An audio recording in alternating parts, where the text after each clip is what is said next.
Yo, yo, yo, yo, yo. We back at it. Day 2 of the draft.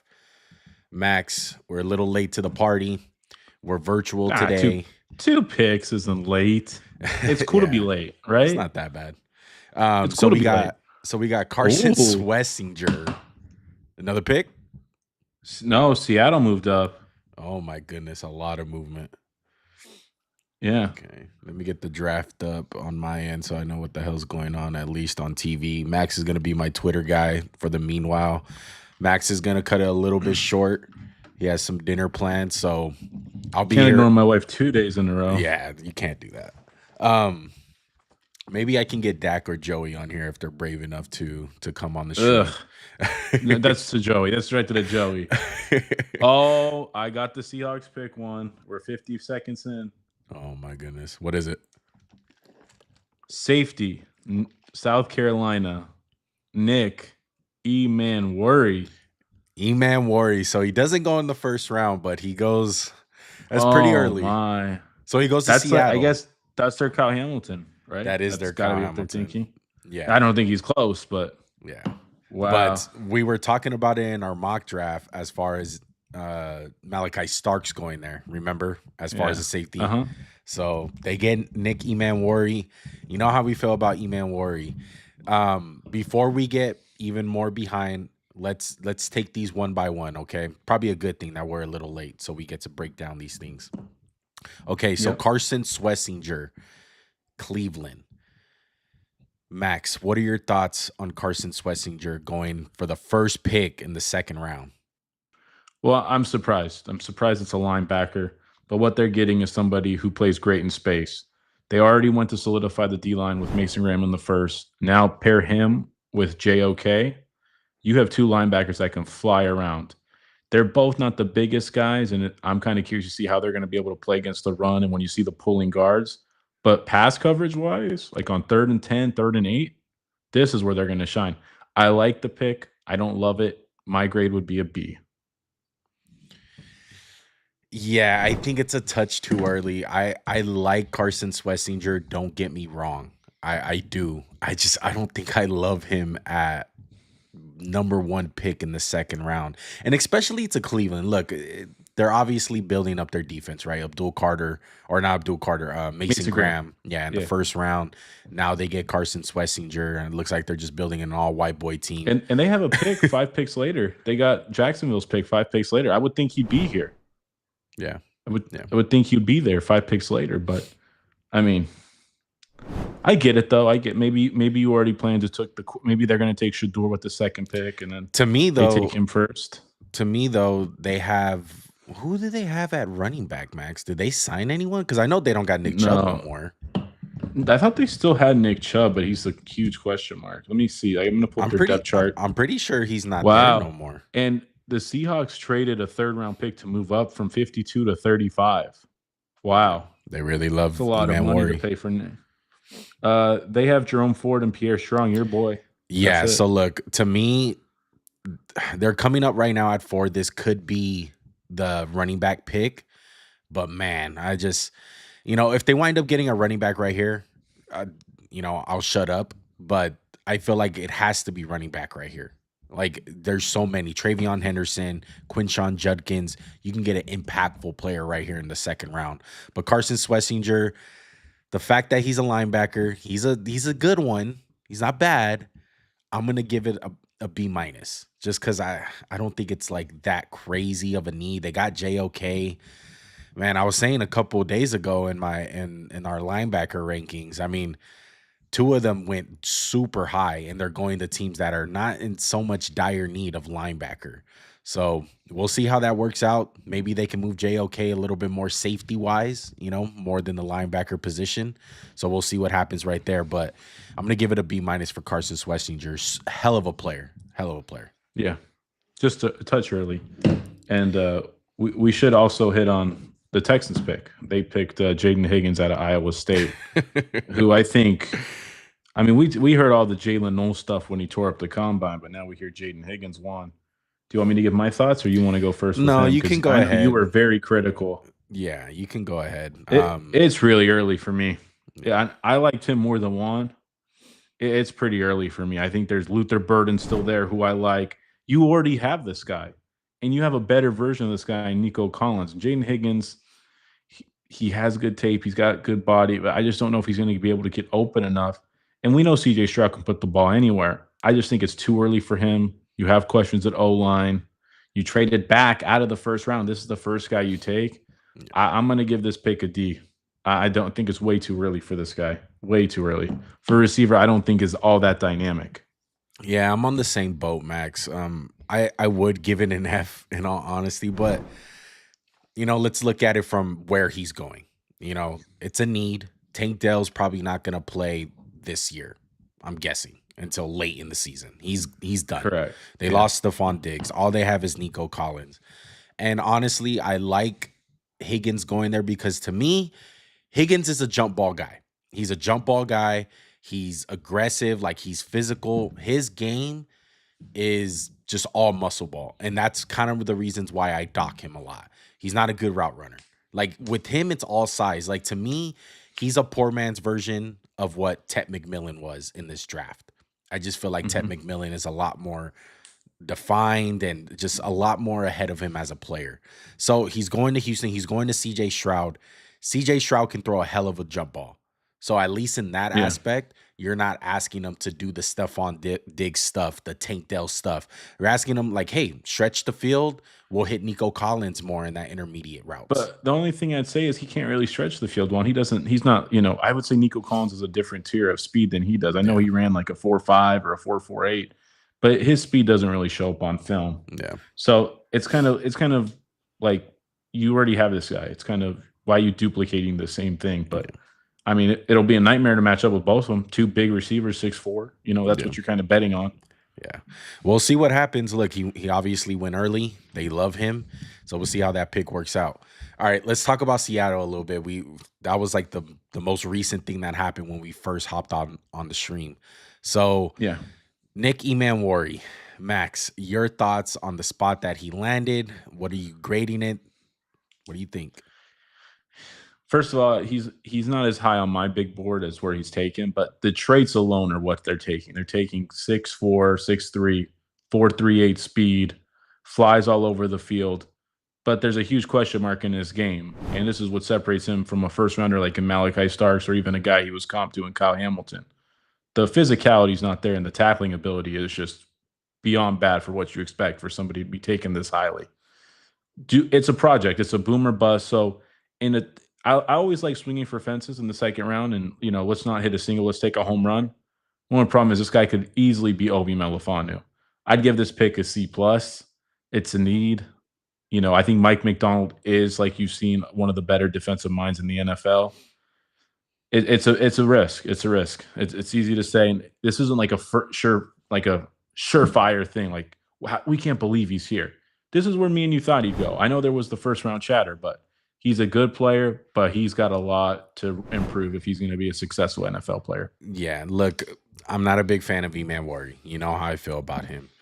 And in all honesty, this is just way too early. He goes to the McDonald defense where I think McDonald's going to put a lot on his plate, and I think he's going to be sadly disappointed. And to me, like, I know he's going there to be the Kyle Hamilton guy. He has the athletic ability. I'm not saying that. But as far as being a tackler, being aggressive, that Even physical instincts. impairance. Even the instincts are Yeah. a step slow, wouldn't you say? Yeah, everything. Like him as a safety, I just honestly feel like he's underdeveloped. He's super raw. And this is gonna be a hot take, but I would stick him in at corner. That's just me, just because of the straight athletic ability that he has. All right. I'm gonna give You that got to move pick. to Cleveland. Yeah, I'm gonna give Oh, that sorry. pick a D, by the way. Yeah, I see. don't. Yeah, I'm just not a big fan of Nick Emanwari. All right, so Cleveland, like I expected, Max. They picked the running Yeah. back here, so They I'm heard not. you. Yeah, I'm not all that mad at it. It's Quinshawn Junkins. This fits perfectly. He's super high on my big board. He's a top 20 player in this draft, in my opinion. I'm loving this pick. No Nick Chubb. They got Pierre Strong. They have Jerome Ford. Jerome Ford. Yeah. Those guys are not good enough. Okay, Quinshawn Judkins is gonna go in there. He's gonna be the bell cow. he's gonna be the main running back in this. And I'm loving this for fantasy, by the way. All your fantasy guys out there, absolutely loving it. This is an A. This is an A pick for me. One. This is a guy they desperately need. A guy with upside. A guy who we never really got to see in college get the full workload. More at Ole Miss than Ohio State. He split carries with Travion Henderson. Yeah. He's big. He brings a physical element. He can catch the ball. He's kind of he's a jack of all trades, maybe not master of none, but he's a good running back and A plus. I really like the pick. He's the 28th player on my big board. Get him right here. There's no complaining. The only reason, I do have Travion Henderson higher, but if you're more into the size and frame, which Cleveland, AFC North football, I get it. Right. I totally get it. Yeah.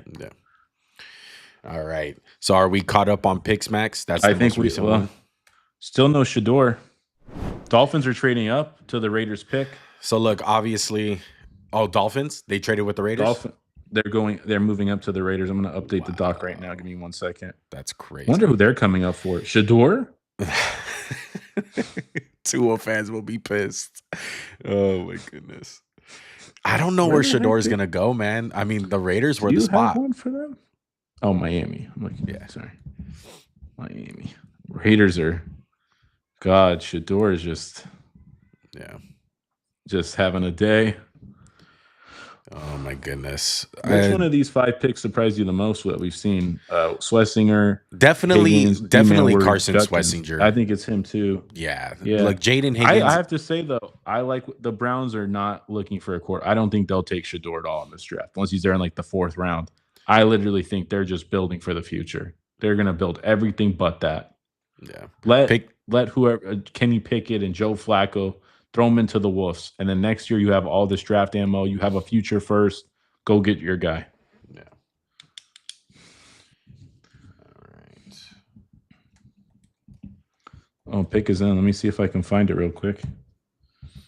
The Dolphins will take somebody sexy right here. Oh, good pick, Dolphins. Good pick. They are taking a guard out of Arizona, Jonah. Oh, Saibaiania. I love that. Very different pick. You don't see the Dolphins do this pick a lot. No. Let's get into it. I like that. That is definitely not a Dolphins pick. So in the 2nd round, the Miami Dolphins go ahead and choose Jonah Civilian. I don't know how to say his last name. Saibainia, and it cost them a 3rd round pick and a 4th round pick this year. Yeah. Absolutely love this pick, Max. I'm going to grade it an A+. It's very off character on what the Dolphins usually do. Like we love to say about the Dolphins, they love to get those finesse players. Jonah is far from a finesse player. He is down and dirty, like physical as hell. He has great feet. If you see the size of this guy's feet, they're enormous. They're huge. And he's a big body. And kind of the same thing as Donovan Jackson in this class. He was playing a lot of tackle this last season due to, mixed match and injuries, just the way the offensive line goes, the shuffle. If you're in a situation where your best left tackle goes down, which is Teron Armstead, right? I am pretty sure he's still there for the Dolphins. He's gone. Oh, he's gone. So do you think they're drafting this guy to play tackle? Well, they drafted Patrick Paul last year. They still have Austin Jackson. Either way, he can play both, in my opinion. And, I like him more as a guard because he's got that big, nasty, mean streak as a guard. He whoops people's asses. We talked about in the draft one. It's like we talked about with Will Campbell and Membu. We're like, where's that guy who wants to break the other guy's spirit? He's him. I love the pick. Again, he wasn't the highest guy on my board. Let me see where I had him. Had him at 41. You take him at the right spot. It's an A because the Dolphins, they're getting bigger on both sides of the ball. They got Kenneth Grant. Now you're getting him. I like the direction they're heading. I love the direction. I think they're one of the most underrated winners so far that I can think of as far as getting big bodies. I'm not the biggest fan. Jumped New England. Maybe New England wanted him, and they had an inkling, and they took him, and that just kind of hurt New England's thing. Instead of keep solidifying the line for Drake May. Yeah, because the last few years we've been mentioning it, dude. Like Chop Robinson, finesse guy, small guy. Jalen Waddle, fast, small guy. Achane. Mostert. Like they just have numerous guys that are just not really about the physical game. It's really, just fast finesse guys. And that's fine and all. Like they're a track team. But at some point, you do need the big boys in the trenches, and I love the fact that that's a big, emphasis on their draft this year. Two big boys that have a lot to do with the run game. So I'm loving it.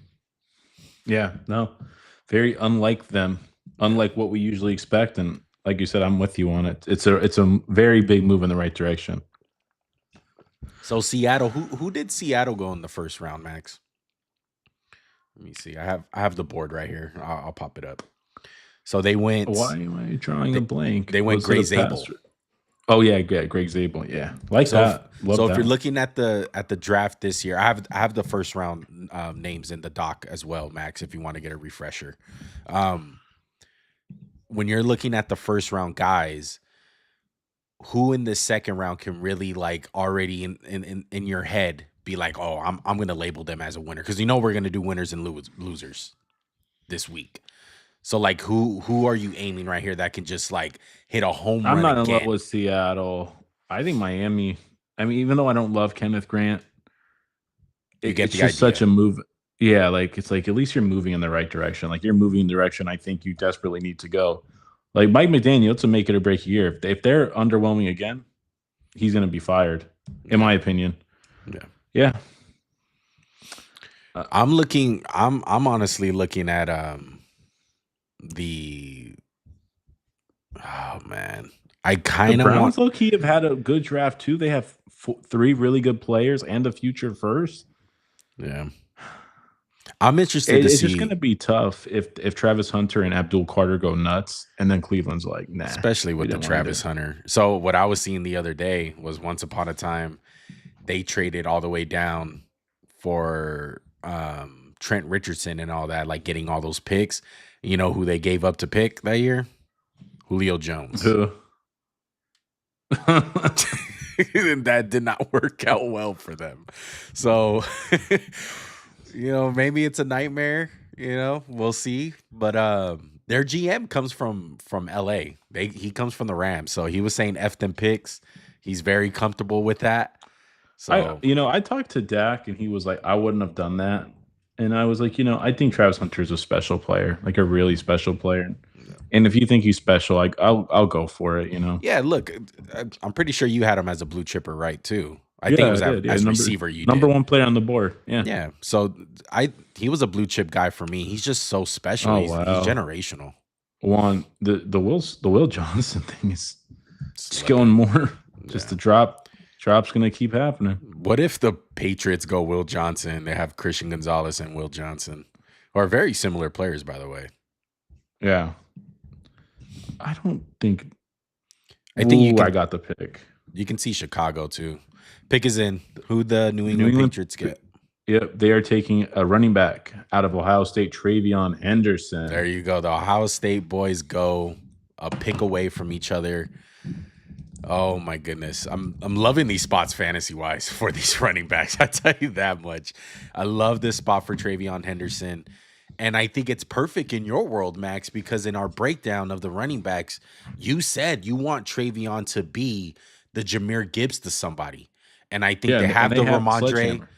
Yeah. Stevenson sledgehammer, and then you got the Yep. Dasher and Travion Henderson. I love this pick. I'm Absolutely. going to give it an A. Absolute Yeah. slam dunk. I think it's a no brainer for them. Yeah. No, I'm giving him an A as well. They Ramondre Stevenson is a great back one in his own way, right? It's about power and getting downhill and kind of making them hate to tackle you. But he's not going 80 yards to the house. He's not going 60 yards to the house. It's a lot of 20, 30, 40-yard runs. Travion Henderson is the opposite. He's excellent in pass pro, dynamic with the ball, can take anytime he touches the ball, he can be a touchdown waiting to happen. I love the pick. I love to give another little tool for Drake May because now you have them both back there. What are we going to do? Are we going to run the ball? Travion Henderson's there. They can run or pass. Oh, crap. Now we have our passing personnel, and now we have Ramondre Stevenson. Again, Josh McDaniels, he loves to have backfields. You think about it, LeGarrette Blunt, Dion Lewis. This is LeGarrette Blunt, Dion Lewis 2.0 in my mind. Yeah. But he's better than Dion Lewis. He is dynamic. Yeah, Love the pick. super dynamic. They need some playmakers bad, and they didn't get one in the first round. They obviously winded up going Will Campbell. So Vrabel wants to run the football, so it's not surprising. I just want to update you on some Raider stuff because I know you have a Raiders are going to pick at 48 tonight, 68, and 98. And tomorrow they have 108, 135, 180, 213, 215, 222. They got a lot of ammo for moving up or down in the draft. Wow. So now that we got some free time before Chicago, makes their pick, who's gonna draft Shador in this round? I don't see anyone, I'm Max. I'm looking at the Saints and Raiders only, really. Maybe the Rams. Maybe they take a I flyer think on him. it's too rich for the Saints. If they weren't gonna pick him before, why?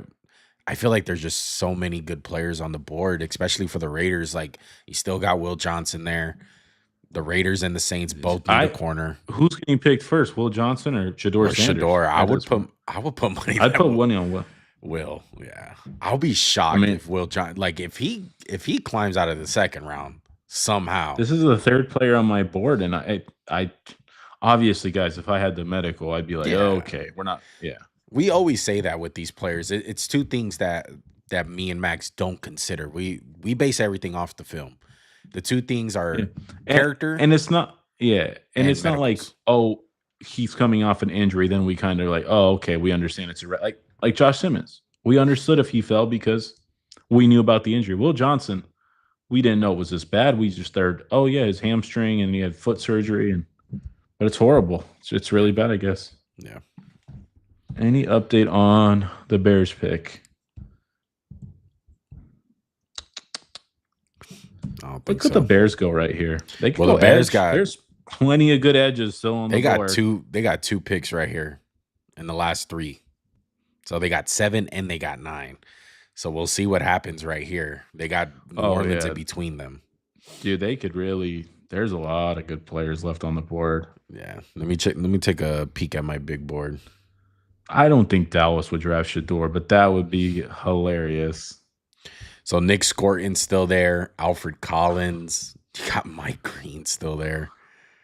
I heard Travion he is bombed. gone. I heard teams are very afraid of the off the field with him.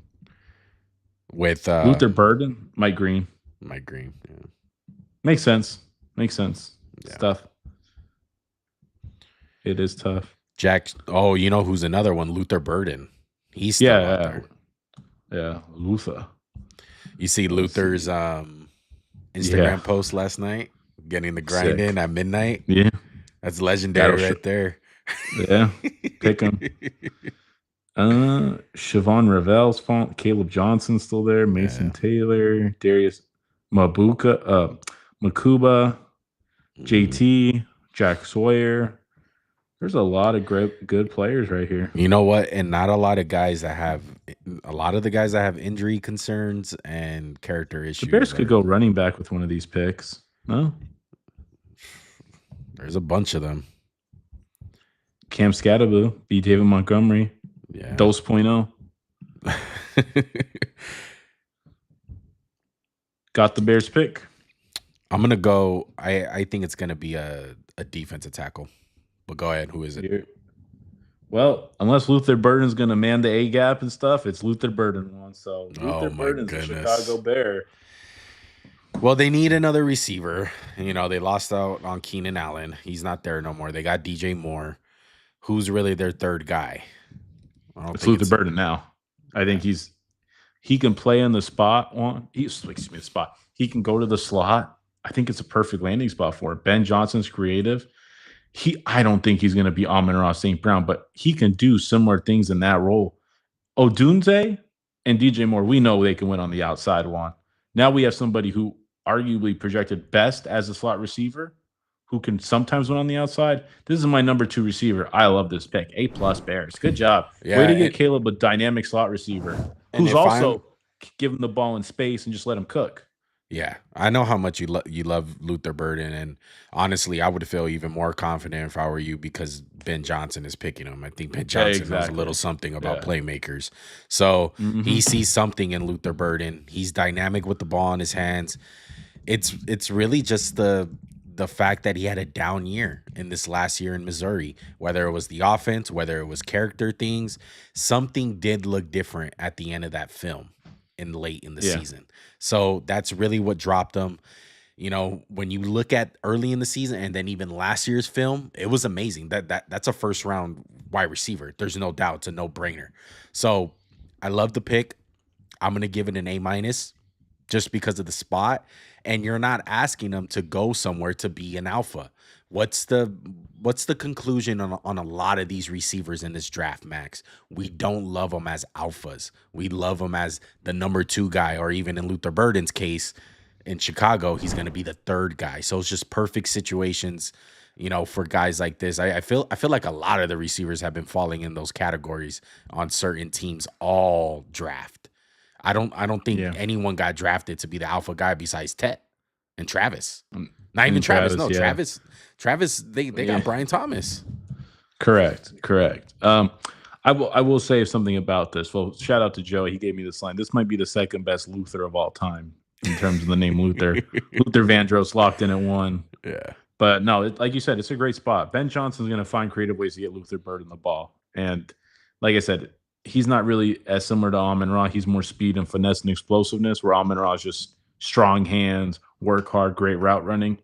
Yeah. Okay. NFL Network. Luther Burden's not like DJ Moore. Stop. He's not. But good try. That's a good pick. You just talked about him and he went off really quick. Would you have liked him for the Raiders or? I mean, You want yeah, defense? obviously, I kind of want defense. I think the defense needs to get addressed. We don't have any corners. We have some young guys and Jacorian Bennett, guys like that, but I don't think those guys are the answer. I would love Will Johnson at 16 in the 2nd round. We'll love him. I think there. if this draft goes the way I think it's going to go for the Eagles, we'll take Will Johnson at the last pick of the 2nd round. Okay. Oh my goodness. Okay, let's see. Can we catch up? So how much time's on the clock for the picks? For the picks, I just have the pick is in for the Bears on my screen, so I'm not sure yet. Yeah, there. Yeah. Oh, Jaden. Yeah, he could be like a Jaden Reed type of guy, I think, for this offense. Yeah. If not a hair more explosive than Jaden Reed. Yeah. Dude, Caleb Williams, no excuse. Colston in the 1st, Luther in the 2nd. Yeah. That just means they feel really good about their O-line, dude.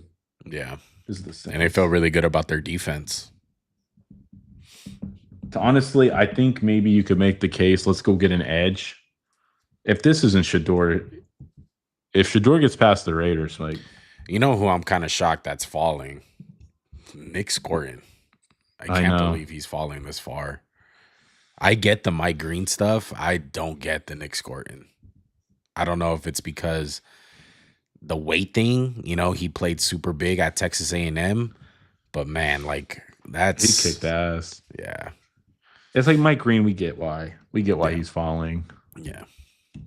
And oh my God. New Orleans. Yeah. What's the pick next? Let me know. Quarterback out of Louisville. Oh, Tyler know that. All right. This is a guy that's out of Louisville. Me and Max did not have him as our top 5 quarterbacks. Not a shocker though. You heard a lot of Tyler show freaking buzz. I'm just double checking. This is shocking if this is real. That's nuts. That's a slap in the face to Shedeur, man. It just keeps on getting worse for my boy, man. Oh, man. I mean, dude, first of all, there's huge injury concerns with this guy, right? He's been banged up a ton. Yeah. Yeah, it's Snow or Show, whatever. I can't say. Tyler Show, yeah. Wow. That's a shocker. Or something. That's a shocker. That's an absolute shocker. I mean, he's a dynamic athlete. I mean, absolutely, they have no hope in Spencer Rattler if they just took this guy. Yeah. Dude, I'm giving this pick an F. I know you need a quarterback. Not taking Shedeur in my mind is just too big of a. I don't get it, dude. I don't get it. I know he's fun, and I know he's got athleticism, and he's got more tools than Shedeur. Yeah. But it's just not there to me, man. He's just lacking. Wow. Joey said Shedeur is about to be a comp pick, like I said. Yeah, okay, Joey. You said the same thing about Malachi Starks, Joey. Joey, join the chat, bro. Join the stream so we can hear some different things about from you. Here, Yeah. let me send him the link. It'll be like a Wow. good old Xbox Live party. Yeah. Don't worry, I won't bully you. He was so sad about Michael. He's like, dude, he's not gonna be good. He said he's He talking won't be himself good. into it. I literally told him twice. I was like, bro, in 2 years when he's good, you'll be like, I freaking love Michael coming out, bro. Y'all didn't like him. Oh my god. By the way, everyone, anyone that's joining in on the stream, appreciate you guys. Go ahead and hit that like, helps out a bunch. Appreciate you guys stopping by. Day 2 of the draft, live streaming it. Let's see what happens, man. We got New Orleans just picking up Tyler Show. We got Chicago next up. They just picked Luther Burden with the pick before this. Let's see where they go. There's a lot of edges on the board. I just want to say one more thing about Shador, and I don't want to spend too much time talking about him. But guys, if you're not Cam Ward, you got to perform in the combine. I'm sorry. I think I'm just gonna go back. That's the only thing I'll say. He made a mistake. I don't know the interviews. I wasn't there. That'd be my only thing. I don't want like. Are the interviews that bad? Like I said, I talked to my dad about this because he's like, you think Dion would let him walk into the interview and be like, "What's up? I'm Shador. I'm the best." Like, no, I don't think he'd be that. He doesn't strike me as someone who's dumb. I don't know. I have a hard time believing that. I don't know, man. It seems more like a punishment. You know, whether it's for Dion, you know, the way that he could be sending a message to all the people with famous dads, like, yo, if your son's gonna shut up, just leave us alone. Like, I don't know. I feel like it's more of a message than the talent. Buffalo moved up to the Chicago. Okay. Makes sense for Chicago. There's probably nobody that they absolutely love. Where is Buffalo on this thing? It should be in divisions, Max. Everyone's by division. Horizontally.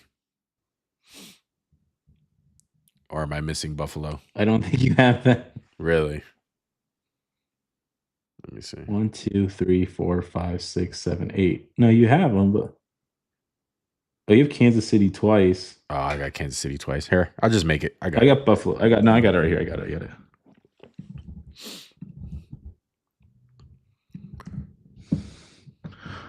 Oh, this could be Shador right here, guys. Buffalo. Gosh. Maybe they're gonna trade Josh Allen like on some Lucas shit.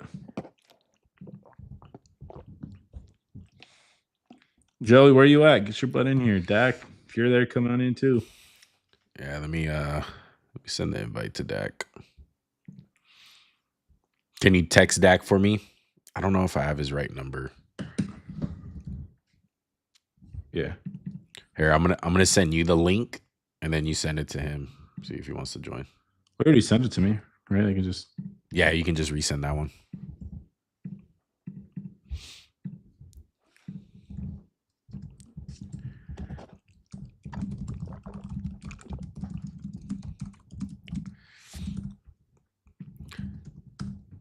I just missed what the Bears gave up, or what the Bears got, should I say? Who do you think the Bills are coming up for? Maybe a receiver? Will Johnson? No, they took corner. Yeah, they just took corner. So could maybe be a D tackle or an edge. Mike Green. You know where I would love here? I would love Jalen Noel, Ohio State, Iowa State. Iowa State. Send him in the slot. Just run deep routes. I got it. What is it? TJ Sanders out of South Carolina. TJ Sanders. Wow, that's kind of out of left field. This is super early for a guy like TJ Sanders. I do like the player, just a little bit rich right here, especially the fact that they traded up for him. Sanders out of South Carolina, 297 pounds, 6'4". I'm, you know, this is a Buffalo prototype right here. This is straight Buffalo. How his ceiling is low, his floor is high. I don't think I he's know. gonna be anything crazy, but he's definitely gonna fit right in Buffalo, Max. Yeah, How he's you gonna feeling? do his job, and this is like when they took AJ Epineza and stuff like that. It's Buffalo kind of just wanting to hit a double. Yeah, It's not the worst pick in the world. It's not the best pick. They traded 56, 62, 109. They're just going to get 41, 72, 204. They basically traded a fourth round pick to move up, and they got a yeah, 6th round pick back. not bad. Wow. TJ Sanders off the board, going above a guy like Alfred Collins. It's kind of crazy, man. Yeah. Yes, yes. Wow. A lot of good players still on the board. Like people who were borderline first round grades for me. Yeah. Who's picking after Buffalo? Is it still It the is Jets? Yeah, the it's the Jets. Maybe they had some intel, but they wanted a D tackle and they jumped it and they thought maybe they wanted Alfred Collins. Yeah. Not sure. Now I think we get into the territory, Max, that Jalen Melro can go above Shador Sanders. Oh, I mean, in all honesty, at this point, it wouldn't the Jets shock could me. be in play for a quarterback. Do you really want him going to New York? Yeah. I don't think so. Don't go to New York. I think at this point, man, you got to go somewhere where it's quiet. You got to go somewhere where it's quiet. Nobody. Could be Will Johnson if he's healthy. The Jets? I would love that. You know how I feel about that one.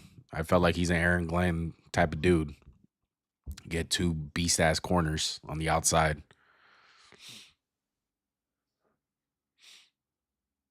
My boy Lee Evans looking kind of good for his age, bro. Shout out to Lee Evans. Is Lee Evans the guy for Baltimore who dropped that pass in the end zone that cost him a Super Bowl? Yeah. Okay, just want to make sure. I was late in his career though. Like yeah, he was really good in Buffalo. He was good in Buffalo.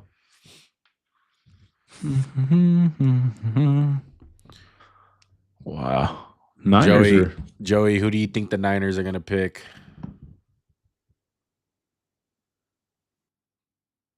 Yeah, we can hear you. Yeah, we can't see you, but we can hear you.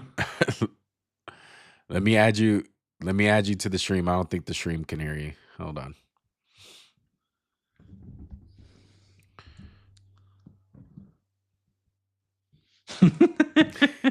He said the wait. He said yeah, no one can hear you, bro.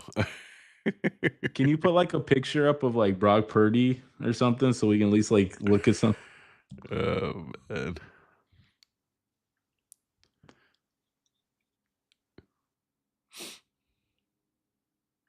Yeah, mid.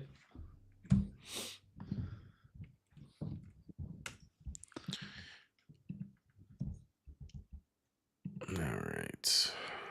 Oh wow. I got the Jets pick. I'll wait for Joey to get his butt in here.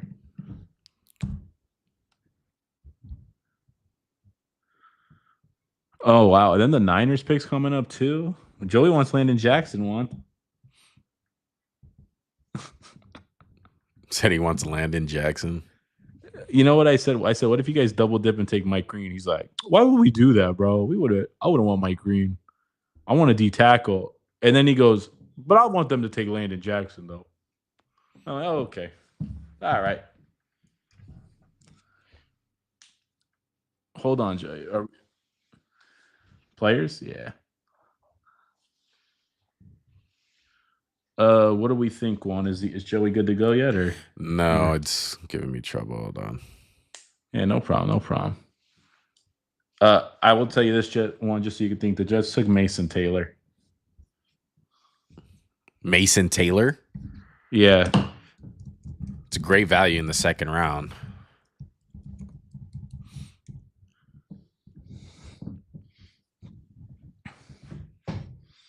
trade value in the second round. So let's see if we can get Joey in here. There we go. See if that fixes it.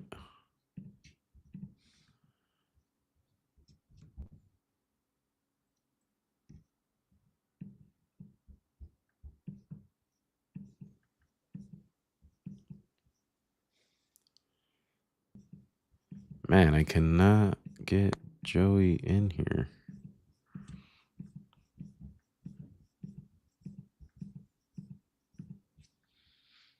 Joey, even though you're off air, who do you want the Niners to pick?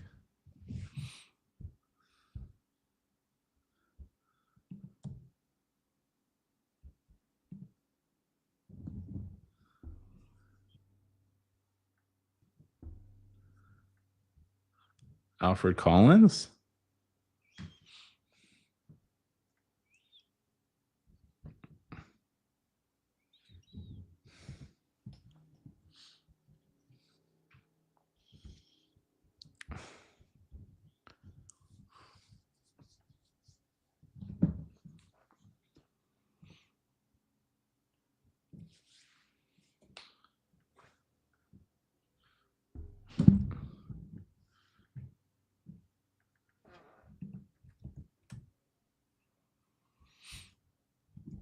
Maybe Charles Grant.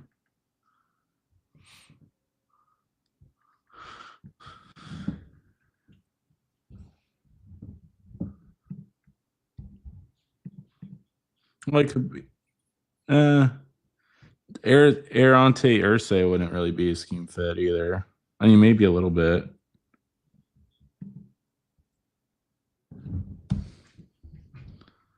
That'd be really early for Emory Jones.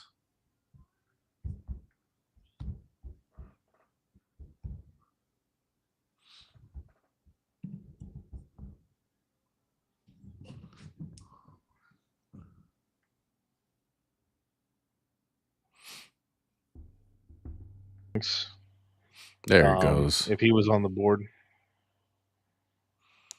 All right, Joey, now the audience can hear you. Max, you want to talk? Make sure that we can hear you.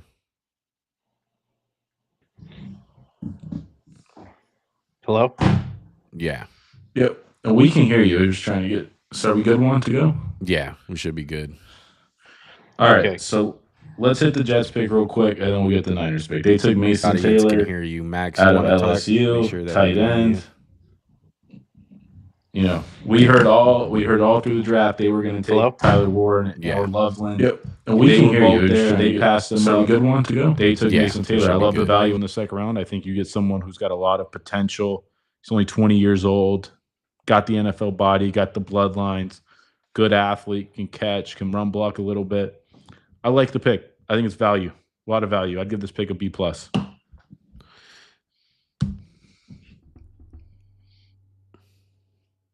Man, sorry, Max. I cannot get Joey in here. Hold on. It is very challenging right now.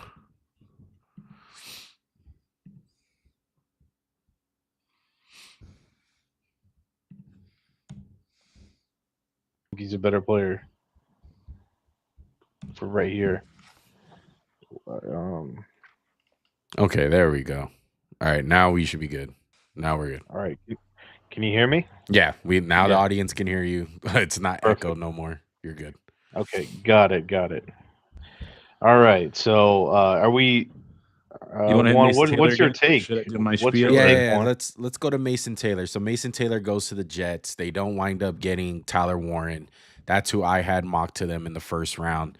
So the value, I mean, if you love Mason Taylor, like Max loves Mason Taylor. That's his I do. third tight end. So it's not crazy that he went right here. For me, Mason Taylor needs to grow into his body. He's a little bit thin. He's not like the biggest imposing guy.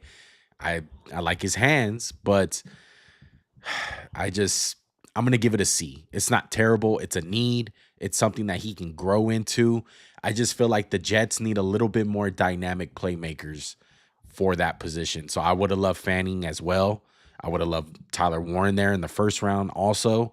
But you get Mason Taylor, you get a developmental tight end, because I don't think day one he's going to come in and be a huge impact. I just don't feel like that. But he can definitely grow into a solid player. Like my comp for him was like a Dalton Schultz type of guy, which is pretty decent. That's a solid tight end in the league. Wow. Yeah. The Niners I still don't have the pick. Joey, you have the pick? I think I saw somewhere Alfred Collins was the pick.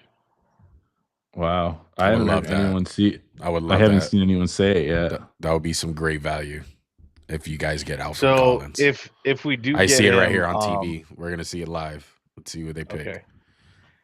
Julian Peterson is making the announcement for the Niners. Shout out to linebackers, Joey. Alfred Collins is the pick. It's confirmed. All right. Alfred Collins for the 49ers, guys, out of Texas. You know how much I love this guy, Max. I love this dude. He's my second overall defensive tackle in this draft. He's very good in the run game.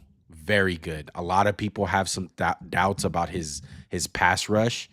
I don't feel like that. I feel like it's something that he can grow into. One of my comps for Alfred Collins was Aleem McNeil. And that's high praise, but I honestly think he can get there. He's 6'6", 332 pounds. Loved him coming out of Texas, man. I'm going to give this pick an A+. I think the Niners are sitting in really good shape as far as improving their defensive line within 2 nights. Wow. Joey, what are the thoughts? You're a Niner fan.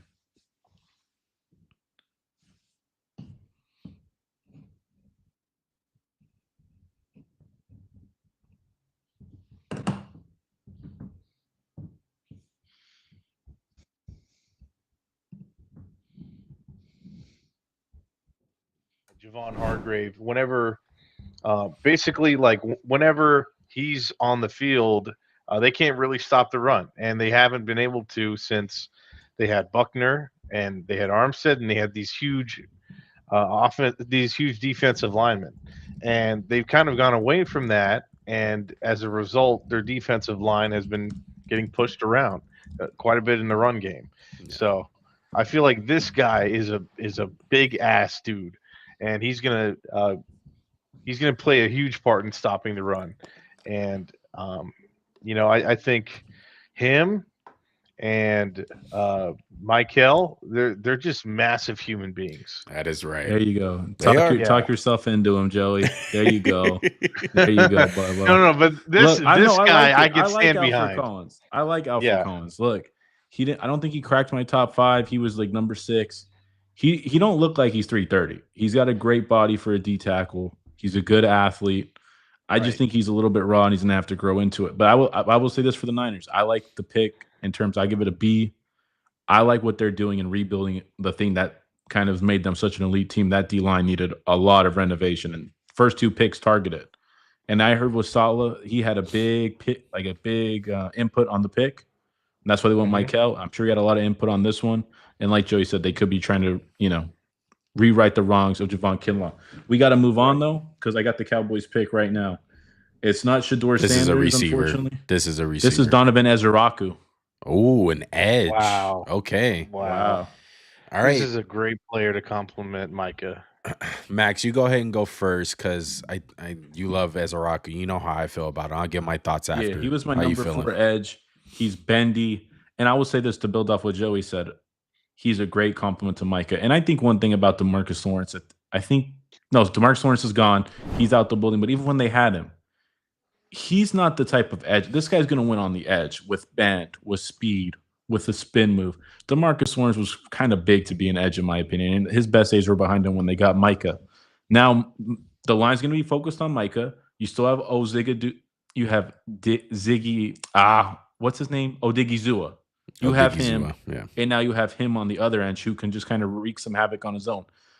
The one thing I don't love about this pick, he's not going to help out their problem stopping the run. He's really light in the butt, and he's not really a run stopper yet. He's got to get a little bit stronger. But in terms of rushing the passer outside of Micah, great pick. Really good pick. I'm going to give it a B+. And I love this guy. I love Ezeraku. Yeah.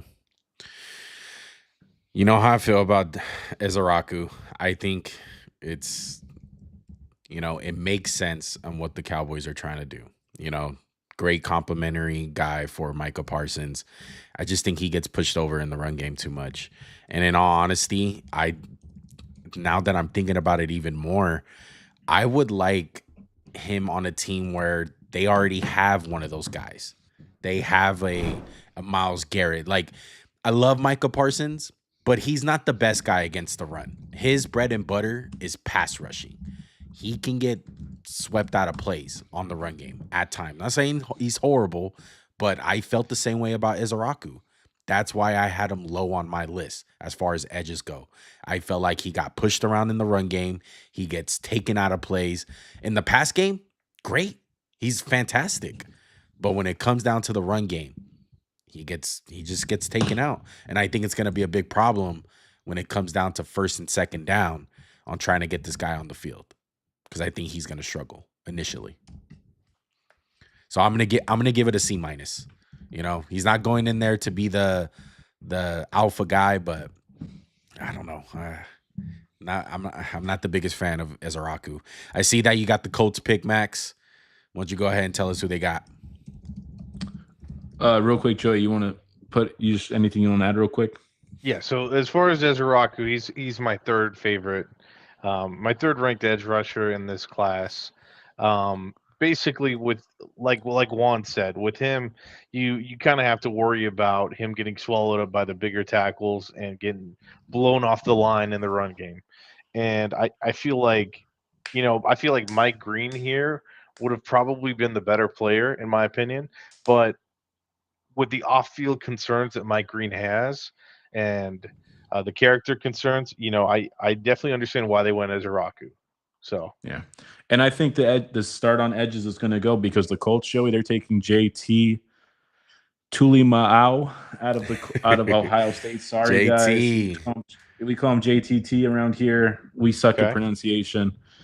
They got Latu last year. They get another one. I think they still have Kwity Paye, but who's just been a disappointment since he got there. But I love the pick for the Colts. They get a little bit more stout, more guys off the edge who can threaten. Their ability to rush the passer, and they still have DeForest Buckner, who's one of the best in the business.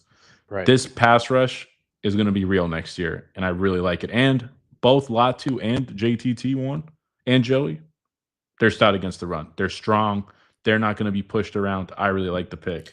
Yeah, I would like literally the opposite. I would have loved Dallas to get JT and Donovan Izaraku in Indianapolis. I feel like those guys would have been better in those places because I feel like Latu's pretty good against the run. I don't feel like he has that problem of getting swallowed up. So you can get Izaraku off the edge and going at it. But JT as a guy, man, I feel like he's one of the high floor guys in this draft.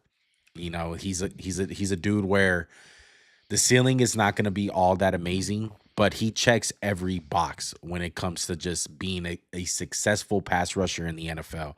He has the production, he has the size, he has the tool belt as far as like his pass rush moves. He's not raw in that aspect.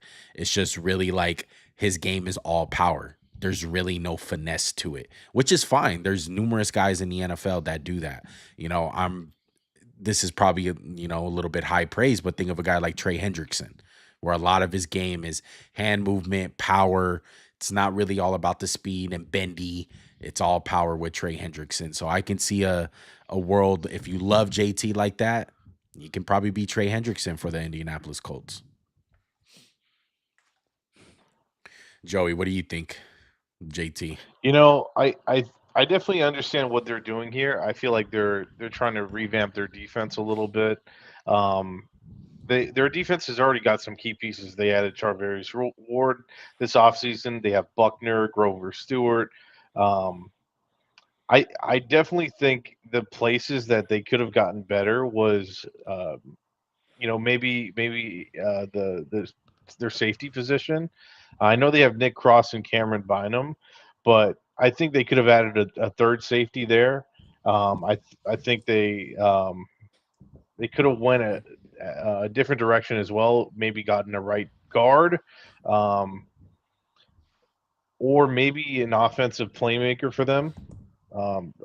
basically right now all they have is Downs and Pierce, and then they got Warren yesterday, And and Pittman. then Pittman. I mean, yeah, he's and then I AD think their offense Mitchell. is set, Joey. I think their offense is set. And look, if I was the So Colts, you think Anthony Richardson has all the help he needs? yeah, he's got it. If he can't do it with this, it's done. Like, he's trash. I love Anthony Richardson. I want him to succeed. Look, they addressed the big thing for me was tight end. They have Josh Downs, who we Yeah. all like. I mean, think he's a got enough. serviceable. Maybe he's a third receiver, second receiver. He is a third receiver at though, best. because you got Pearson, you got Pittman, you got big bodies, you have the Okay, fast guy. I like it. I really Pierce, like it. really, like, to me, Pierce is a 3. Who's No, playing the? Come on, they have a good old line. They have good enough pass catchers where you can see the growth. They're not going to be like, damn, we really didn't give him anything. No, they have enough. They really do have enough. Tyler Warren was in anyone's draft. If we said the Colts stand pat, I bet neither of you say, "Oh, Tyler Warren will be there at 14." None of us thought that. No. Nobody thought that. Yeah. Right? Yeah, they got the playmaker because I feel like I get what you're saying, Joey. Like, as far as like you feel like he can get even more, but if you're looking at a lot of the pass catchers that are left, I mean, really, like Elick, maybe a guy that's really good with the ball in his hands. I think those guys are limited. Like Luther, But they also got AD Mitchell, who I think we all like. yeah, everyone forgot. Everyone forgot because he had a little bit of a, kind of shaky rookie season. Not amazing, but And Do you think they're Pittman's fine. coming back after this year, though? yeah, I think Pittman will be back. And Yeah. unfortunately, I think we got the pick for the Rams, so we're going to move on real quick. If anyone's got a question about the Colts, let us know in the chat. Rams are taking tight end Terrence Ferguson out of Oregon.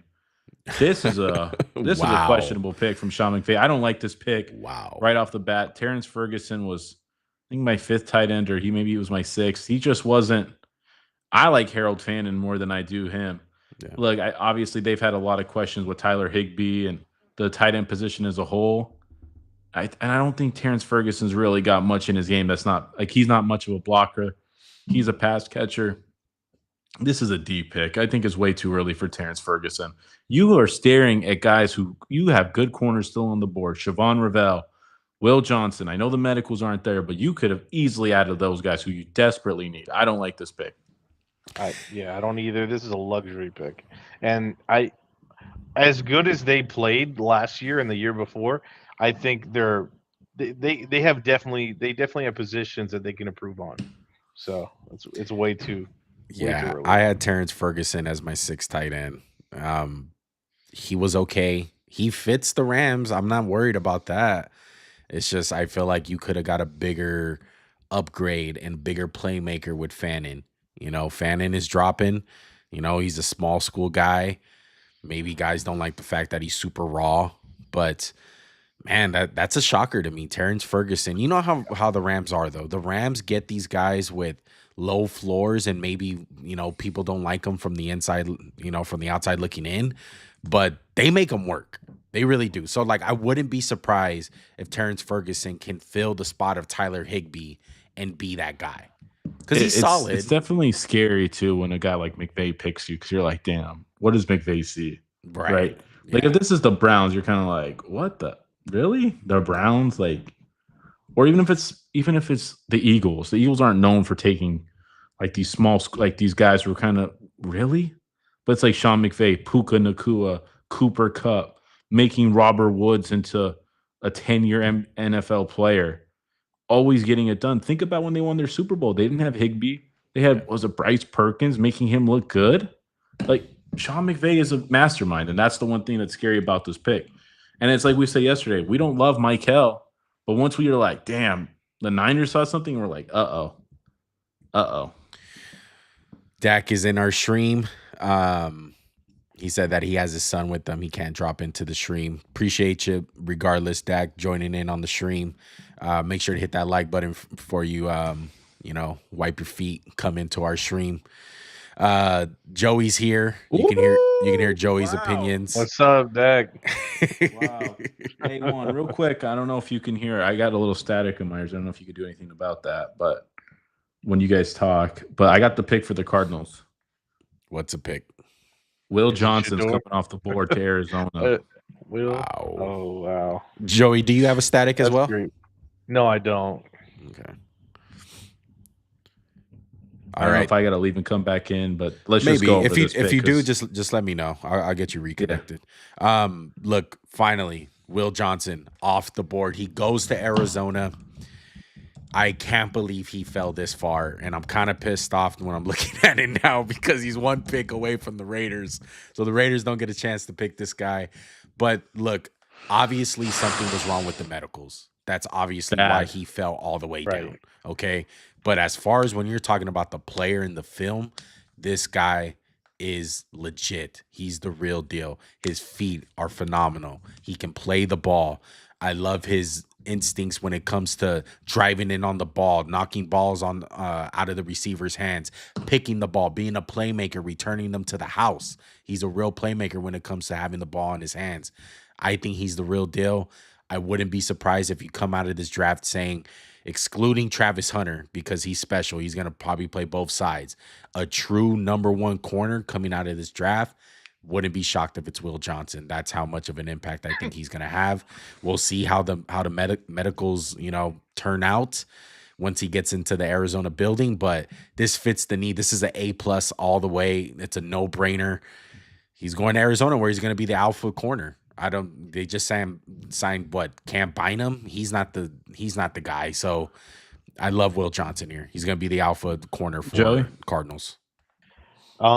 Man, the Cardinals defense is really building something special over there. With the D tackle they took yesterday Walter Nolan. with Yeah. Walter Nolan, with the defensive tackle they took last year. What's his name? Darius Darius Robinson. Robinson. Yeah, and then with Max Melton in the second round, with this guy, Will Johnson right now, they're building a great defense. Rabbit last year as well.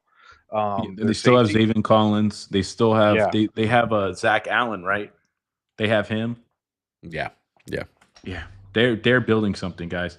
Hey, I'm gonna come right back into the stream. Give me 1 second, okay? Okay. Now you're But good. real quick, before I want you to think about this. We just saw Will Johnson go off the board. Is this Shador now to the Raiders? I'll be right back. Okay. What do you So- think, Juan? I think the Raiders should. I was really hoping that they get Will Johnson here, Joey. You know how much I love Will, Right, but knowing that Will's off the board, I'm looking at my big board right now. I like Mike Green, but I don't think they're man, gonna. I would love Mike Green right Yeah, here. but I don't think he's an option for the Raiders. I love him, but the situation that he has, I think, obviously the Eagles were outspoken. If you guys are in tune with the Raiders deeply, Mark Davis does not touch guys with his Raiders aren't picking. Who's- Wow. Let me add you back in on the stream, Max. I got you. Hold on. No, you're good. Who could the Texans? Real quick, is it? I know we're not on the stream. Don't let me know when we're on the stream. I You're have a good. question You're for you good. guys. You're good. Is there a world where Mike Green doesn't even get drafted? Like, is it that bad where he's not even get drafted? That would be shocking. I mean, the he allegations gets are pretty- drafted. Yeah, the allegations are pretty bad, but someone will take a flyer on him. He's a special, very special player. Well, no, I'm just saying. Well, if they know it's that bad, they'll just. I mean, what happened to Leo Collins? Right, he didn't get drafted. I think He that wasn't- was a little bit different. I know it's a He little wasn't different, as but I'm just saying. special. No, as not Mike even Green. the situation though, Max. Not even I know, like I know. like the I know, I'm just category saying. of the situation. I'm just saying we've seen it though. We've seen where the off the field stuff, and there's for every time there's a Garyon Conley who they were like he's not getting drafted, and the Raiders picked him. Right. We just don't know how bad it is or the information teams have, and I think it's crazy too to much. think about. It's too much of a premier position. I think at worst he goes 6th round. Wow, the Texans are finally taking an offensive lineman, guys. Ariante Ursay There you go. That's a from great the pick. University of Michigan of Minnesota. Yeah, Mizzou. Oh no, Minnesota. You're correct. Sorry, Minnesota, Thinking of yeah. Mebu. Love the pick. I'm gonna give it an A+. I think he went a little bit later than I expected. I was looking at him like late in the first round, possibly. So it fits the need. They need a tackle. They don't have Laramie Tunsil no more. They picked up Jaden Higgins. Who else did they go in the first round, Max? They went. Let They me didn't. check. Oh, they They didn't even didn't. have a first. Yeah, so they traded Oh, out this of is the their first round. this is So yeah. this is their And second the Raiders pick. get a third round pick for that. They're getting pick 99. The Raiders are just stockpiling picks. Yeah. And Wow. you know what? I love the fact that they're stockpiling picks because if shit winds up going south next year, it's like they got some ammo to trade up for a quarterback that they absolutely love in next year's draft, possibly. So we'll see what happens. But as far as the pick goes, Ursay, I love him. A plus. Giving it a B need. plus. He's not my favorite. Excuse me, he's not my favorite tackle. But they needed to address this. Yes. We thought Josh Simmons was staring them in the face in the first round, but he's moving down. Yeah. Yeah, a couple guys still on the board, like Charles Grant. Ursay just got picked. But yeah, we'll see what happens. One, I probably got another 30 and then I'm out. Maybe 20, 30 minutes and I'm gone for the rest. No problem. Oh, wow. Wow. Shador. They hate you. I could see the Raiders taking him, to be honest. Yeah, maybe they're just trading down like, hey, with this guy's not going to go anywhere. Let's just keep on stockpiling these picks. Here's the order. Cincinnati, Seattle, Denver, Tennessee, Tampa Bay, Green Bay, Chargers, Chicago, Carolina, Raiders.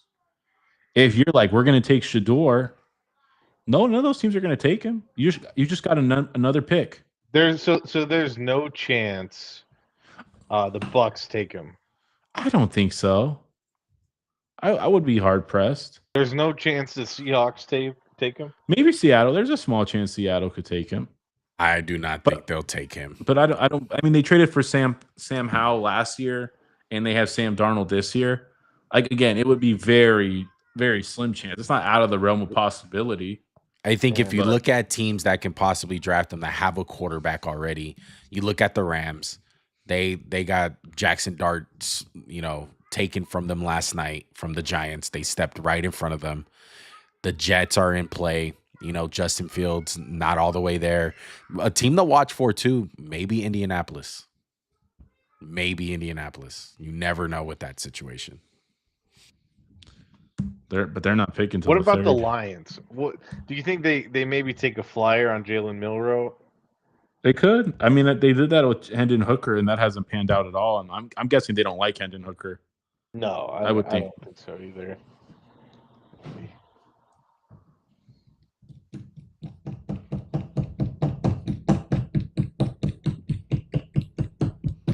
So, God, what is this? Cincinnati on the clock. Cincinnati's on the clock. So they got yesterday. They got Shamar, right? Shamar, yep. They need a high floor guy right here. I would pick.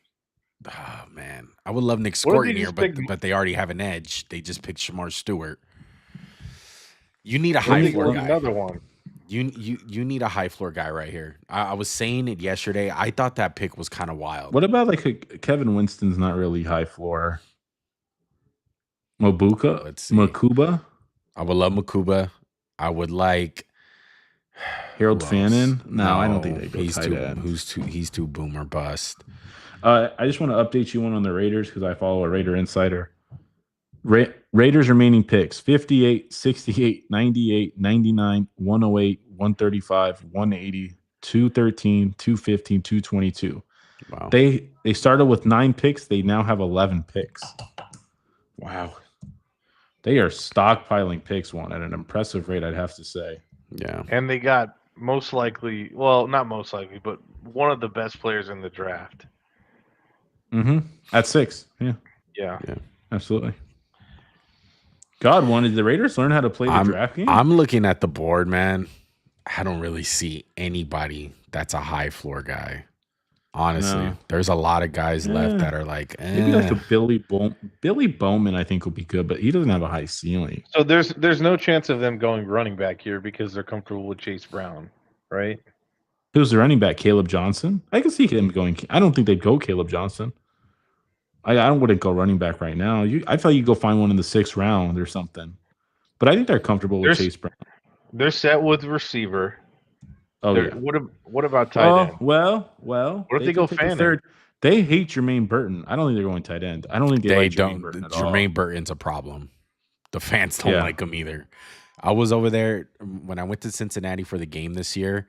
I talked to multiple fans that were, in tune with the team, and it was literally like they were gonna give him a big shot one week because T. Higgins was out and they were playing the Raiders. Is that the week he went to the casino? Yeah, the game plan was built around him, and he winds up like not coming to practice on the last day. Like he just skips out on practice, gets a And I fine. think he was a healthy scratch that week. Yeah, too, and he was a if memory healthy serves. scratch. So I think they messed up on that pick. I don't think that kid's gonna last all that long in Cincinnati. So I Wow. wouldn't be shocked. Wow, I think they've maybe found the one guy with the high floor. Who is it? Demetrius Knight to the Bengals. Wow. Wow. I'm shocked that all three of the linebackers that we really loved, Max, all went in the first and second round. I'm shocked too. I'm pretty I mean, I shocked. just think maybe because it was so thin, that's what they had to do it. Right. Wow, Demetrius Knight. Wow. What can I say? This guy seems to me like a Jermaine Pratt clone, now that I think about it. I think he's going to be a tackling machine, kind of raw in the pass game, but I like the pick for them. Again, I like that they're helping out the defense. Last year, the problem was an offense, guys. We knew it. It was the defense. And I do agree with the position to improve it both ways. If Will Johnson was there, I would have taken Will Johnson. He's gone. And like Juan said, you can't just swing twice and miss both picks and get nothing in the draft. And I think this guy will be a long-time NFL player. I like it. I like the pick. I give it a B+. Little early for me, but B. I'll give it a B. Change to a B. Yeah, I'm gonna give it a B as well. I like the stuff that I seen on tape. The one thing that bothers me about him is he needs some growth as a player. I feel like he has some of the same issues as Carson Swessinger, as far as like, hey, maybe you're not choosing the right gaps at times. Maybe you're not as disciplined in the gap. That could be an issue later on down the road. And the other issue with that is like, hey, we're drafting a young guy. He can improve. He's already about 25 years old. So how much better is he going to get? Is that developmental state still there? He's a 6-year senior. He's a former quarterback. So very smart guy when it comes to football. We'll see how it turns out, man. We'll see. Because Cincinnati, I feel like they need to hit on these draft picks more than ever. If they want to be a Super Bowl contending team with the amount of money that they're paying those three guys in T. Higgins, Jamar Chase, and Joe Burrow, they have to hit on free agents and drafting because you're not paying these guys top dollar. You need to get your value. So these guys need a hit. And I'm kind of skeptical if you're banking on Demetrius Knight and Shamar Stewart to boom. It's scary. Yeah. It's scary. It can work out, but it's scary. Joey, what you thinking about this pick? It's kind of puzzling to me. They have Pratt. They signed Oren Burks, and then now they're drafting That's a good Demetrius point. Knight. Yeah, that's good. Why do Like you I need said- this many linebackers? Do they still have? Like, I'm a Pratt. huge Well, fan. I think he is Jermaine Pratt's like replacement. Right. I mean, I totally understand. But yeah, that. I agree. Yeah, no, it's a lot of linebackers. I'm yeah. a huge fan of having great linebackers, but We know. I think that they've definitely overspent in that position. Look, yeah, you make a valid point. Yeah, Jermaine Pratt, Logan Wilson, Whereas, Oren you know, Burks. they have they don't have a second D tackle. I think they have B.J. Hill. T.J. Slayton is not. I don't think They have that Chris guy. Jenkins. They have That's true. they They have did Chris draft Jenkins him, Jr. Yeah, but I he's would have not a liked the starter. safety right here. I would have liked Makuba right now. Yeah. you could have drafted a safety. You could have drafted a D This is- lineman. This is An going to be his additional- Jermaine Pratt's his last year of his contract. So maybe they're like, he's writing's on the wall. Jermaine Pratt's out of here after this year. Yeah. But Okay, again, yeah. if you do that, why sign Warren Burks? Yeah, I agree. yeah. I mean, Yeah. what about Shamar Turner right here, or Deion Walker right here, or Jamari Caldwell? Right I don't here? like I Deion mean, Walker. I don't like him, but they're running a new defense. Let's see what they're gonna do. They don't have Lou Almiruno anymore. Wow. Yeah, I mean, or if they went corner, maybe Siobhan Azariah Thomas or Kobe Bryant, Revel. Man, Revel would have been nice right here. Like I don't understand what they're doing. I don't necessarily agree with their philosophy. Max, Yeah. I'll be right back. I'm gonna take a little like 1 minute break. I'll be right back, but you're good. Wow. Must be nice. Must be nice to be in charge. Wow. Bomba clat. Joey, Seahawks. I'm gonna recap the picks real quick. Okay. We have Cleveland, Carson Swesinger, Houston, Jaden Higgins, Seattle, Nick Eman Worry, Cleveland, Yeah, Quinshon Judkins, Miami, Jonas Savaiania, New England, Travion Henderson, Chicago Bears, Luther Burden, the Saints, Tyler Show, Buffalo, TJ Sanders, Jets, Mason Taylor, the Niners, Alfred Collins, Dallas, Donovan Ezeraku, Indianapolis, JTT, Rams, Terrence Ferguson, Arizona, Will Johnson, Houston, Arante Ursary, Cincinnati, Demetrius Knight Jr. What do those picks stand out to? Give me the pick you love the most and the pick you hate the most. Tyler Shoe. I think he's probably one of the biggest wild cards right there. I think he's not. If you were to ask me what's name one that's unlike the other, I would say he's that guy because he should not be in this. He should not be this early. I think. You know how I feel about Shador, right? So You love him. I don't think I think he's a third round guy. Tyler Shoe, man, he's like to me like a fifth rounder, a sixth rounder. Like I agree. I just don't see it. I don't see it. I think they reached for the wrong quarterback. I agree.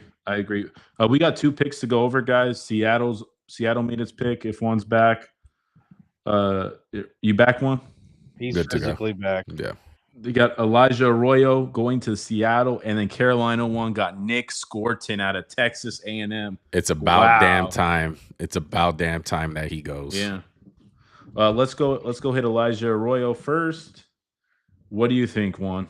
Let me know what you think. Shocked that my boy's falling. Fanning, dude. But Elijah Arroyo kind of fits the build of a Seattle guy, honestly. Long, lanky, has some great ball skills. Look, I'm going to give that pick a C. I think it's a touch too early for Elijah Arroyo. I can see it working out, but I would have loved Fan in there. And as far as Carolina with Nick Scoring, that's an A+. You know how I feel about Nick Scoring. I agree. They get bigger. You have my grades as well. C+ and A+. Nick Scorton, first rounder in my book. He could have went at 8 and I wouldn't have been that mad, to be honest. Now you get him at 40, whatever. Great pick. You get him at 51. Nick Scorton at 51. Wow.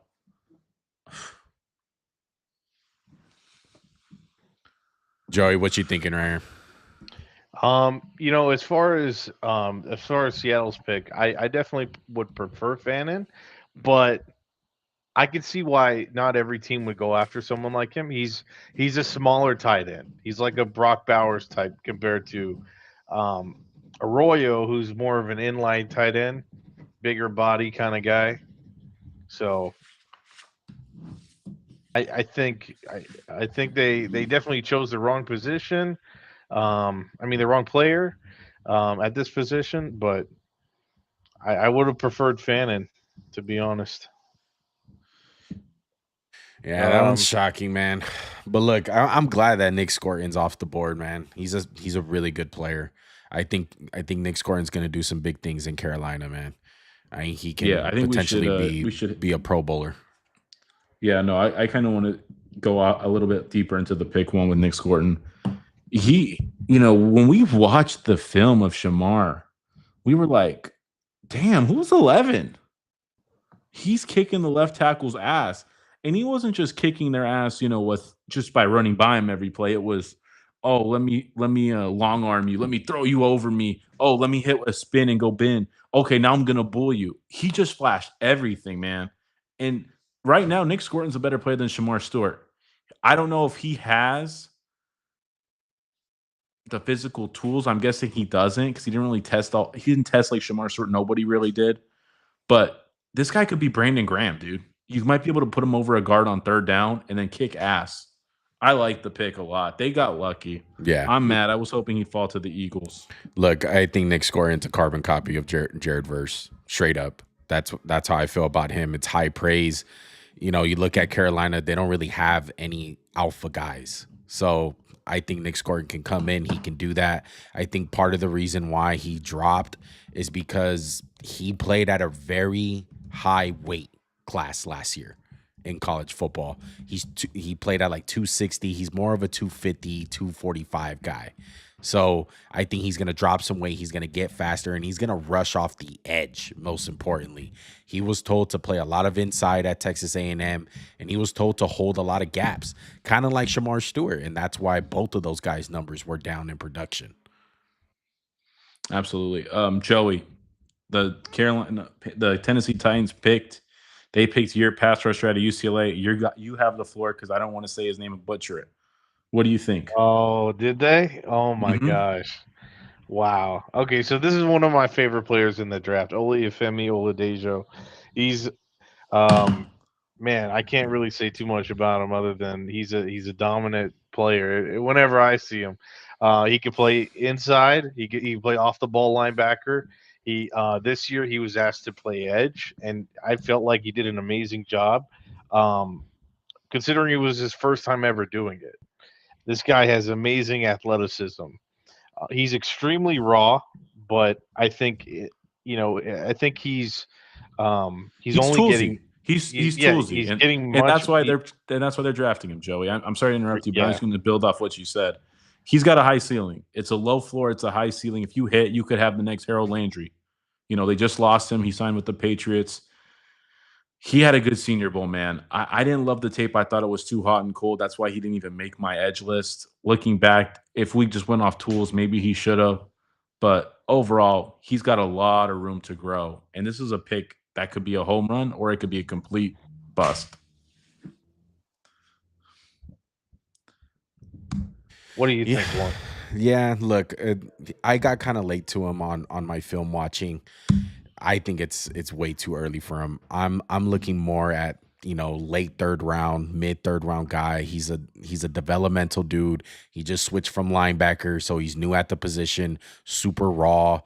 He showed a little bit of something though. He shows it at times. It's not enough for warranted like this high of a pick. The good thing is that Tennessee ain't gonna go, much here. So it's not like they need to have him hit this year. So if he winds up hitting 2.5 years from now, okay, that's good because they're not in win now mode. They're I'm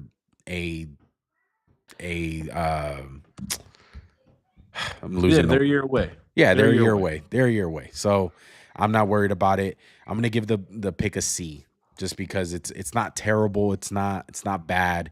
It's just a little bit early, and at least he's going to a place where he doesn't have to be the number one guy and be expected to do something very, very early. So, yeah.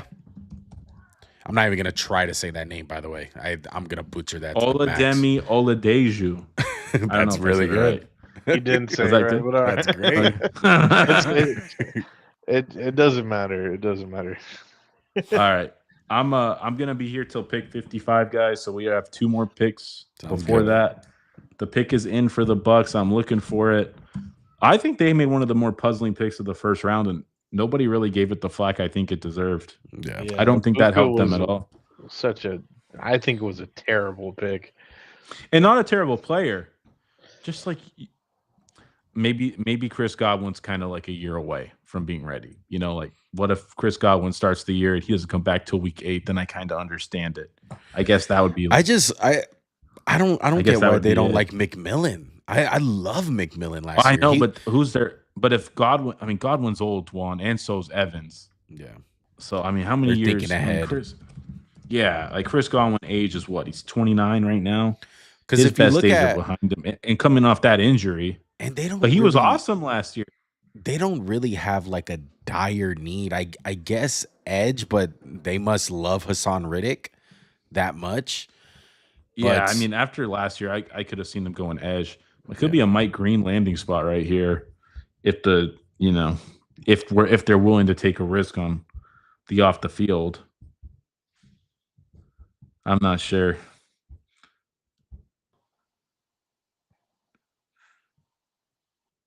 By the way, the Titans pick Oliafemi. I think I don't care what anyone says. In my opinion, he was the best defensive player on UCLA. Who else do they have? Carson. Oh, Carson? No, you're on drugs. I thought you meant like other than Carson. I was like, who else? No, including Carson. Oh, okay.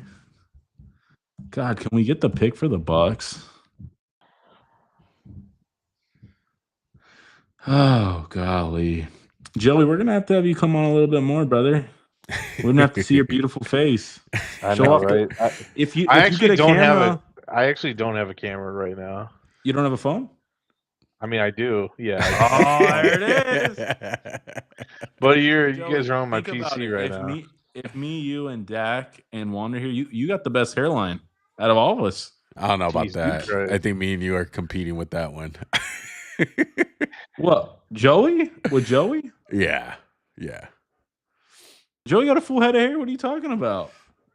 That's what I'm saying. Like, we're competing with that as far as like we don't have hairlines. Juan, let me take off your hat. Let me see I it. can't do that for you, dog. I don't think That I've shit's ever glued taken off on. my hat. That On shit's the pod. glued on. I tried to take it off during the draft. Yeah, it's a wrap. I'm convinced one doesn't have like skin on the top of his head. It's just a hat. I'm surprised he's not wearing his Turtle Beaches still. I'm not wearing my Turtle Beaches. I do have them. They're at my house. But Aren't they at my house? They are. I got them right here. I thought they were glued onto Look the at hat. that old school right there, bro. Look how old these are.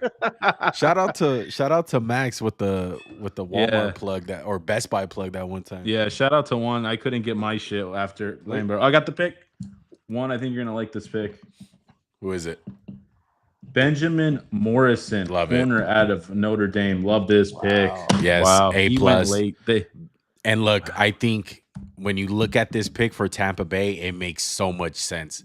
Tampa Bay with top bulls, what do they like to do? They like to blitz a shit ton. So what does that mean? They're in man coverage a lot. They're in zero coverage a lot. Benjamin Morrison is a man-to-man press corner. That's his specialty. The one thing that Benjamin is he's a little bit wet behind the ears when it comes to, I would say, like playing the ball in the air. I don't think he's all that good playing the ball in the air. I think there was only a limited amount of guys that can play the ball in the air. You know, it kind of sucks that they're in Travis Hunter's draft class because he makes them look like complete like shit at times compared to him. But it's really the injuries. That's why he dropped this far. And it's a hip. A hip is kind of scary for a corner because what if, now he's stiff in his hip and he can't just plant his foot and go. Yeah. But on tape, he was sticky. He might have had the second best he might have been the stickiest man coverage corner in the whole draft, dude. He was that good. And it sucks he got hurt into his year because I think if he played and he was healthy, he was a for sure pick. For sure fire number one, like a top first round pick. You look back at some of the film that you have from him. And one of the films that I went back and looked was against Marvin Harrison, Notre Dame versus Ohio State. And Ohio State, with the game on the line, they had 4 chances to get into the end zone. 3 plays in a row, they try to go to Marvin Harrison Jr. Who stopped them all 3 plays? Benjamin Morris. That's who stopped them. So high praise for him. Marvin Harrison was regarded as the best wide receiver in last year's class.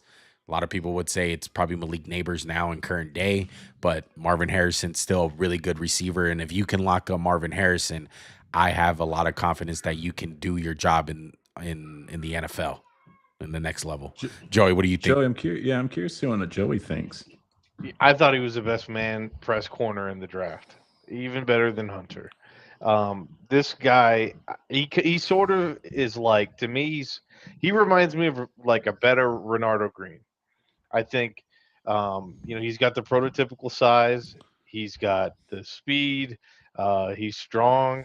He's physical. I like him a lot. Yeah, I A just plus have- pick. Yeah. Plus pick. It's just the hip The only- stuff. Yeah, exactly. I think, I think you could also say, with Will Johnson falling as well, would you have rather your team pick Ben Morrison right here, or Will Johnson? Excuse me. I would have went Will Johnson because he's the number 3 player on my board, and assuming the medical's not like his knee's gonna fall off tomorrow, Right. I like him more than Benjamin Morrison. But I think Benjamin Morrison's a great fit for Tampa and Todd Bowles. Yeah, I would love Will Johnson, dude. Like I said, I don't know how the medicals pan out, but I think Will Johnson's gonna be a baller. I just have more confidence in him than Benjamin Morrison. Benjamin Morrison is gonna be a solid player, and let's just be honest. Let's talk about the cons as far as like on the field. It's really the speed. I think a lot of people have a lot of reserves about how fast he can go. We're about to get the Packers pick right now. We got to see it on TV. It's not really anywhere online that I'm following. So let's see where they go. As far as like straight Ooh. line speed, do you think Morrison's faster or Will Johnson? Will Johnson. Yeah. We got the pick for the Packers. Anthony Belton out of NC State, a tackle. I'm not. This pick has a lot written over it, guys. I'm curious to know what both of you think. All right, so Anthony, Joey, go ahead, or Juan, go ahead. Go ahead, Joey. I want to hear what you got to say. I honestly don't know too much about this guy. God damn it, Joey! You're our O-line. You're our big back expert. What are you good? No. Anthony Belton's solid. I'm just puzzled by this pick because we just invested a first-round pick in Jordan Morgan, who was very disappointing, and obviously he was hurt for a big chunk, so I'm not going to hate on it too much. But he's strong. He didn't get it done in the pass game enough for me, Juan. I don't know how you felt. This is a C. Like yes, it's valuable to get an offensive lineman, a tackle. I guess it's insurance for Jordan Morgan. Yeah. But you have Zach Tom, who's pretty good. You have Elgin Jenkins, who's pretty good. And I don't know. I don't love it. He has 33-inch arms, almost 34. So he can almost play tackle, I feel like. With that being said. So you think he's more of a guard? I think he could play guard because obviously I'm going to get there. He's going to need to be in a gap scheme. That's what he's going to be. Right now they got Rasheed Walker, Jordan Morgan. They got Aaron Banks, Elgin Jenkins. They have at center right now, and they have Sean Ryan, and then Zach Tom. Yeah. Wow. I can see them kicking one of those tackles that they have currently to guard and maybe playing this guy at tackle. Who knows? Look, Anthony Belton, I did some work on him, and what I seen was the length, the power, like he has potential there. It's just not there right now. Wow. He's a developmental guy. So right now you think he's a swing tackle? Yes, correct. Okay. Yeah. Do you think he'll end up starting this year and they'll kick in Zach Tom, which is, I think he's the smaller of the two tackles they have, right? Yeah. Yes. Yeah. That's possible. That's a possibility, but we got to see if Jordan Morgan can even play this year, in my opinion, because he was so banged up. And with that, we have the Chargers pick. I had to leave on one of my teams. They're going Trey Amos. Wow. They are going Trey Amos with the 55th pick in the draft. Juan really liked Trey Amos. I'm going to let Juan steal it. Go ahead, Juan. I did not like Trey Amos a lot. I didn't have him. I didn't really have him all that high on my list. I can look back and see where I had him. But who was it who liked Trey Amos? I can't remember. No, you didn't. Who was it? I can't remember. It's Trey Harris. Oh, Trey Harris. Trey Harris. Oh, Trey Harris. Okay, Trey Harris. I love. That's what I thought. Yeah, it was Trey Harris. My fault. I thought you said Amos. No, I did. I did say Amos. I was like, what? No, Trey. Okay, that changes everything. Yeah. This is an A+. I love this. I think he can be an alpha guy. Max didn't really like him all that much coming from the Ole Miss offense. I think this guy has a capability of being pretty dynamic. I have him high on my list. Better Quentin Johnson. Way better. I think he's way better than Quentin Johnston. But this is an A+ pick, and I love I hate the Chargers, but I think they're killing it in the draft. They got two of my like most favorite players on offense, Amarian Hampton and Trey Harris. Those are great offensive playmakers, and that's what they need. They need offensive playmakers. They need guys to help out Ladd McConkey and Justin Herbert. I think their offensive line is solidified. I think their defense is pretty good. I love the pick. I'm gonna give it an A+. You know how big of a fan I am of Trey Harris. He can catch the ball as far as on the screen game and really, do some stuff with the ball in his hands. But also, I know Max is gonna disagree. I can just show multiple plays where he's going up for the ball and he's basically out muscling guys for the jump ball. So I love him in that aspect. The whole thing about him on why he dropped, the injury concerns. That's really what it was. He had some injury issues coming into the draft, so that's what dropped him. I love the value. I love the player. Chargers, man, they're looking like a winner to me so far in the draft. Like, I don't love this player. I thought if I was going to go with a receiver, I'd go with Elick out of Stanford, A.O. Manor. But I will say this: I like the ability that he presents the Chargers of. We know we have the slot locked down for the next few years. They need someone who can win on the outside. If he's healthy, maybe he can be that. I don't really see it, but I like that they address the need. I love that now they have Herbert as a target. I still don't think Quentin Johnston's long for the Chargers. I think the best possible case is if he replicates last year. I give it a B because I don't agree with the player. I agree with the pick and the direction and the need it filled. And with that, guys, this is the end of Max on the show. I stayed a little longer than I thought. My wife's taking longer to get ready. What's new around here, guys? I love her to death, but it's her birthday. I'm out. Was it today or is it yesterday? It was yesterday. Thanks for the Yesterday. shout out to her birthday, Joey. Thanks. You forgot. Happy birthday. What a guy. What a guy. Had a kid on my anniversary, but can't even wish my wife a happy birthday. What a guy. Well, shout out to you, Max. I hope you have a good dinner. We'll see you later on during the week. Just when to we do show our you guys how grades. to do it, I'm going to make her pay tonight on her birthday. That's what a dog I As am. you should. That's what kings do, boys. Make her That's sleep what on the you- couch. Hell yeah. Yeah, Let's go. while you got your eye on the corner TV of the Laker game. Yeah. The phone will have the late game at dinner. I will update you. The Lions took Tate Ratledge. Tate Rutledge. Ratledge, center. Oh, wow. Center out of Georgia. Yeah, center / guard and interior lineman. Boys, have a good rest of the draft. I'm going to try to listen in. Joey, get a camera. All right, guys. All right. I'm man. out. Have All fun. right, later, bro. Juan, carry the show. I'll It's a little try. heavier now that I'm gone. Oh man. All right, Joey. All So right. so they got Ratledge, center out of Georgia. Do you know anything about this guy? I know you said that you didn't really get a lot of the linemen. So I just wanted to touch on Trey Harris a little bit. Yeah. So I know Max said, why didn't they go Elick, Ale Manor? And my what I'm wondering is, what if Jim Harbaugh, who has ties to Stanford, knows something about his injury? Maybe it's a little bit more serious than other teams know it to be. Who knows? Yeah.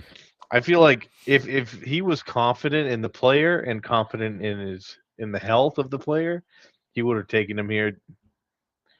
He has close ties to Stanford. Yeah, Jim Harbaugh, you're saying? Yeah. Yeah. Yeah. Look, I think Trey Harris is gonna work out for the Chargers, man. I really love that pick. And I think Trey Harris, if there was no injury concerns, I would have had him as a top 3 receiver. I'm just telling you that right now. I think he's gonna be really good. I think part of it though, on why like this comes back to like film watching, watching it with context. And what I seen with a lot of context is when you watch the Lane Kiffin offense, Joey, it's like screen, screen, screen. Like how many times did we just see Trey Harris catch the ball at the line of scrimmage and just try to do something with the ball in his hands? It was way too many times. But the times where he did go downfield and he was given an opportunity to show what he had, I loved it. It was phenomenal. And I think the route running gets a little bit brushed under the table too. I don't think it's all that bad either. So I love what the Chargers are doing. Omarion Hampton, Trey Harris, they're honestly looking like a big winner to me. And they need a receiver, and they need an outside receiver. They need an X. They had Lab McConkey in the slot. You put Trey Harris into the outside X receiver. It's going to be a home run.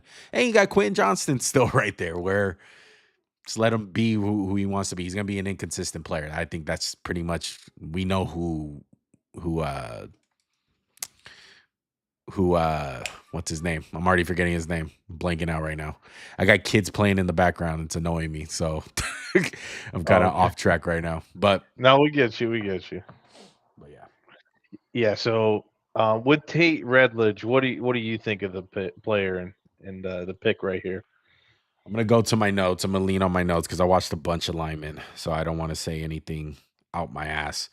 But I know that he's a 1-year starter.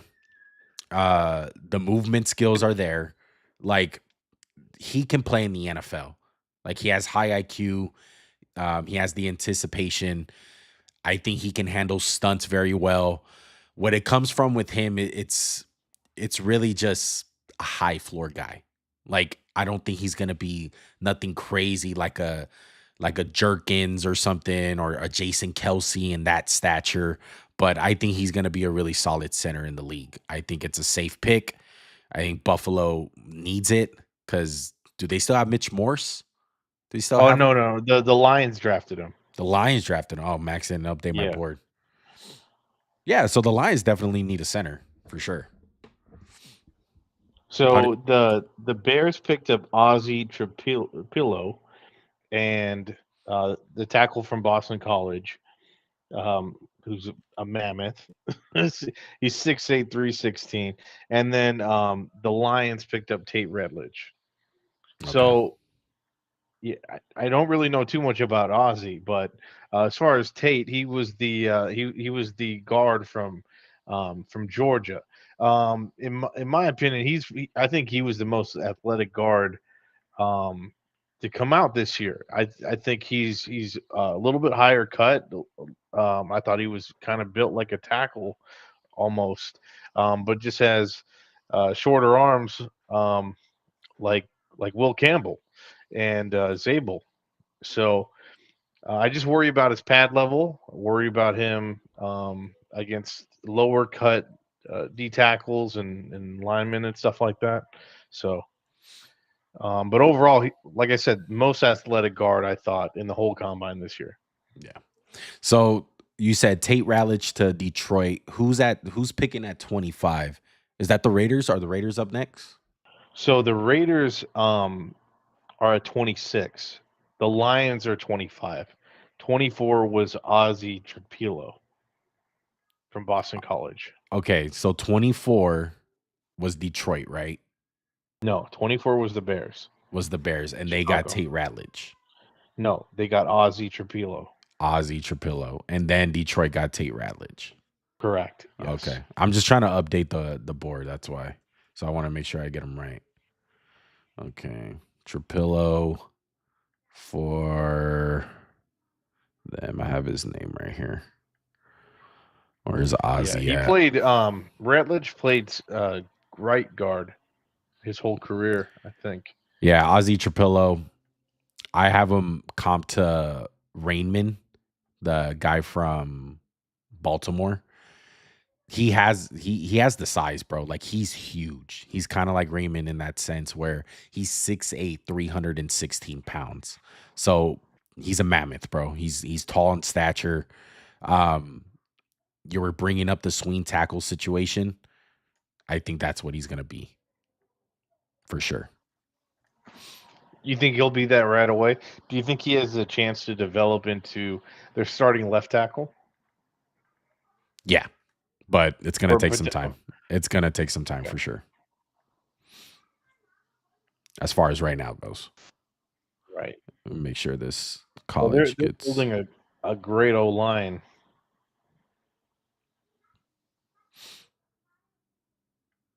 Let me go right here. Boston College. Fix it. Okay, so What do you next think up, about the Bears revamping their O line? I don't think they're really revamping it though. I just think it's a swing tackle type of guy. Well, what I'm saying is this offseason they've revamped their O line. Yeah, I love it. They need to protect Caleb Williams. Yeah. Let me get this draft order. Let me make sure. Let me go to the tracker. Keep up with it. My draft guy Max left me hanging. All right. Okay, so the Raiders are on the clock. Okay. So what sticks out to you as position of need? Hold on. Let me fix this really quick and I'll answer that question for you. Okay. So Raiders are on the clock. We're good to go. Let me look at my big board. Let me update this. See who's on the board.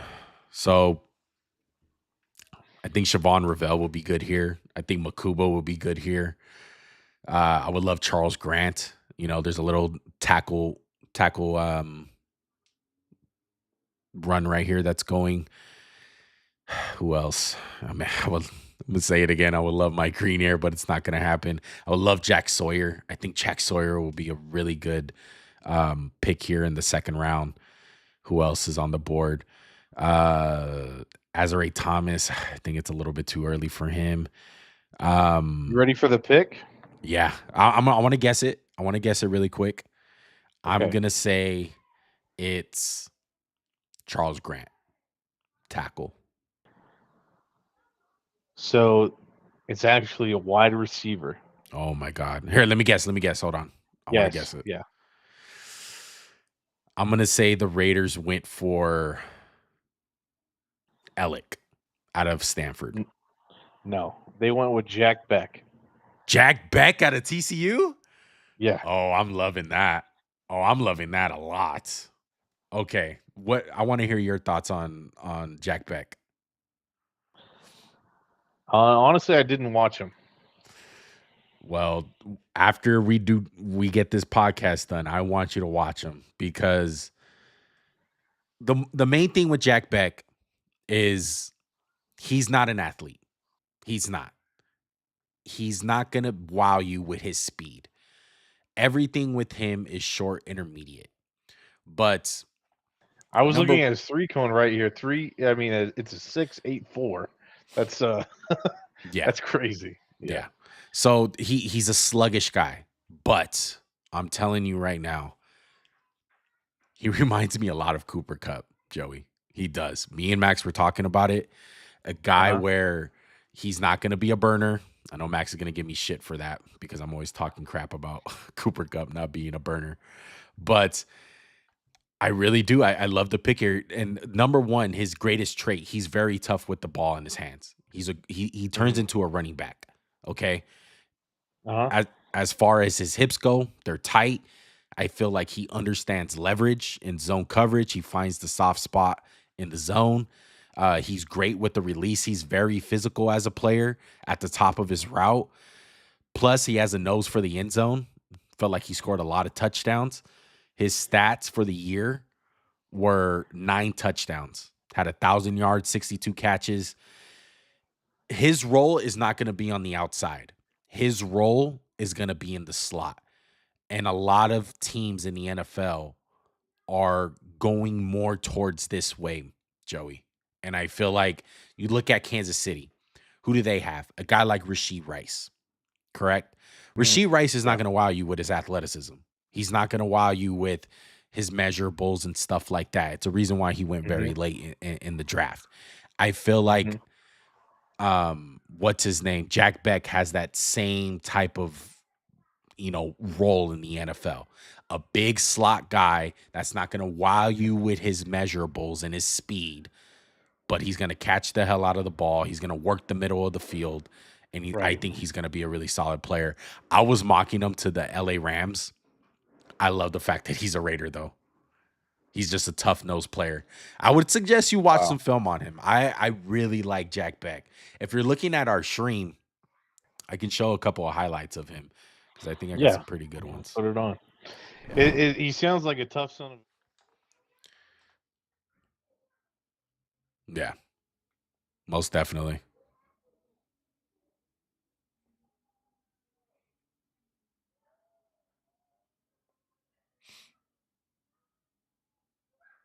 Yeah.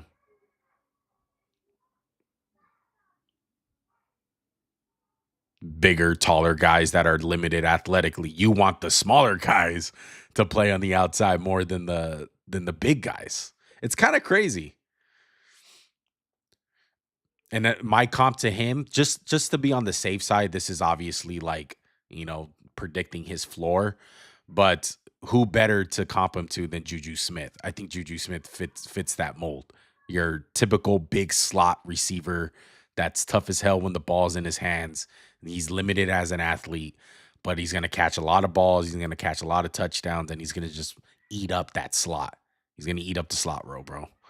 But the Raiders needed a receiver. All they had was Jacoby Myers, really, and I find it tough that they were gonna go with that jittery guy like a Jalen Knoll from Iowa State, a guy like that, because we kind of already have that in Trey Tucker, and they need another bigger guy. And I feel like Jacoby, he can probably work on the outside a little bit more. It's kind of funny because I think they kind of found like a replacement for Jacoby Myers, because you can argue he's kind of similar to Jacoby as well. That's interesting. Interesting. Yeah. I think Jacoby's probably a little bit more athletic, right? Yeah, definitely. He's probably, and that's what scared me with Jack Beck too. Faster. Like I seen his tape, and this was before the combine that I watched him. Right. And then I watched him at the combine, and man, did he look sluggish. He just looked sluggish. Like the best way I can explain it was his feet looked like it was in the mud. That's how it looked to me. Wow. Yeah. He's not going to wow you athletically. That's why I'm saying, like, if the Raiders can just be like, hey, we're going to play this guy in the slot, we're going to take a page out of Kansas City's book, I don't see a problem with it. Now, if you're going to ask him to take the top off, that's a whole different story. What's your grade for him? My grade for Jack Beck, I have him as my 7th receiver overall, and I have him as a mid-second round pick, so it fits the value as well. Wow. Okay. So the Ravens pick is in. Are you ready for this? Yeah. Tell me who the Ravens are picking. Shador. I'll give you him. No, it's an edge. It's an edge. An edge? Let me see what edges are available still. I can probably guess it. Jack Sawyer? Mike Green. Mike Green, really? Yeah. Oh my God, I can't believe he ended up in Baltimore. Oh my God. I mean, he's gonna. Could you imagine their front seven? Oh my God. He's gonna wreck shit, bro. He is absolutely gonna wreck shit. Yep. I can't believe he fell this far. Guy out of Marshall. I know how much you love Mike Green, Joey, so I'll let you talk first. Go ahead. Man, he's the second best edge in the class. Let's talk about his cons first, because there are fewer than his pros. Okay.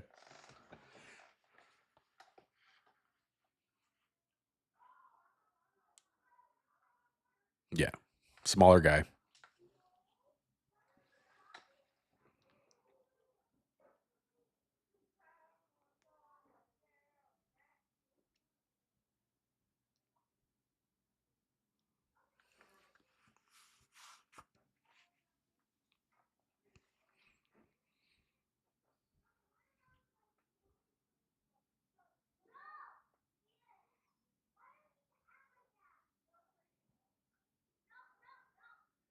Yeah. Speed, he could, he could win a lot of different ways. I can only imagine how well he's going to do in his NFL career. I think he went to a perfect destination. Right. They have a big physical D tackle in Matabuke. They have Roquan. They have who's that other linebacker they have or edge? They have Kyle Van Noy. They have, and then the other guy. Let me look him up. The really athletic guy. He's like 6'5".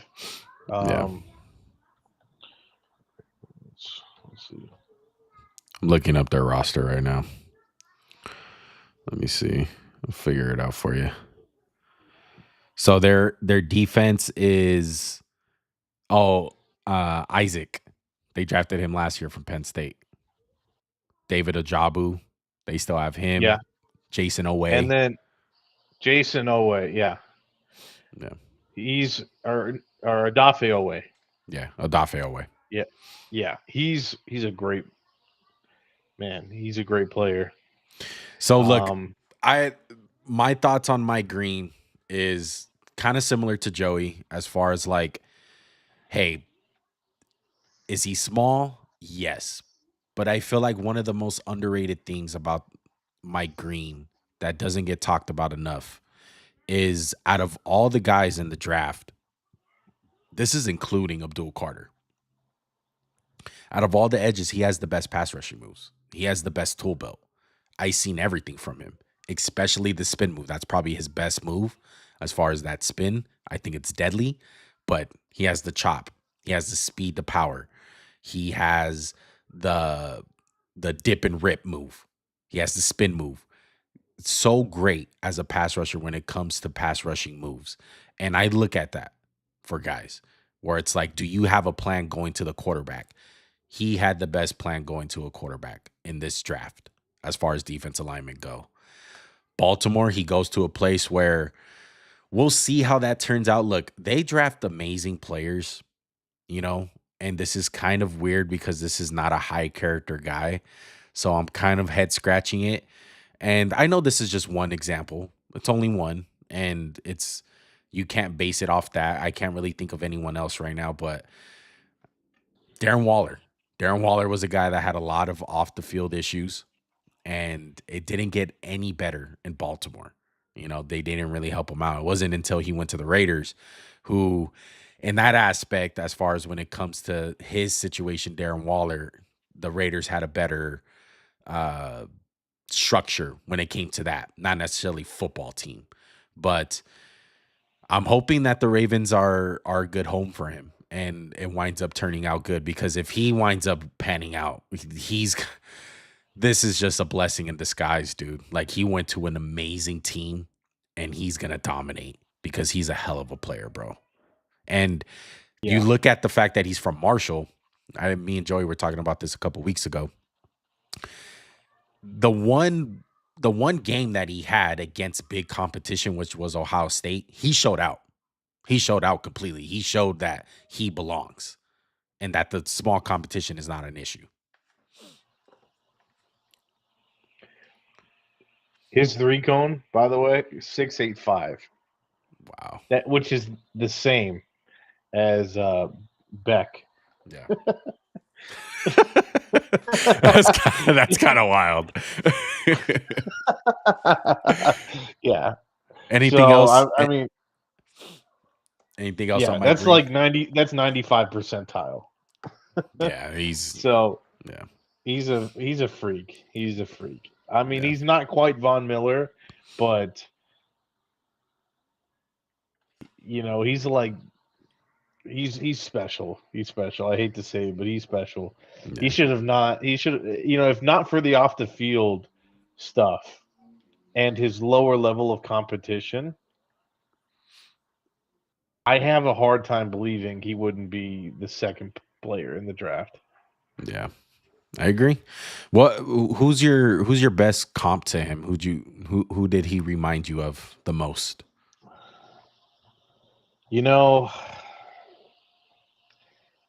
I kind of have to think about that. It's not really like clicking. No one pops up in your head. Yeah, no one really pops up. I mean, he's a very special player. Yeah. I had Byron Young. From the Rams. Byron Young, not the Raiders. He's much better. Yeah, he's much better, but it was hard to get a comp on him. I would love to compare him to Khalil Mack because he has similar, like, in a way. Yeah, in a way, like small school guy. They both dominated like Ohio State, but I think Mac was just so much stronger than Mike Green. That's what it came down to for me. That's true. Yeah. Yeah. Okay, so Denver traded up for this pick. You want to guess Okay. who they picked? Do you know yet? I don't know what position. Okay, don't look. Don't look. It's a running back. Go ahead and pick it because Max just typed it in the chat. I know who it is. Is it Ollie Gordon? Nope. Hell no. I don't Caleb think Ollie Johnson? Gordon goes right here. No, not Caleb. It's RJ Harvey from UCF. Oh, that's your boy. That's my boy, man. I'm regretting it, dude. I'm regretting. I put UFC. UCF. UCF. UCF. Okay. Yeah, I love this pick. I love RJ Harvey, and I'm not mad on how early he went. I know I'm probably gonna have him lower on my big board, but he at times when I was watching him, Joey, I wanted to make him my best running back. Like that's not best running back. Let's not get crazy. Not Ashton Genty, but I wanted to put him in my top 5. Put it that way. And there was times where I thought his tape was better than Judkins and Henderson. That's how I felt about RJ Harvey. He's 5'8", 205 pounds. He reminds me a lot of Bucky Irving. And I messed up on Bucky Irving last year.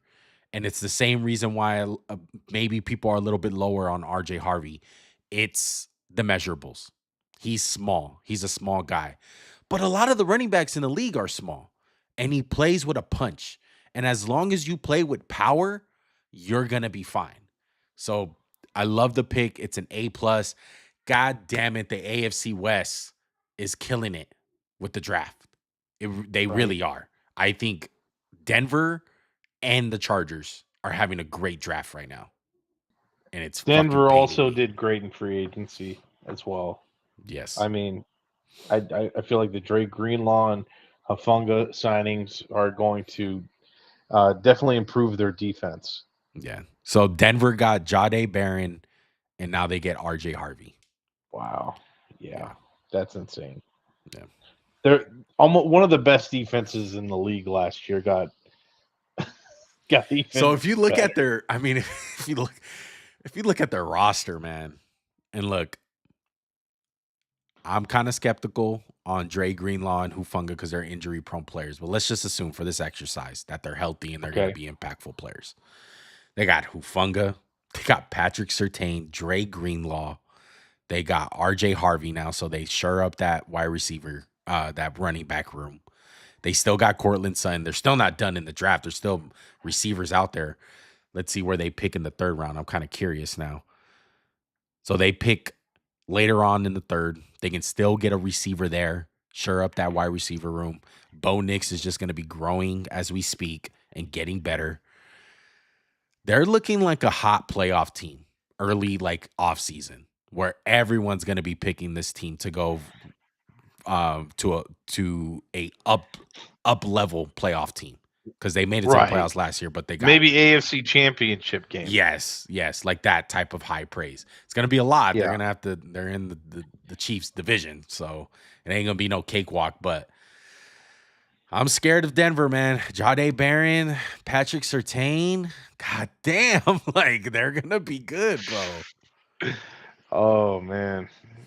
And then they have Riley too. That other corner. Yeah. Oh man. Riley Moss. Yeah. Okay, so anything else on the Broncos or RJ Harvey, Joey? No, it's just that I just feel like as well as the Raiders are doing right now in the draft, there's nothing they could possibly do to overtake the Chargers, overtake the Chiefs, and overtake the Broncos. All 3 of those teams have done a great job. You know, I would say mostly the Chargers, mostly the Broncos, not as much as the Chiefs, but you know, as of right now, where would you rank that division? How would you rank them?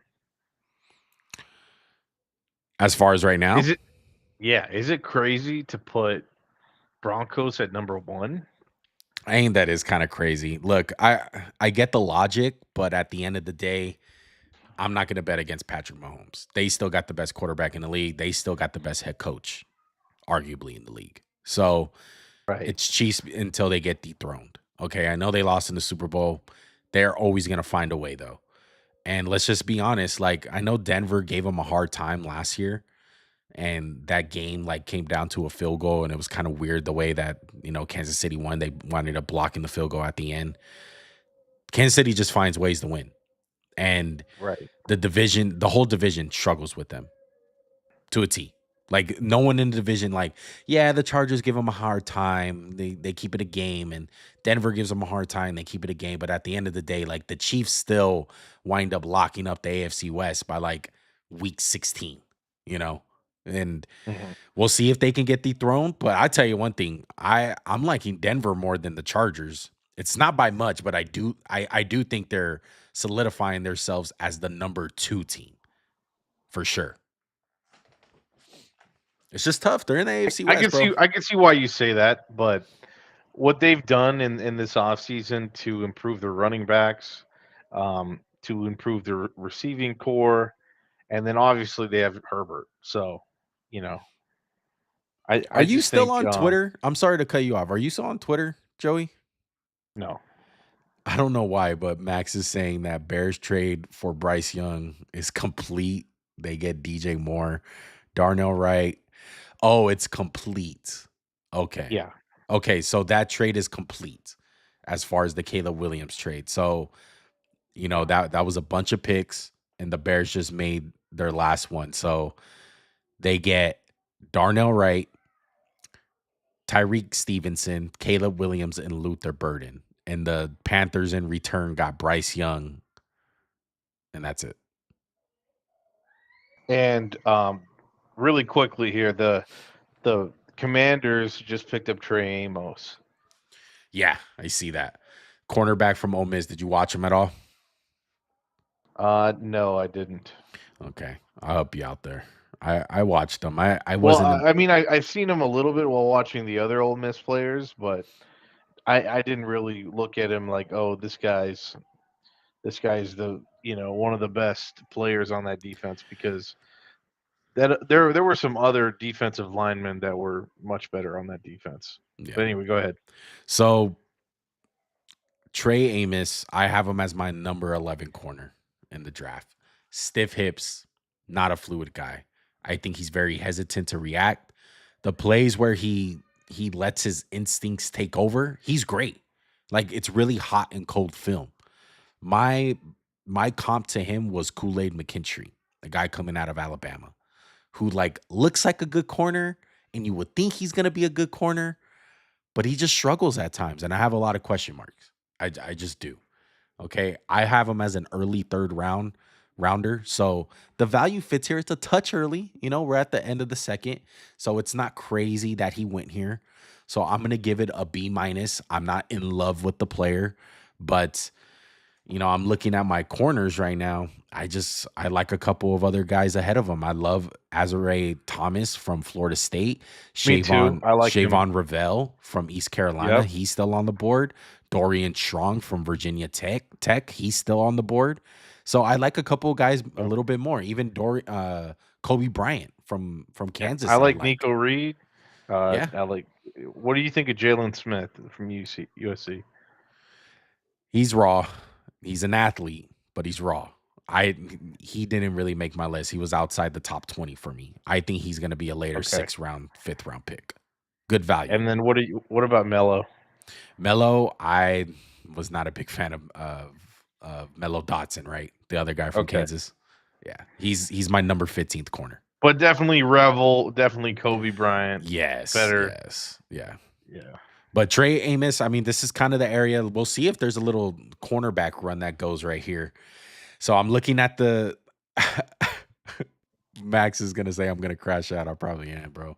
I'm seeing some of the picks. Let's skip over, because I want to update this board. So Chicago, Shamar Turner. Shamar Turner. Okay, Shamar Turner out of Texas A&M. I love you, Shamar Turner, but I want to talk about this next pick because I really do Yeah. love this guy. Hold on, let me just update the board. Do you know who the Kansas City Chiefs took? Omar Norman Lott. Yes, this is my boy. Let me update. Let me update. Hold on. Yeah, I like him a lot too. Hold on. Let me update. Chris Jones and this guy is going to be very difficult to stop on the interior. Very much so. Hold on. Almost done. I like Shamar. I would say I like Shamar Turner as well. What do you think of him? Shamar I don't what? want to spend too much time. Shamar Turner. Yeah, I mean, this is the area that he'll go in. I didn't have him really high on my big board. I know he was part of that that Texas A&M. A&M line, and Yeah. all the Texas A&M guys were kind of just weird. Okay, I it's agree. hard to evaluate all those guys, but Chicago, they're just getting depth on their line. I would have picked someone else. I'm really excited about this. I think he's. Honestly, I Norman think Lott. he was the more productive Shamar. Yeah, most definitely. But I don't think they asked Shamar Turner to do as much as Shamar Stewart did. That's the big Right. difference. And also Shamar Stewart is in a whole different class of athleticism Yeah, right. That's and why he went in body the type. first. Yeah. Right. Okay, so Omar Norman Lott. I'm so glad that he went in the second round because it confirms what I seen. A lot of people are going to look at it, right? And they're going to say, Armin Norman Lott, is he even the best guy on his team? Like, he doesn't play all that many snaps. He only had 4 sacks. He had 18 tackles, Joey. That's it. And I think he's the gem of the class. I really do think so. He's very twitchy. He's nimble, loose hips. He's going to be an absolute nightmare when it comes to these guards. Like, what do guards struggle with in the NFL? And I mean, all offensive linemen. When you hear them talk, they struggle with the little stature guys, the little dudes. Right. It's not the tall guys. It's a reason why people struggled with Aaron Donald for years. Now, I'm not comparing this guy to Aaron Donald, I'm just making an example. Like, those are the guys that offensive linemen dread going against. And Norman Right. Lott is that guy. They're going to dread this guy on Sundays. And my comp to him, it's high praise, but it's Michael Bennett. Because I honestly feel like with the frame that he has, the 6'2", 291 pounds, you may be thinking, he's a little bit of DJ Jones. Or not, who's the small defensive lineman that the Niners drafted, Joey? Was it DJ Jones? Is he's the 6'1" guy? So what draft? I'm thinking this is like 7 years ago. Anyway, look. Probably DJ Jones. He's on the Broncos now. Yeah, I think it was DJ Jones. He's like a 6'1" guy. So you look at the height and you're automatically scared. But I think he's going to be able to play the edge at times, not full time, but I think he's going to dabble on that edge spot when you get him in on third down. It's like, hey, let's just run a NASCAR package. Let's just get our best guys out there. And he's going to be able to come off the edge. That's how much athleticism I think he has. That's how much twitch I think he has. The hip flexibility, I think it's all there. A+. My goodness, I think the AFC West is killing it in this round. I love all these picks. I think Jack Beck is the worst one. I don't think it's bad, but I do think if I'm having to rank them, it's 4. And if I had to rank them right now, I would go number 1 with, I love the Chargers with number 1 with Trey Harris. Number 2, RJ Harvey. Omar Norman Lott for 3, and Jack Beck at 4. But I think all of those guys, they're all really good. And I love the value that these guys are going in the second round. Love it a lot. Do you think Omar Norman Lott can play nose? Not full time, not Chris zero. Jones? Not zero. Okay. No, I don't think so. And I think he goes with the perfect guy. He's not going to ask to take over double teams. That's Chris Jones's spot. Chris Jones is going to eat up all that. So he's going to get a lot of single team coverage, bro. But anything else on Lott, Joey? I love the player. I love where he went. The only thing I'm sort of questioning is, why wouldn't they trade up for like someone like an edge? Because I feel like their D tackles are good. You know, I feel like they have a bunch of guys, but I don't think they have a great edge guy, and I think where I think they missed an opportunity to draft a great edge earlier in the round. For The the reason I say that is because they're about to pick again in like 2 picks. yeah. So I would have preferred, maybe trade up and get Ezraku, trade up and get Oladejo, trade up and get Mike Green, or even Landon Jackson, um, and then go D tackle, which is a little bit deeper. I think. I Yeah. think D tackle. I think there are more guys like Orman Lott later in the draft than guys like Mike Green later in the draft. So that's my Yeah. No, I that's get my you. opinion. Look, so this is the second round. We're all wrapped up. The Giants are on the clock at pick 65. So you're looking at this second round.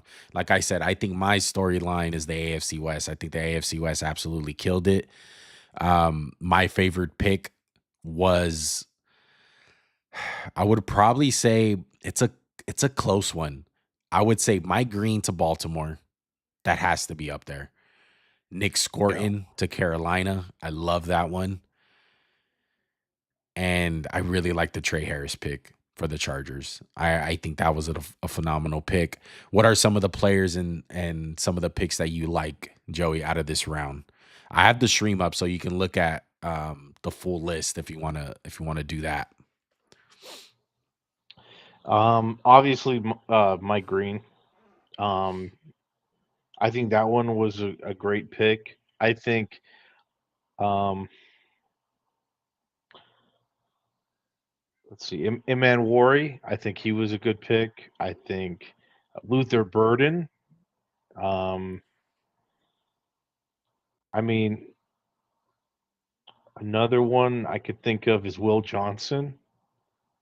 Um, Nick Skirton. Man, I think we're going to look at this draft and be like, in the second round, um, there was some great players drafted. I think we're gonna look back on it, and um, there were some crazy picks right here Well, because I just this is don't where see how it's the bulkage of the draft was. This is where all the value yeah. was. I just don't see how it's possible that Mike Green fell like this, other than the off the field concerns.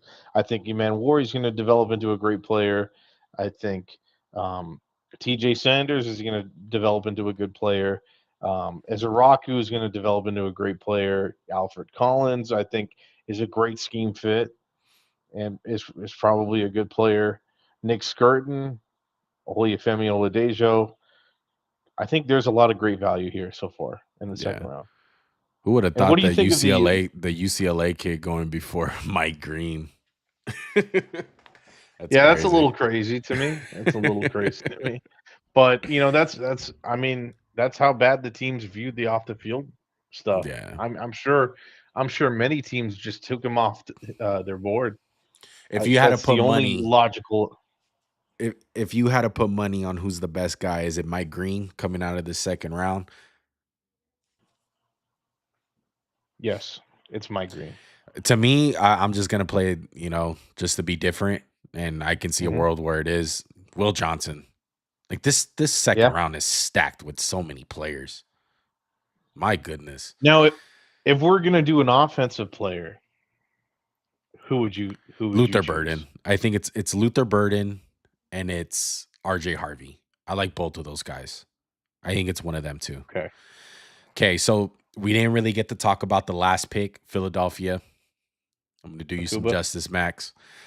Andrew Mabuka, safety out of Texas. He's the last pick in the second round. I'm giving this an A plus. He's my second overall safety in the class. I love him. I think he's going to be amazing for the Philadelphia Eagles. The Eagles just keep on getting some dogs, man. He's an absolute dog. He runs around with his hair on fire. He reminds me a lot of a guy in Buda Baker. You know, he's on the smaller side. He's 5'11", 186 pounds. He doesn't know that he's those measurables. He doesn't. He thinks he's 6'3". He thinks he's the size of Eman Wari, the way that he plays. But I think he was very productive. He had 5 interceptions in the college season, and it's all gas, no breaks. Literally, play the rock music, play Pantera when you watch Andrew Mabuka, because he's gonna come downhill. He's gonna hit your ass straight up. A+ pick. So, I think the player itself, I don't have a problem with. I would have preferred them to get a corner, like we were talking about before, Azariah Thomas or Kobe Bryant, or even Revel. I think, I think a corner would have been perfect, and I don't know if they clearly have replaced Slay. Yeah, we'll see. I mean, there's still some corners on the board. Maybe they can trade in. You know how he is, but I mean, maybe they want to play Cooper DeJean on the outside. I don't think they should, but maybe they want to play him on the outside. But at I the end of think, the day, they got yeah, Quinion Mitchell. I mean, it's not like they don't have anyone out there. So they have someone I to know, guard. but I feel like they need a second guy. Yeah. I love Mabuka. I think he's gonna be a solid player, man. I think I how he's doing it again. He just picks high level guys. I agree he's a high level guy. I agree he's a productive guy. I just think you could find safeties that have that same archetype Mhm. later in the draft, whereas you could find an outside corner very rarely. And I feel like this is the time and place to get one while they're still on the board. Right. So Okay. Let's move over to the third round. I'm gonna update the board that before. that being said, though, I was nitpicking. If I had to be very critical, it's still a good player. Yeah. So good for them. Yeah. All right. Let me update the board for you guys. So the first pick, the Giants did not pick Shador Sanders. By the way, Shador is just falling more and more. Max says at this point, Shiloh Shiloh Sanders is gonna go before Shador. That's how it's looking. At, But the, at this point, Colonel Sanders is going to get drafted before Shador. yeah, it's just not looking good for my boy Shador, man. It's just not looking all that good. All right, but Deion Walker is actually the pick from Kentucky that the Giants wind up going. Joey, any thoughts on Alexander? I mean Alexander. Deion Walker out of Kentucky. I thought it was Alexander. Are Was you it sure? Alexander? I think it Let me double was. check. Oh, you're right. Alexander, not Deion Walker. You're correct. Well, Okay. good. I'm What happy it wasn't Deion 'Cause you Walker. I'm a fan of Deion Walker. I don't want him to go to the Giants. Um, yeah. So I'm glad they took a defensive tackle, someone that they could pair with what's his name? Um, Kayvon what's the Giants D Thibodeau, tackle? Abdul No, Carter. Oh, yeah, big sexy. yeah, Big Six.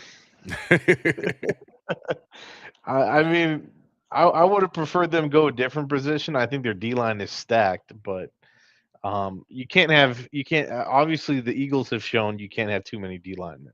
So Yeah. good pick, good value. Yeah, I like Darius Alexander. He's my 5th overall defensive tackle. A lot of guys went ahead of him, but great length, heavy hands, great pass rusher. He has a plan when going to the QB. I really like his speed to power as well. I comped him to Matthew Iodonis. That's how much power I think he had. Christian Barmore, another one. If you want to go a lower floor, type of dude. Mhm. And this is great value. I had him as a early to mid second round pick. You get him at the top of the third round. That's great right there. And he has those huge long arms. He has 34-inch arms. So lots of love about him. Everything is violence. And it's really just a small school. Like if you don't mind the small school, then like pick him. He comes from Toledo. There's been multiple guys that come out of Toledo and they've been just fine. So I like the pick. Okay. So the Chiefs wind up going Ashton Gillette. Gillette. Yes. Let me update that for you guys too. All right. Anything on Ashton Gillette? No, I didn't really watch him too much. He's a tweener. He's more of a tweener guy. He's 6'3", 264 pounds. He needs to work on his run D. He Is plays. his last name Gillette or Galat? I think it's Gillette. Ashton Gillette. I might be wrong. I'm terrible with names, but that's how I'm reading it. He's out of Louisville. I think he needs some work. Okay. I think he's a tweener. Oh yeah. Okay, this guy. Yeah. I like Definitely some an guys odd better. body type. He's sort of like an outside linebacker, like sort of like a larger outside linebacker, but his athleticism is amazing. His pro day he was 4.63 in the 40, and also his 3-cone was 6.94. Yeah. So not quite Mike Green, but very athletic. Okay, I'm just seeing the Raiders pick. Wow. I'm kind of hyped and I'm kind of shocked. Okay. So we'll talk about two picks because they're really good. So Cleveland goes. Yeah, so Cleveland goes. They get Harold Fannin. Okay. So I gotta update this board. I gotta update. They're going fast now. Great tight end here, Harold Fannin. Yeah, tell me your thoughts on Harold Fannin to Cleveland. I like him a lot. He's not your typical inline tight end. He's a little bit more undersized. They're gonna have him and Njoku, so that's gonna be good. Some big body targets for for no one to throw to. I mean, I'm just gonna put BG. Is Deshaun Watson gonna be their quarterback next year? Like, are we doing this again? Like, I can't believe they don't go Shador Sanders. Yeah, I mean, I understand them wanting the best value, which I think with Fannin you're getting good value here, but you don't have anyone to pass him the ball. Yeah. So, look, they have Njoku already, like you said. They're paying Njoku a pretty good penny too. He's getting paid some top dollar for a tight end. He's paid very well. Yes. And he's worth it. He's worth it. He's a great player. So I kind of see him as the same thing. Like they're both athletic tight ends, so I guess you're gonna have two of them now. I'm kind of I don't like I love the player. I don't like the spot. Okay. I guess you're in the third round. They went best player available. They're not gonna have David Njoku stop them from drafting a really good player. I think Harold Fannin is the second best tight end in this draft. That's how I feel. I have him slightly over Colston Loveland just because I love the ceiling with Harold Fannin. But I don't get what Cleveland's doing. At least with this pick. I think they've been doing really solid for the most part of the draft. I still think one pick could mess up your draft. And right here, I understand the player, and I just don't. I mean, I don't see a scenario playing Njoku and Fannin at the same time. Yeah, and I feel like you want your best 11 guys out there. So, all right, it goes against the new NFL, right? Where we want more wide receivers, less tight ends. and it's going to be hard to justify only one of them playing. You know, Right. you kind of anyway. Let's Look, let's go let's to go the to the Raiders Raiders. pick, okay? Raiders in the Wow. house. I love this pick.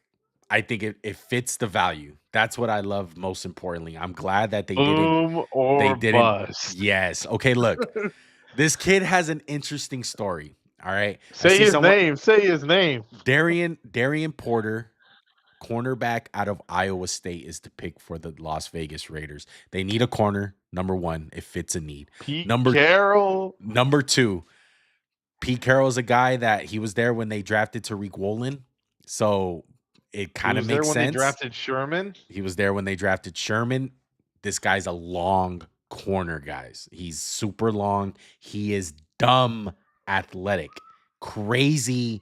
Like, if you look at his mock draftable, it is insane. Okay. I had this guy as an early third round pick, so he's going right where I think he is valued at. My comp to him, this is being a little bit modest, Zion McCullum. And Zion McCullum is another crazy athletic corner, makes plays on the ball. Now, Darian Porter is an interesting story, and this is why. He's a 6-year senior, right? And you would think 6-year senior, oh, he's played a lot of corner probably. No, he has not. He was a wide receiver for 5 years straight on Iowa State. And you're like, oh, he was a receiver. How many balls did he catch? One. He caught one ball. That's it. His whole career. He was a special teams guy. He has lots of special team value. So if he doesn't work out as a corner, he's at least going to bring some value at the special team spot. But I tell you one thing. It's 1 year of tape, and he's a 6-year senior, but it's pretty good freaking tape, man. He showed up this year, and he was locked down. I felt like he had some of the best tape when it goes just for this year as a corner. It's just a weird situation. He's an older cat. He's 24 years old, about to be 25 during the season. So it's the same thing like Demetrius Knight from South Carolina, where it's like, how much better can this guy really get? But the measurables are there. Like, if you're a guy that likes Eman Wari and guys like that, you're going to love Darian Porter. I had him a lot lower on my list. I would have loved Siobhan Ravel here. Let's just be honest. He's still on the board. But I get it. I get it. Pete Carroll wants the athletic guy. And this is the spot to take a guy like this. There was no reason why he should have went in the second round. He fits the value. I'm giving it an A+. I am rooting for this guy hardcore. Okay. I love Darian Porter. I know Max, when we do our grades, he's going to talk about it. And Max really loves Darian Porter. He had him as like his top 7 corner. Okay. I can show our corner list right now, but Joey, any other thoughts that you have on Darian Porter? I know you're kind of reserved about him and you didn't really know much about him. I put you on him about last week. So what are you thinking about him for the Raiders? I think he's a boomer bust prospect. I think this is the right place to take someone like this. He's pretty much wasted his college career. I'd say playing the wrong position. But last year he found his natural position at the cornerback spot. He's like 6'4", 200 pounds. He runs a 4.3, and he's a freak. He's like DK Metcalf if Metcalf played corner. He's it's insane. It's insane. Yeah. So like I have not rocked up like him, but no, the size and everything. It's crazy. He's 6'3", 195 pounds. He ran a 4.3, so crazy athlete. There's a clip that I have in here, guys. Look where he starts. He's starting way over there, and he catches up all the way to a guy in Caleb Johnson and stops the touchdown. That's the kind of speed he has. That's the kind of effort he has. And it doesn't surprise me that he has that effort because he's a special teams guy. He's always trying to make the splash play. So I'm excited. I'm thinking some Tariq Woolen because I know that was Max's comp to him. So I'm hyped up as hell about Darian Porter. Shout out to the Raiders. I haven't liked a pick like this for the Raiders in a very long time. And it's 2 guys that are gems. It's Jack Beck and Darian Porter. Guys that I felt like that were gems in the draft. So I'm hoping they pan out. It's hard to compare to Denver and Kansas City and the Chargers because I think they're killing it in the draft too.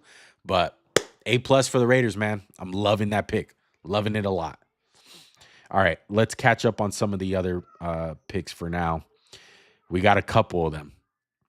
So Patriots select Kyle Kyle Williams. Williams. Okay, so this is Chris Sims' boy. All right. Let me update the list. What'd you think of Kyle Williams? Did you watch him at all? No, I did not. I mean, I heard about him. I know that he was a late, sort of a late riser. Yeah, very late riser. Look, I'm not gonna agree with Chris Sims and say that he's I think he had him as like the second best receiver in the draft. He's a guy he's athletic. He has some wheels on him. Okay. His size is okay. Like everything's pretty much like all right about him. I think a lot of guys fall in love with the measurables. A lot of guys fall in love with the athlete, but I think he needs to work on some other stuff. Like I don't think he's all that good playing the ball in the air. I think he's a good route runner, but hey, this is where you take a guy like this. You take him in the third round. I think Chris Sims was talking about like he's a first round pick. I think that's way too high, but some people are gonna love Kyle Williams, and the Patriots need a receiver desperately. Okay, they winded up going Will Campbell, and they still needed a receiver. Did they draft anyone in this? Who they draft in the second? They winded up drafting Travion Henderson. So now they're trying to take care of Drake May as far as the playmaking aspect. This whole draft has been about Drake May. It's all been offense. Will Campbell, Travion Henderson, and you got the kid Kyle Williams now. So all points to Drake May being the guy that you got to help out here. Which is great news for them. Yeah, very much so. Let me update the list. Okay. So Detroit, Lions. yeah, they wind up going receiver as well. Wow, they go with the kid out of Arkansas. That's a shocker. Okay. I only know a little bit of information about it. I'm not even gonna cap about this one. All right. Let me try to Isaac Tesla. Tesla? What a last name. Let me update this. Tesla. All right. I'm probably spelling that wrong, but why not? All right. I'm not gonna lie. I don't know much about this guy. I'm surprised that other guys are falling right now. And I'm trying to look at my big board right now. Hold on one sec. Yeah, he's a big body guy. 6'4", 4.4 speed. Vertical. He's about a 40-inch vertical. And they traded up to He's get an him. athlete. Yeah, he's a tall athlete. Yeah. All right. I'm not even gonna cap and say I got much to say. Is this JMO insurance? It could be. What do you run? What's his 4? What is 40? 440. 4.4. He can go. At curious. 6'4". Yeah. That's wow. He's 6'4". Yeah, he can go. So it might be JMO insurance. Okay. Let's go to who just picked this guy? The Saints. Saints. Oh, and we got to talk Vernon. about your. Don't look at the Bills pick. I want to surprise you with that one. I want to talk a little bit about Vernon Butler. Okay, so Vernon Butler goes to New Orleans, and this kind of coincides with the type of guys that they like. So Vernon Burton, he's a guy that is a run stuffer. You know, he's a zero type, zero gap type dude, and he's just gonna stop the run. Like that's basically what they're getting him for. All right, and that's what New Orleans needs, a bunch of stuff. Okay, I like the fact that he's going here. I don't think it's crazy. It's a little bit rich for me. I have him more as like a 4th round guy. But Vernon Burton, defensive lineman from Texas, he goes to New Orleans. It's solid. Do you know anything about Vernon Burton? No, I can't even find him on my list here. Yeah, I compared him to Corey Peters. Uh, he just seems to lack everything lateral. Like he's a big guy. He's 6'4", 305 pounds. Um, the pass rush to finish is just not consistent. Like he's all about the run game. He's about penetration, stuff like that. So that's my thoughts on Vernon Burton. Okay, so Chicago just picked Joey. Oh no, Chicago Okay. traded with Buffalo. This is Buffalo's pick. You haven't seen the pick, Okay. right? You didn't cheat. I Go ahead. Did you cheat? You already seen it, huh? No, I didn't. I Yes, you did see did. it. I I'm can tell sorry, by your dude. voice you cheated. I did see it. I did see it. All right, so I Landon didn't cheat. I saw it Jackson. accidentally.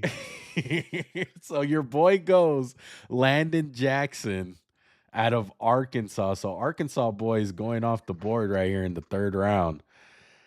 What do you Man, think this of dude is. Landon? I love this guy. I think they're getting great value here. What's okay? Really quickly though, why would you get T.J. Sanders and Landon Jackson? To Yeah. me, I don't get it. I don't get it. You're kind of double dipping for. But anyway, Landon Jackson. This dude is a stud. He's tall, 6'6", 264, 265. He's man. I love this guy. He could set the edge. He's all about effort. To 40.5-inch vertical, 10'9" broad, 33 and a quarter inch arm length, 10-inch hands. This dude's I thought this guy was very similar to Max Crosby. To me, that's my comp for him. I know Juan is a Raiders fan. He probably won't agree with me, but I see a lot of measurables. I see a lot of trades. He also had quite a bit of production. So I like this guy a lot. I just don't see why they did why they double dipped and went T.J. Sanders and Landon Jackson. Well, look, they need an edge, first of all. Aiden Yeah. Hutchinson. So he got hurt last year. So who knows if he's going to start the season off. Look, as far as Landon Jackson goes, I think this is early. Okay. I'm not going to love this pick. I think You me said and Matt. Aiden Hutchinson. Yeah. Aiden. Oh, Bills took him. sorry. Bills took him. Sorry. So they double dipped. Excuse me. Yeah. But Landon Jackson, the player, as he goes, I think it's fake weight. There's certain guys, like you look at the weight that he is, it's 254 pounds, right? 6'6". And like Joey said, like, oh, he's a big guy. You watch the film on him and you look at him, he's not naturally big. And one thing that I mentioned to Joey a couple weeks ago, I was like, hey, do you know that he put on like 40 plus pounds in college? Like that's how light he came in. He was never a big guy. And I think he's just not built into his body yet. That can be part of it. But I feel like that's manufactured weight. It's not a natural weight to him. And it shows up on his film. I think he got pushed around. And I don't think he was all that bendy. I think his hips are kind of, stiff. The flexibility's not there. Now, as far as the Max Crosby comparisons, I'm not going to say that you're crazy. I think you're just getting it a little bit tied up of not so much of an athlete, but the effort is there. Like me and Max have our grading system and we have disruption as a category. I graded him a 10 out of 10. Like it's that kind of motor as far as like just being everywhere. Like he is crazy. He's going 100% every single play. That's Max Crosby. Like I think that's where you're getting the comparisons. But I just wouldn't say that this guy is close to the athlete that Max Crosby was. I think if you check out the mock draftables of Max Crosby, it's a crazy wheel. I think he's a different type of athlete. Landon Jackson, I have him as a day 3 guy, high day 3 guy, more at the 4th round. So it's not crazy where they're picking him, but Man, there was better edges on the board. Like, I'm so pissed off that Jack I Sawyer is disagree. dropping. I think, like, I would have picked Jack Sawyer right here. I think he would have been great for Buffalo, but that's besides the I point. mean, I feel like he would have been a different body type Yeah, I just, instead of I think Jack Sawyer would have been better in the run game. That's the thing. But this is not so much the measurables or the height. He has nothing to do with that. But I comped him to Nick Herbig, the guy out of Pittsburgh. And as far as like becoming that rotational edge rusher that can develop in a couple years, that's how I feel about Landon Jackson. Because Landon I like Jackson, him a whole lot more than you do. yeah, but he brings so much value to special teams as well. Like, he's a great special Yeah, teams that's player, true. so he's going to add value there. And he could play a lot of different positions along the defensive line. I just think he's a developmental guy. Now we'll see if he I feel like pans out. you could even put him inside as well if you wanted to. I think he's gonna get pushed around. But hey, Well, I mean, yeah. I think he's All gonna get right. pushed So, around. so the Jets just took Az Thomas, Azariah. Ooh, Azariah Thomas. Okay, let's talk about that one. What's your thoughts on Azariah Thomas? This is super late for him too. Yeah, I think they're getting great value here. One of the best zone corners in this class. He's not necessarily a lock you down in man coverage guy like Kobe Bryant or Ben Morrison, but I think he's got it all. He's got the speed, he's got the height. He's a zone corner. He's a prototypical zone corner. I like him. I like this pick a lot. Great value here. Yeah, I like Azariah Thomas a lot. I have him as That's my number 5 corner. Sauce and him is that's Yeah. gonna be a nice duo. Yeah, most definitely. Some of the things that I seen on Azariah Thomas. So he's 6'1" and a half, 197 pounds. I'm just gonna start off with the cons. He holds way too much. And I think that coincides with he doesn't have speed. He ran like a 4.6. So he's not a burner. Absolutely not. That's why he dropped to the 3rd round. That's why a lot of people don't like him. But as far as playing corner, he's one of the best guys. Like Joey said, like the press man to man, he's a willing tackler. He makes plays in the run game, and I love his press.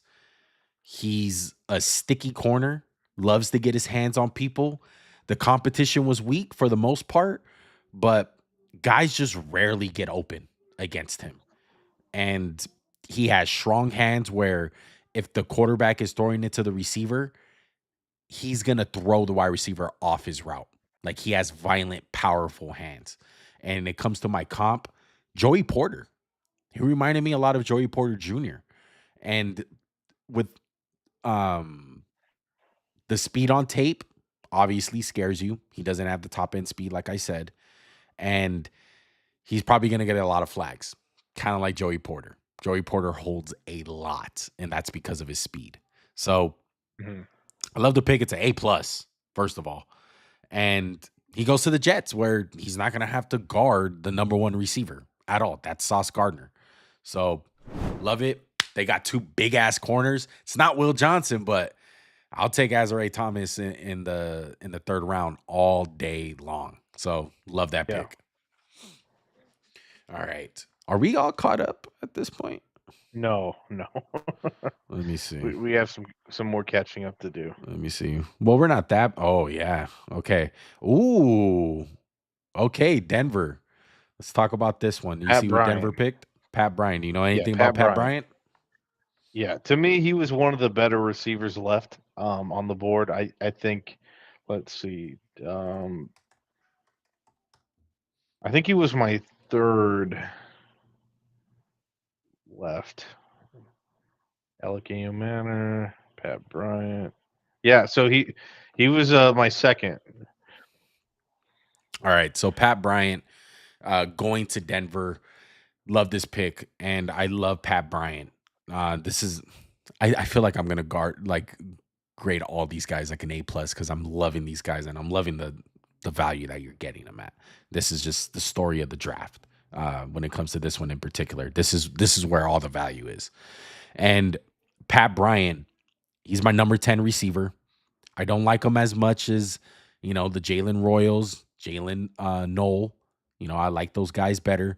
But great burst off the release. He has some real juice to him when it comes to that. Great with the ball in his hands.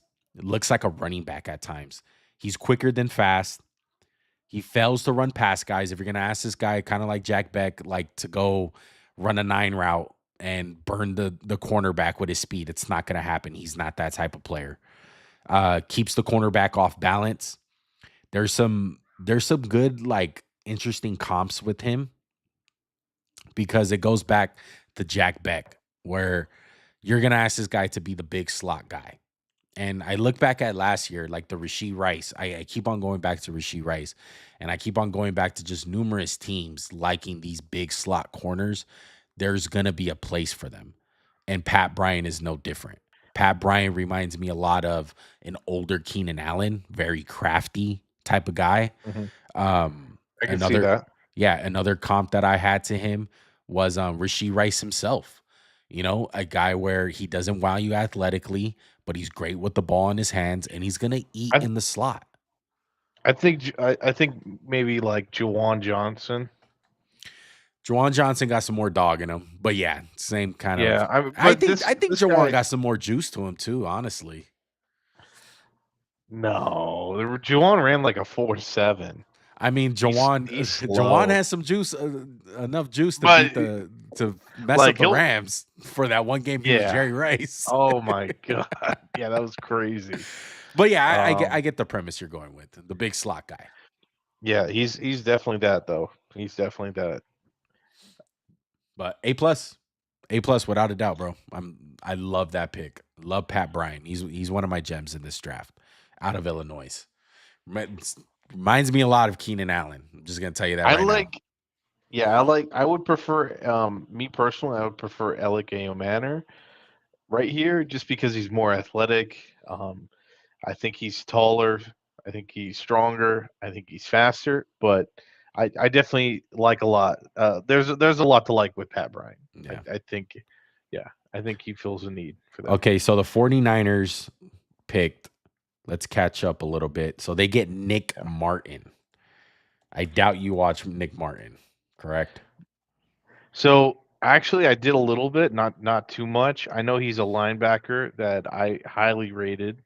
Um, there was several that I had in front of him: Jahad Campbell, Danny Stuntsman, and Carson Sweshinger. He was like the next guy besides those. So what what's what I'm curious about is why did we go this direction rather than Danny Stuntsman? Wondering if you could sort of answer that for me. Yeah, he's more of a developmental guy, but I feel like you're just throwing whatever sticks to the wall at this point with these linebackers because I felt like there was a clear big three out of this linebacker class, and it was Swessinger, Jahad Campbell, and Demetrius Knight. And Nick Martin, a lot of these other guys, even Danny Stutzman, Chris Paul Jr., they all got some issues, bro. They're not all perfect linebackers. And Mhm. hey, it's a need. You guys lost Dre Greenlaw, but hey, like you say about Robert Sala, he can get the most out of linebackers. So Right. we'll see how that pans out. Um, Anything else on the 49ers pick? How you liking the 49ers draft so far? Are you loving it? Are you hating it? Are you about I it? would. We'll see how Michael is. Um, like I said, I was talking myself into that pick. We've seen what they've done with um with Charles Omenihu. We've seen what they've done with Arden Key.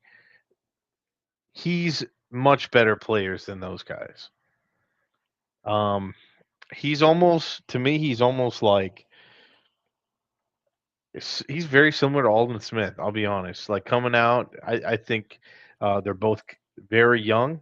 They're freakish measurables, not the most athletic guys, um, not utilized in the best way. So I think Salah can get the most out of him. Now, the key difference though with Aldon Smith is he had Justin Smith to um, free him up. So he basically had to win a one-on-one. I Yeah. wonder if Alfred Collins is that guy. I don't know. Yeah, I trust you guys with Michael Williams. I think that's the biggest thing. And I think he fell into probably the best spot other than Philly. I think Philly's probably the only other spot I would love him more. But I, I'm really liking that pick in particular.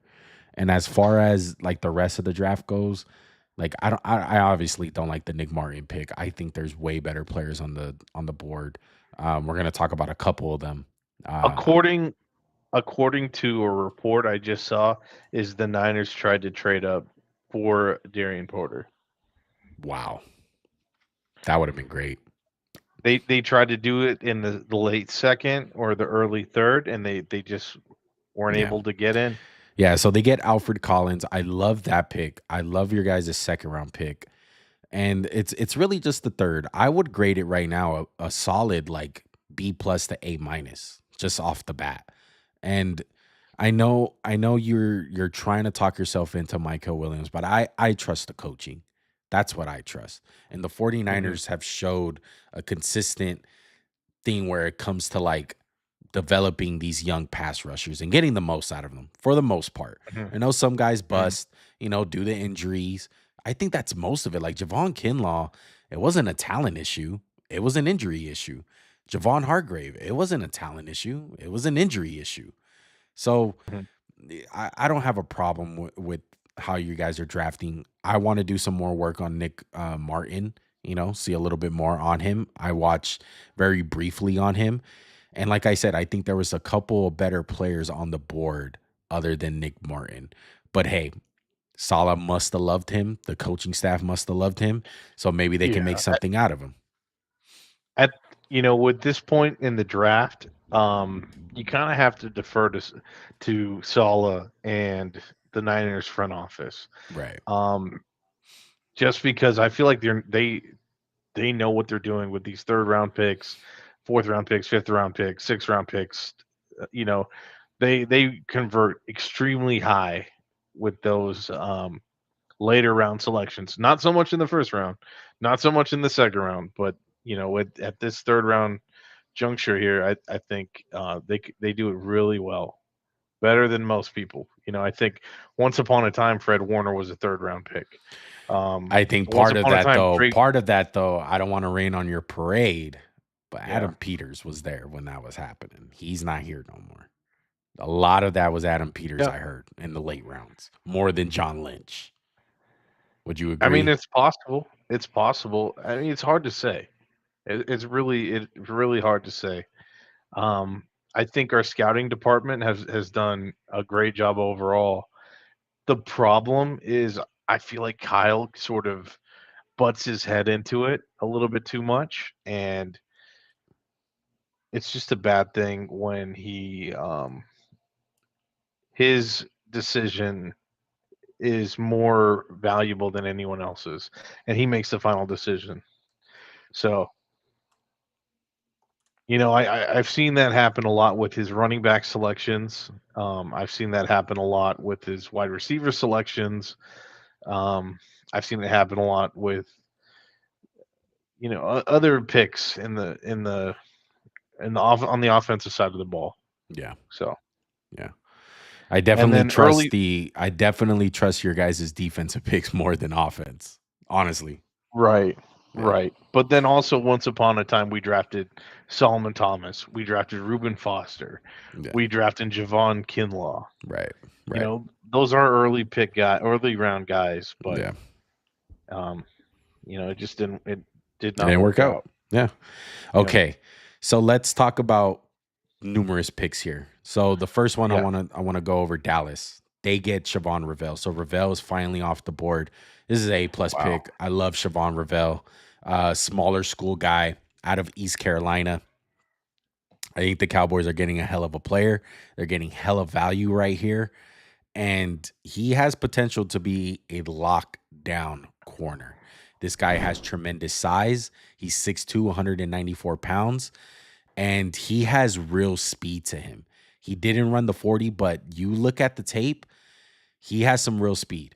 And he got hurt. That's part of it. The injuries, that's probably why it dropped him, combined with being from East Carolina, small school, but he's willing to Yeah. get his nose dirty with the in the run game. I think can potentially be a home run pick for the Dallas Cowboys. He can be a legit lockdown corner in the NFL.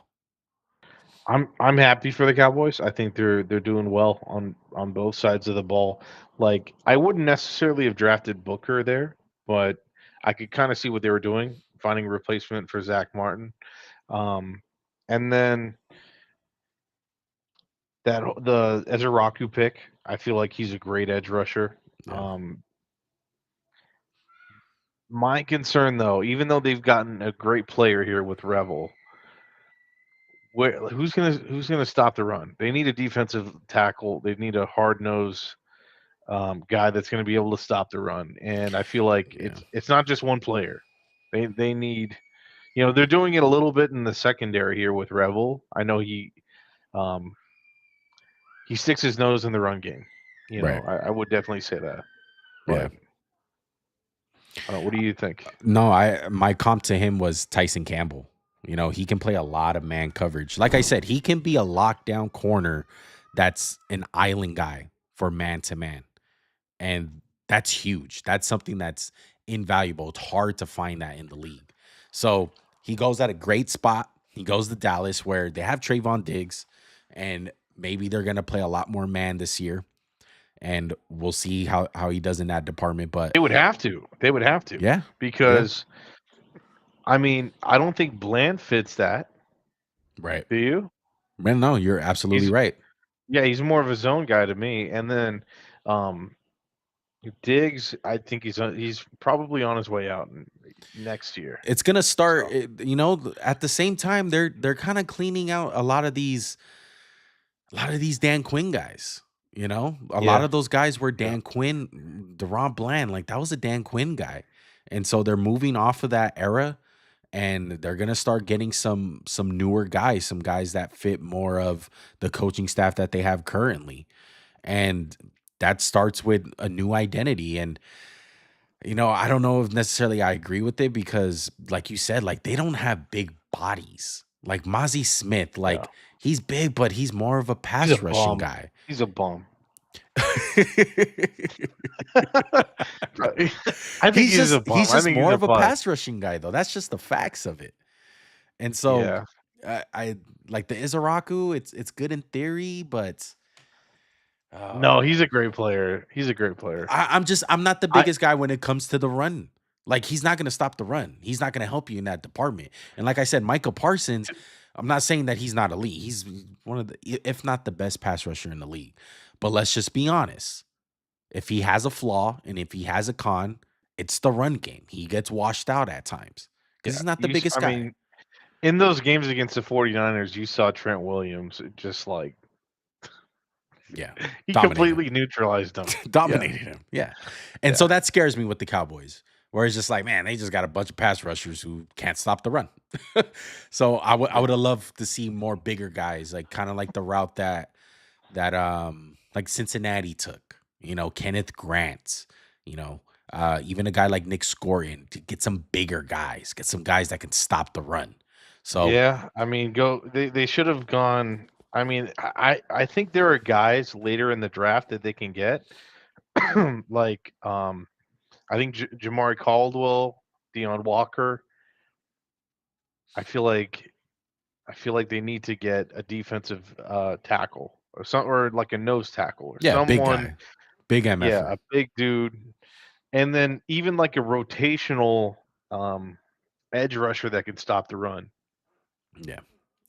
All right, so let's move on to a couple other picks. I wanna highlight this one, Princely Amukamelian. There you go. I like this guy. I don't know how you feel. I like this guy. He's a one-trick pony. Yes. Okay. First of all, he's a one-trick pony. And I understand that completely. But man, can he bend that edge. And this is why he went in the third. He's a one-trick pony, so he's not going to be able to stop the run all that much. He's a smaller guy. And to me, this is Leonard Floyd. This is a carbon copy of Leonard Floyd. I don't know why I have Jalen Walker right here. Sorry. Hold To on. me, he's Marcus Golden. Marcus Golden from the Yeah. who's he play for now? The Giants? Something like that. He's a free agent now, but he used to Yeah. play for the Cardinals once upon Yeah. a time. Okay. Why do you feel like that?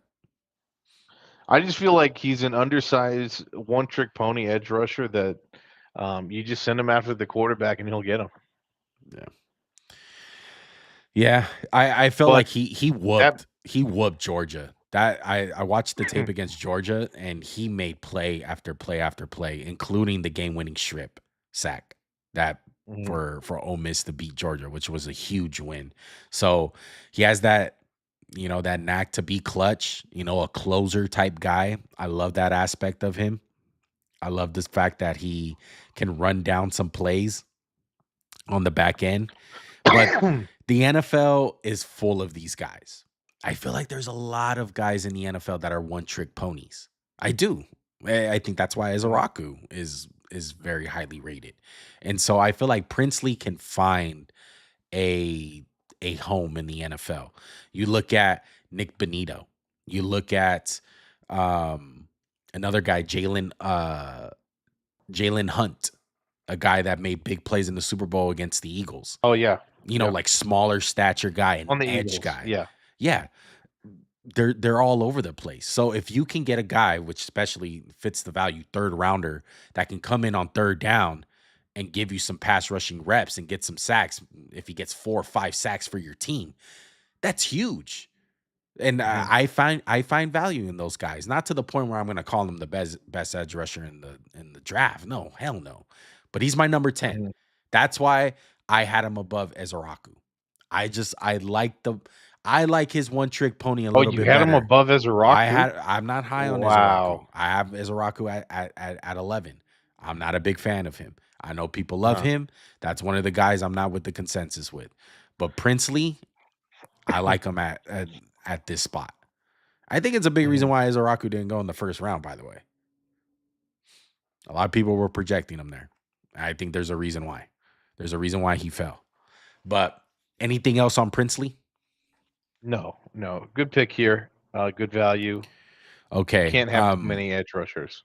Who did you watch more? You watched Jordan Birch more or Jalen Knoll, or neither? I would say Jordan Birch. Okay, let's talk about Jordan Birch, because I wasn't a big fan of him, so I'm interested to see what you say. Yeah, I think he's more of like a 3-4 defensive end. What do you think? Do you think he's more of an edge or a 3-4 I think he's end? more of a 4-3 defensive end. That's mine. I think he's like 3 tech kind of dude. So like edge? Yes. Do Edge. you think he's athletic enough to play the edge full time? He's a tweener. Like he needs to continue like building his pass rush moves. You heard me say it with Mike Green, how guys don't have a good tool belt. He doesn't have a good tool belt. He's raw as hell. Like he doesn't know how to use his hands all that good. It's the physical gifts, it's the body. Yeah. He's athletic as hell. So Yeah. that's what you love about him if you're drafting him here. And Arizona gets a guy like that where, they love the twitchy athletic guy, so it makes sense. But I'm just not the biggest fan of him. Not that big of a deal because they're picking him in the third round. It's not like they're picking him super early. I had him more on the later day 3 kind of guy. But hey, to each his own, because he's raw. He's raw, and I have a hard time with guys that just have the athletic traits. Like, yeah, the athletic traits are important to a certain aspect, but do you know how to pass rush? Do you have a plan going there? Because that's what's going to matter at the end of the day. And so I have a hard time with Jordan Birch, like, convincing me that he's going to do that on a consistent level. And that's why he got coaching, though. Do you see Solomon Thomas when you look at him? A little bit. You know what? this is high praise, but I want to emphasis on this first word, diet. Diet, Matthew Judon. Diet, though. Uh-huh. That's who he reminds me of. That he can turn not remind me of right now, but who he can turn into. Because Matthew Judon coming out, he was raw and he learned how to use his hands and everything came together. That can happen for Jordan Birch. It just takes really good coaching. I think Judon's a little bit more undersized. Well, so this guy's a tweener. You don't really know where he's going to play. And obviously, you Yeah, expect them to put on some weight if they're going to play him more on the inside, depending on where they want him. And vice versa. If they I want him would on bulk the him edge, up. maybe lose some weight. Yeah, I would probably bulk him up and play him inside. I think that's Yeah, because more 279, that's so. big. Yeah, I'd put 10 pounds on him and play him inside. Yeah. Or you could just leave him as is, put him as a 3-4 end, and then have an outside linebacker next to him. All right, so playing let's the- move on to the next pick, and then I'll update the big board, and we'll start talking about some more guys because I love this dude.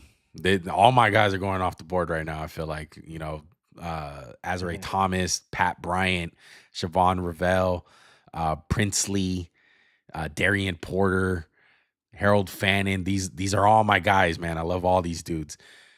Jalen Knoll, I have him high, very high, Joey.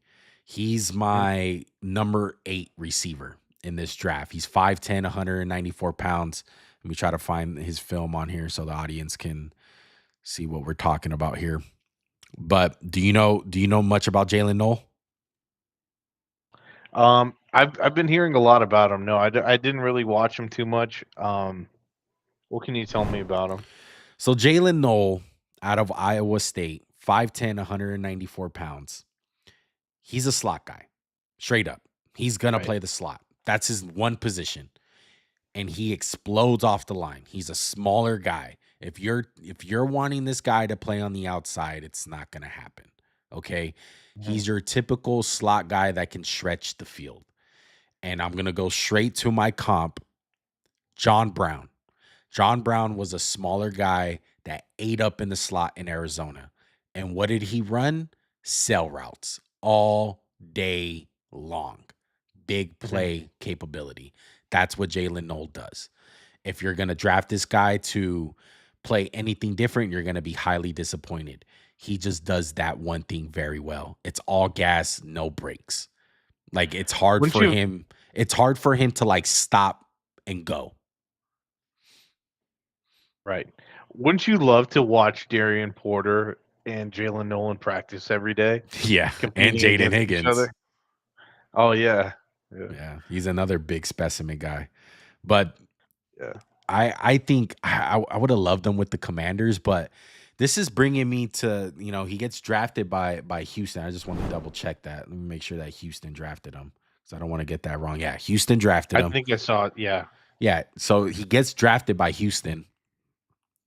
And Houston is going to miss out on Tank Dell. So they double dipped in receivers, I'm pretty sure.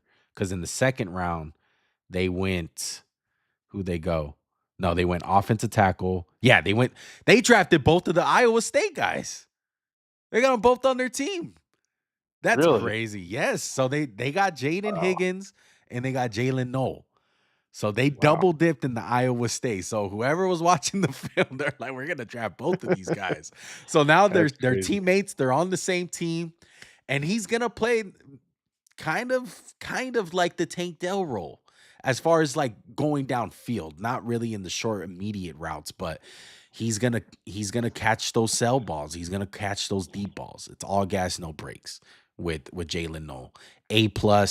I love it. Man, Houston really double dipped in the Iowa State guys. They absolutely loved them. Obviously, that's crazy. That's kind of shocking now that you look at it. Wow. Okay, Houston. That's crazy. All right, let me update the picks. Okay, and then I'll continue. I'm going to pull up who got picked next. Yeah. So the Colts take Justin Wally out of Minnesota. Do not have that guy. Just going to be real. Do you know anything about him? Yeah, he's more of like a zone corner. He can't. When I saw him, he can't really play man. Um, he's he's 5'10", 190. So not the tallest guy. He's a senior. He ran a 4.4. That's really about it. I mean, I don't really know too much about him other than he's a zone corner. Yeah. Cincinnati, they went Dylan Farchild. They got the center. I'm pretty sure, right? That's the center for Georgia. Let me just double check. Yeah, let me double check that as well. No, this is not the center. Jared Wilson is the center. So this is the guard. Guard. Yeah. Yeah. So both Georgia Wow. guards are off So- the board. Yeah, one of the more athletic guards of the class as well. Yeah, love that they're building the offensive line. Get some O line help. You need to protect Joe Burrow. I'm really interested to see if these picks pan out for Cincinnati. Don't they have a guard? Don't they have a guard? Don't they need? I think they need. Well, they a drafted right Mims last year, correct? tackle. Yeah, so they have Mims, and then they have Orlando Brown, right? Yes, Orlando Brown. Yeah. Okay, let's go Okay, to so- Seattle. Let's see, who did Seattle pick? No, it's Tennessee. Wow. Okay. Titans. Yeah, Kevin we Winston. need to talk about all these picks. Let me update the board real quick. Talk Okay. about some of the picks that you love so far in the third. Who's catching your eye while I update the board? I would have to say Rebel. I think he's one of the top guys that I saw so far. Az Thomas, Landon Jackson, Darian Porter. I think he's a good pick. He's a risky pick, but he's a good pick at this spot. Harold Fannin.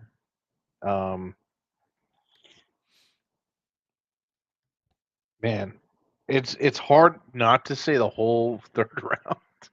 Yeah. I mean, I can't see it's hard to project any busts, but the players that I'm seeing, I can't really find too many. Maybe are like, Darian Porter, nah. honestly. I mean, I'd say probably Isaac Tesla. I'd say Vernon Broughton. I'd say Jordan Birch. actually I like him there. I like him there. I don't have a problem with it. Yeah, I don't think anyone can be a bust in the third round, but I get what you mean, like underwhelming guys. Yeah. Okay, Tampa Bay. Nick Martin is to be determined, but I do have confidence in the Niners front office. When it comes to linebackers, they haven't really they've done well, I should say. Wow. Okay. Kevin Winston. Yeah. What do you think about that one? I actually really like that safety. He went to Penn State. Yeah. He was actually one of my higher rated safeties. Let me see where he was at.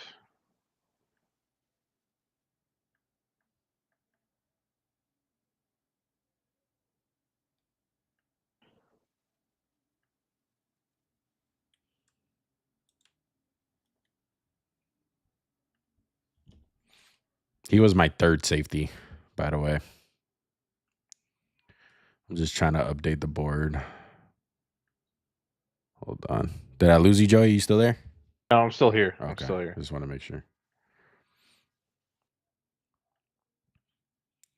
Okay, Jacob Parrish also went. Man, there was a little mini run on corners in this round.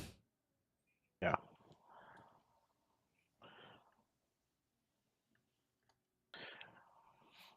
Are you shocked to see that Kevin Winston went before Jalen Reed, his teammate?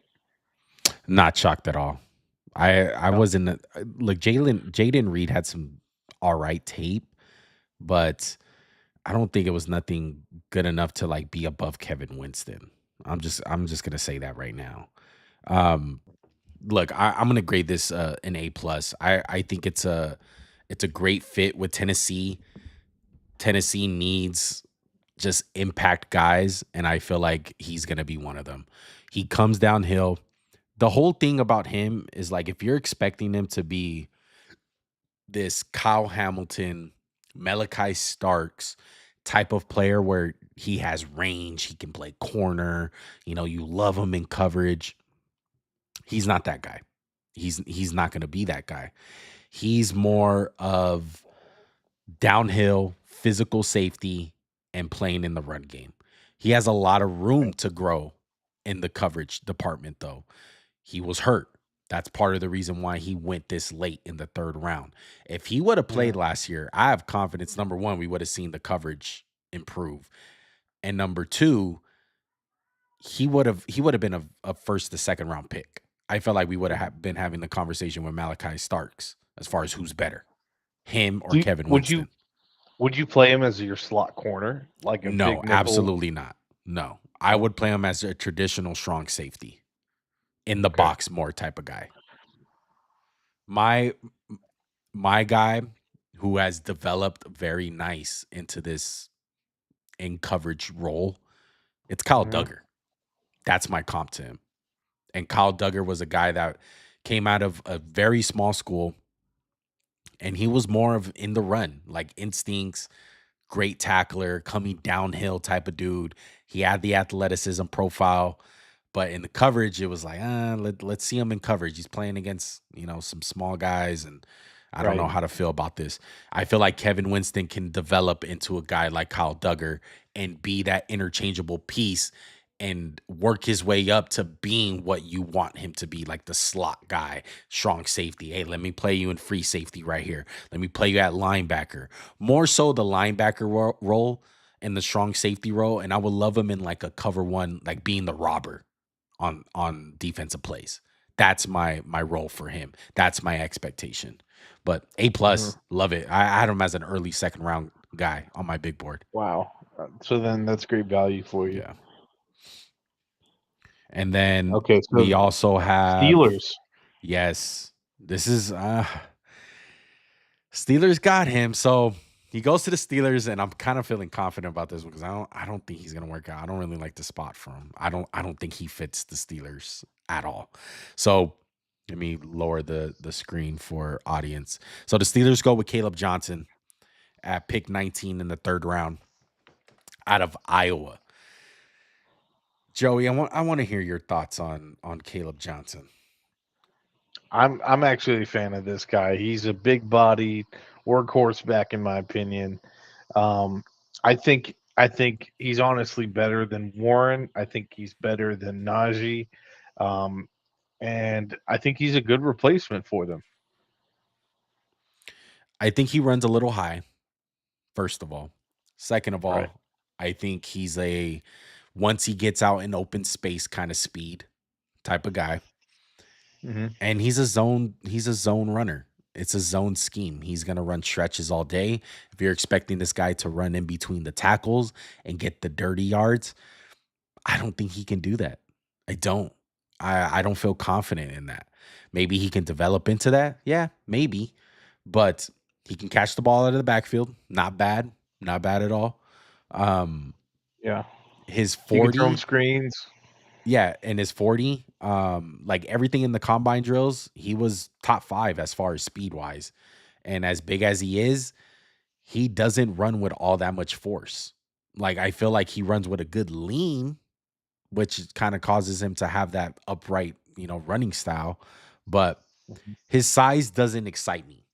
It's not something when you look at the measurables and he goes 6'1", 224 pounds. Oh, this guy must be a load to take down. I don't think so. He plays a little bit too timid for me. But hey, you draft him in the third round. This is exactly where I had him as far as third round value, early third round. So I feel like you're getting the value here. I just don't necessarily like the spot. I don't. I think you can't say that he's not extremely productive. Yeah, very productive. Is. Yeah, very productive. His stats, he had 21 touchdowns and 1,500 yards. He averaged 6.4. So pretty good. But at the end of the day, you look at Iowa, he was the only guy. that's what it was. He was the offense. So it's expected for him to have production.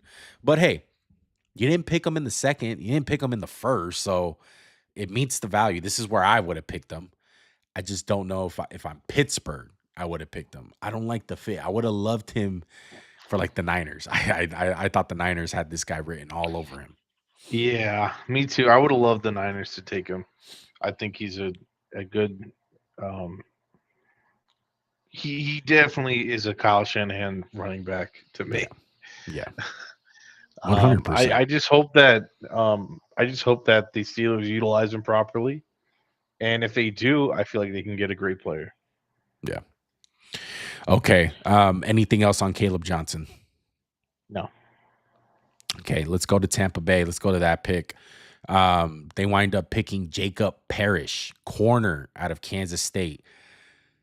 Tampa Bay, man. I thought they should have went Jahdae Barron. I thought they were going to go him in the first round. Looking at their draft so far, they winded up going Benjamin Morrison. So they're double dipping in corner. And then in the first round, they went Emeka Buka. And I love Jacob Parrish. I think he has enough ceiling to be Trent McDuffie. Mm-hmm. He has the exact I like measurables. him a lot. I actually love him. Yeah. But why would they get if you look at Benjamin Morrison, he's outside corner. It's hard. He's an outside corner, but he's probably the best press man corner in this draft. Yeah. If you look at Jacob Parrish, he's probably the best, one of the best zone corners in this draft. Wouldn't you say? I mean, yeah, but he's a slot guy. He's slot. He's a jitterbug guy. He's the guy that you want, short area quickness, and he's built to play the slot at the minimum. Mm-hmm. And honestly, I don't think he's all that bad at outside corner either. I think that's why you're kind of pausing. Exactly. I don't think you would why would you force him? Okay, you can't play outside. You can only play inside. Well, they're gonna test them at it. They're gonna test them. We're gonna see, but typically guys like this are not successful at outside corner. It's a reason why Trent McDuffie fell in the draft, because a lot of teams had a question mark whether this guy can play outside corner. Now, not everyone is Trent McDuffie, but it has been done with his body frame, because he's 5'10", 191. He's a small guy. He has a small frame. So you would ideally want him in the slot. But he's a dog, bro. He gets up in your face. I like him in man. Even though a lot of people give him a lot of shit for it, but of course he's better in zone. I love the instincts, and I would love him at corner. Yeah, I would love him at slot corner. Excuse me. Great. To me, he has great footwork too. And slot corners are resetting the market. You look at a guy like Jordan Lewis. He got a lot of money this offseason. So those guys are becoming more and more valuable to the point where you're going to have to pay these guys a lot of money. So it's not scary to pick a slot corner high anymore, because it's like, hey, these guys, we're getting our bang for our buck, because if this winds up being a really good thing, we're going to have to pay him down the line. So let's get some value and, run him to the ground on his rookie contract. Like I said, though, if you go the Joey route and you're hey, let's play out outside corner, kid. Let's see what you got. There's some real Trent McDuffie type shit with him. I see it. Let's just see if he can do it. My high for him, Jordan Lewis. That being said, go ahead. No, go ahead. Basically, what I was saying was, that being said, if you think about who's actually on the team, you got Ben Morrison now, and then you got Jacob Parrish, and then you got Zion McCollum. Yeah. So I guess of those three, it makes sense that you say Parrish put him inside. Yeah. Yeah. So I definitely see what you're saying. But if one of them were to go down, I would definitely I would not be surprised to see Parrish on the outside. Yeah. Really quick here before we go to the next one. Better career when it's all said and done, Parrish or Morrison? I would bet on Parrish. I think he's a higher floor. The injuries could be scary for Benjamin Morris. It's scary. I agree. Yeah. I agree. I think Parrish for sure. Yeah. Parrish is going to be a very solid player. Okay. Noah Williams out of Cal. He also went. Look, I didn't have him really high on my board. Some people like him. I wasn't that big of a fan from him. The Chargers went Jamari Caldwell. Did you like anything of Jamari? Yes, I did. You want to talk about him a little bit for the Chargers? Chargers Yeah, are killing it. 1 second. They're absolutely killing it. Yeah, I think he's your Poona Ford replacement. Yeah. And they got rid of Morgan Fox. They got rid of Poona Ford, and I feel like he could play. He could switch in between those two positions.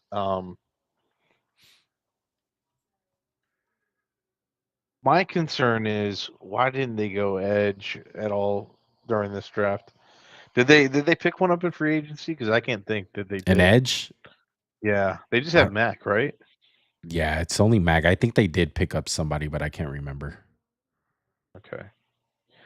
Yeah, I think. Okay. Yeah, well, he was one of my favorite nose tackles, Jamari Caldwell. As far as strictly nose, comparing, so if we were just to look at the position nose tackle, I had Tyleek on that list. I had Caldwell on that list. I had Alfred Collins on that list. Deion Walker on that list. The number one was Tyleek. Number two was Alfred Collins. Number three was Deion Walker. And number four was Jamari Caldwell. So he's one of the top nose tackles for me. You're getting a huge human being. He's about 335 pounds.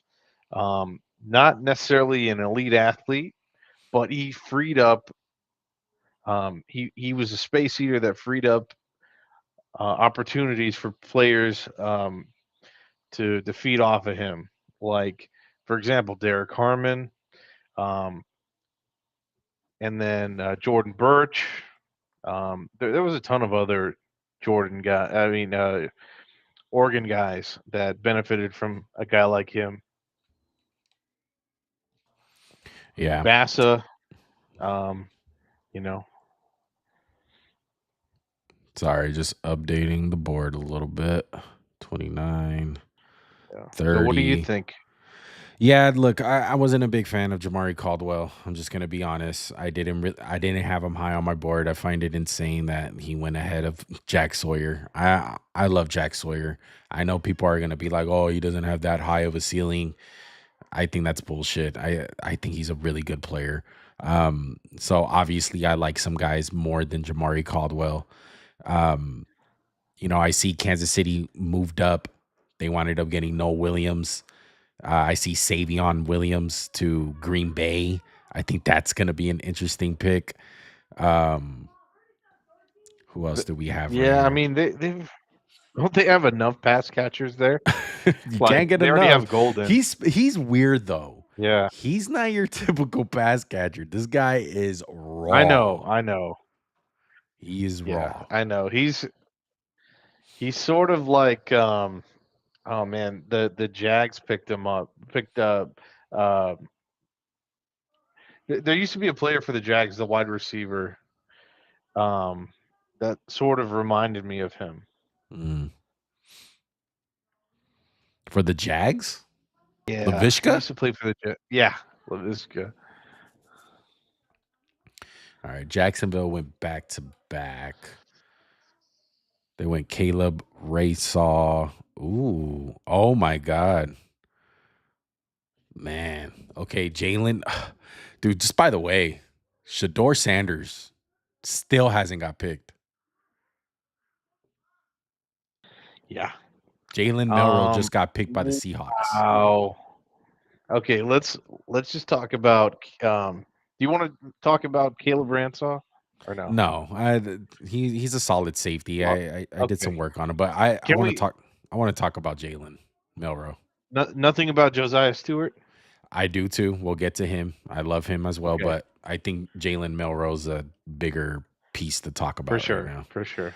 Okay, so Jalen Milroe out of Alabama, he winds up going to Seattle, correct? Seattle picks him up. Yeah. And you would think this will be more of a Pete Carroll type of pick, honestly. Obviously he's Yeah. not there no more. He's with the Raiders. So John Snyder kind of taking a bite at Jalen Milroe instead of Shador Sanders. And I love Jalen Milroe. I think this is a great situation for him. He's not going to start day one. It's going to be Sam Darnold. And I love the potential that you have with Jalen. Because at times, man, he really does look like the best player on the field. And he Mhm. has a cannon Yeah. of an arm, and he's just very inconsistent. Would you? That's his thing. What's his timetable for him to develop? Would you say 3 years? Yeah, I would say 2.5 to 3 years. Okay. What are you thinking? I like the pick. I think it's you know, I wouldn't necessarily say it's a perfect situation. I would have liked to see, Shador or even actually just Shador. I think that's the only person that could top this pick for a project quarterback. But I think Milroe has a lot of raw athletic tools. I like him a lot. Um, I think he's got more in common with someone like Justin Fields rather than Lamar Jackson. Yeah. But who knows? He might end up being a great player. Yeah, So Caleb. I respect Ransom. the Seahawks for trying and at least getting a project quarterback now. Yeah, they got Sam Darnold, so I just I agree that it's not the perfect situation, but at least it's a situation where he's gonna sit. He's not gonna start. Yeah. That's not gonna be in question. And This isn't the Michael Penix and Kirk Cousins thing that happened last year. This is right, much better than that. yeah, This is a good home for him where he could develop and sit. And I think uh, Sam Darnold is not concerned about it at all. He's the guy for at least I'd say the next 2 years, yeah. unless he just blows it up and just is trash. But anyway, Ravens select Emory Jones. What do you think of that pick? Solid. I think that's a great pick, and I can't believe he fell this far. I can't believe it either. He's one of the more athletic tackles. Yeah. He's from LSU, right? Yes, LSU. Yeah, LSU. Wow. Yeah, you've seen a lot of tape on him if you're watching Will Campbell. But I thought he had great feet. He's just solid tackle. He's probably going to start off as a swing tackle at first, but he's a mover. Like, he can move. I love him in the zone running scheme, and has some powerful hands. So love that pick for Baltimore. Baltimore just gets some solid players, solid value type dudes. Man, hats off to the Ravens. They picked up Roger Rosengarten last year, who I Yeah. think is a good developmental tackle. And I at the time I even thought he could start right away. And then you got Emory Jones now. So those are two tackles for the future. Mhm. And even if one doesn't pan out, you still have the other. Ronnie Stanley's still there, so they're in a great position. Yeah. They're in a great position.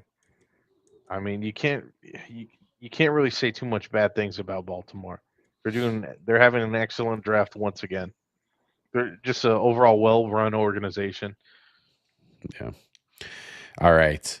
Let's talk about, let me just type in this last guy. Okay.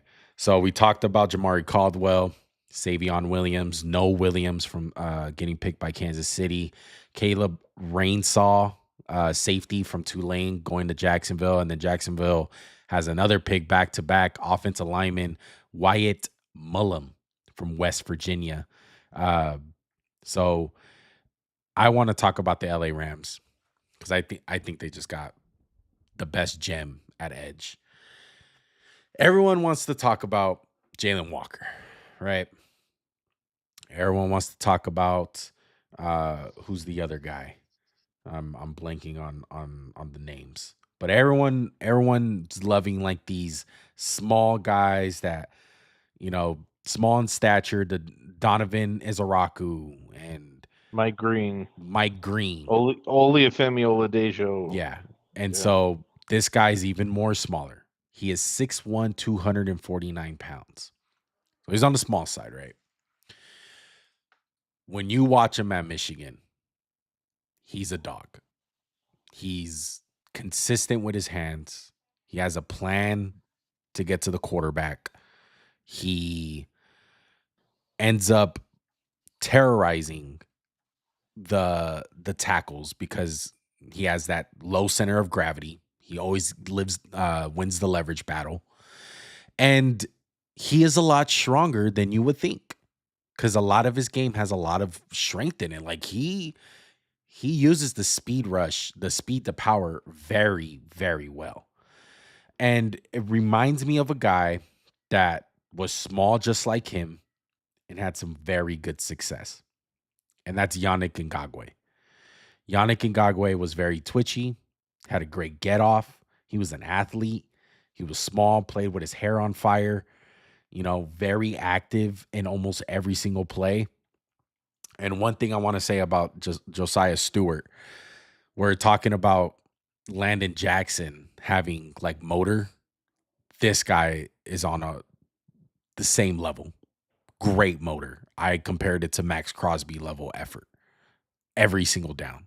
Like you watch the USC tape, that's what made me fall in love with this kid. I think he's going to be an absolute gem for the Rams. It just brings me more confidence now because the Rams just draft great players. They always wind up finding guys like him.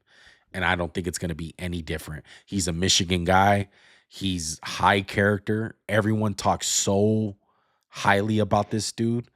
Like everyone is scared of Josiah Stewart at Michigan.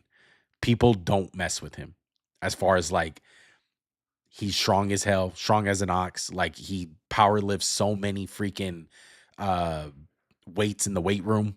So he's an ass kicker, bro. He's an ass whooper. Mm. Absolutely love him. What do you think of Josiah Stewart? So, upon looking at him, he's not much to look at. He's not the freak of nature defensive end that that's 6'5", 6'6", 245 pounds, 230 pounds. He's to me, he looks like Elvis Doomerville. Like that type of body style. He's a very short edge rusher, but he's powerful, plays really well. Like you said, I wouldn't be surprised if he's a gem. So yeah, that's my pro comp for him.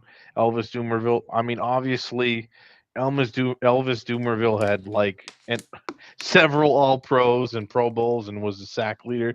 I'm not necessarily saying this guy is going to be that, but there are definitely some similarities there. Yeah. So. All right. I also seen your boy come off the board as well. Jonas Sanker going to New Orleans, Joey. I know how much you like Jonas. Tell me a little something about Jonas and what you like. Jonas Sanker. He's one of my favorite safeties in this. Actually, he's my favorite safety in the class. I think this guy, he's special. I think as far as being a coverage safety, as far as playing he could do it all. I think he was one of the few bright spots on his team. I think the Saints selected a great player. I think so too. I like Jonas. He was my number 6 safety, or I want to say he was my number 5. I want to double check that. But I see what you see. He's very rangy.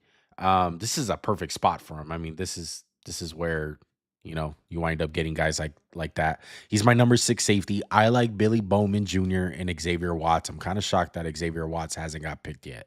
He's kind of a one-trick pony. He's your traditional free safety type of guy. But Jonas Sanker, he reminds me a lot of Eddie Jackson. And if you know anything about me, I was a huge fan of Eddie Jackson coming out. I thought he was a gem, and he was. He went in the 6th round. I was shocked when he went in the 6th round, and he wound up being an absolute ass kicker, bro. He was really good. Great playmaker on the ball. So Jonas Sanker, really like him coming out of Virginia. All right, let me change that. I put Virginia Tech. Also very productive. For him, he over the last 2 years he got 100 tackles. Yeah, each year, which is I think it's crazy to do from the safety position. Yeah, and I think that's the most tackles out of all the safeties that I scouted. I think the closest one is Jalen Reed. He had 89. Jonas Sanker had 98. So very active safety. Okay. This is getting kind of out of hand. Wow. I don't know if you've seen it. This is getting out of hand, dog. I can't. At this point, someone got to pick the kid. So I can't wait to see the what clips. happened? I am shocked. Okay, can you guys like can you and Max like admit defeat? Like, yeah. Look, I don't think it has anything to do with his talent as much as you think. I don't think it has I think Cam Ward, Jackson Dart, Tyler Shue, Jalen Milroe, Dylan Gabriel. I mean, at this point, let's just pick Will Howard too. Damn, like Quinn Ewers, I can't believe Dylan Gabriel. If you would have told me that Dylan Gabriel went ahead of Shedeur Sanders, I would have called you freaking nuts. That is insane. So Cleveland gets a quarterback, and it's not Shedeur Sanders. He's ready to go. He's ready to go. He's now. not ready to go. Put him in. I like Dylan Gabriel. Okay, I do. Max gave me so much shit for having him 5. Start him. He's my 5th best quarterback in this draft. And let's pay respects to Dylan Gabriel instead of talking about Shedeur Sanders. We'll talk about that after. But Dylan Gabriel, me and Joey both like this kid. He's mobile. He can run around. He can escape from the pocket. I don't just like him. You love him. You love him. I love him for this right here, this value. Yeah, I love him. I mean, obviously, he doesn't have all the raw tools. He's small. He is small. But if you if you look at Brock Purdy, if you look at Mac Jones, if you look at Tua, that's who you're getting. Yeah. That's who you're getting. My pro comp for him was Tyler Huntley. That was my comp. Oh, come on. I mean, Tyler Huntley is a guy that's mobile, but he doesn't have a big arm. Get out of here. He's he can be accurate at times, but the NFL favors guys like Dylan Gabriel. That's why ultimately I put him at my number 5 spot. And it's because of the processing. I think he's a great processor. I think he can be deadly accurate. I think he's a guy where you can put in a system like a Kevin O'Connell. He's going to Kevin Stefanski. So I have confidence in Stefanski to do some stuff with Dylan Gabriel. If he ever does wind up starting, I don't think he does. I think it's Joe Flacco. But I like the pick. I think it's a touch early, but I would have liked to pick if Shedeur Sanders wasn't there. I just think Shedeur Sanders is going to be better than him. This is crazy. This is getting into the territory to the point where this is personal. I think this is definitely personal, and this is sending the vibes of like teaching you a lesson type of thing. Don't you feel that way with Shedeur? No. NFL teams are not going to be like, "Oh, you're Deion Sanders' son." So I think so. I think he thinks he's the shit, and he bombed interviews. That's what they're saying. Like, this has to be a punishment, bro. Oh my God, the Texans! Oh my God, who they pick? Jalen Smith. That's one of my favorite corners from USC. Oh my goodness. All right, let me update the board and you talk Yeah. about Jalen Smith out of USC. You know what? That's great and all, but let's talk about Dylan Gabriel. The Man, Raiders are on Dylan the clock, Gabriel. by the way, so make it quick. Okay, who's on the clock? The Raiders. The Raiders are on the clock. On the clock. Okay. Well, congrats to Dylan Gabriel. He's going into a situation where he can compete for the starting job today. I don't care what Juan says. I don't care what Max says.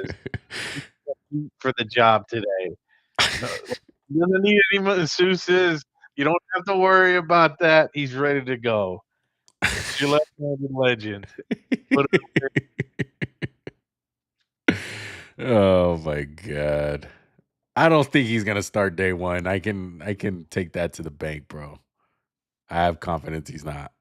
But to each his own. So we got Jared Wilson getting picked.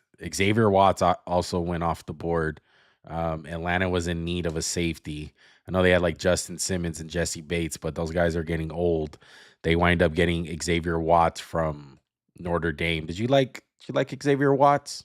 No, I didn't, honestly. I mean, I guess like, oh, he's on a winning team and he's a starter and yeah, one of their best players. That's fine. I wasn't a fan. I think Jonas Sinker is in a completely different class of playmaker and safety. Mhm. Um, I like Jalen Reed here. I like Hunter Wohler from Wisconsin. I think there's other players that they could have gone. I don't think Watts is a guy that I would consider at the best at his position Yeah, so the that's left on Raiders the board. the Raiders traded up for this pick, I believe. Oh no, Really? no, this Okay. is a comp pick. So they're picking back to back. Pick is Are they in. really? Yeah, they're picking back to back. Let me update that. Wow, let's see who the Raiders pick back to back. Okay, so Xavier Watts to Atlanta. I'm a Wait, fan of him. does Shador go Oh here? my God, it might be Shador. It might be If Shador one of them, Sanders. if one of them isn't, then what? Like, what do you say about that? I'm shocked. I'm shocked if this is not. This is his time. Don't go day three, Shador. Don't go day three. Don't. Okay, so there's the Raiders pick is in. Raiders pick is Are in. you I'm ready waiting to for hear it. it? I'm waiting. Oh, you already have You it? want me to tell you? Yeah, Tell me. Who is it? it's Caleb Rogers, the tackle. Caleb Rogers, the tackle. Okay. So they have another pick. Still might be Shador. Let me update. Caleb Rogers. Where is he out of? Texas Tech. Texas Tech. Okay. He's actually, I think he's more of a guard. Is his projection? But Wow. Okay. That was the that was Raiders they're on, have they're on the another clock. pick. Yeah, they're on the clock. Yes. And then Niners are right But after them. okay, but let me ask you this. So I see that he wasn't. Um, I see that Caleb went right here. If it was Shador, wouldn't you put Shador first? Not Because it's your necessarily. quarterback. You It's give your no quarterback. no, but you give calls. You take as many calls as possible. So you're like, all right, we're gonna be on the clock here for 10 minutes. So if anyone has any calls, let us know. Okay. Okay. I guess that's fair. I don't think so. I think if they wanted Shador, they would have taken Shador right here and not been like, okay, we're taking a tackle before you Yeah, or guard. we'll see who it is. Tell me Because when if you he was know. the guy, he would have been the guy first. Yeah. Because that's how I feel like that's how sold you have to be on another. If they go for a quarterback. But anyway, the Raiders pick is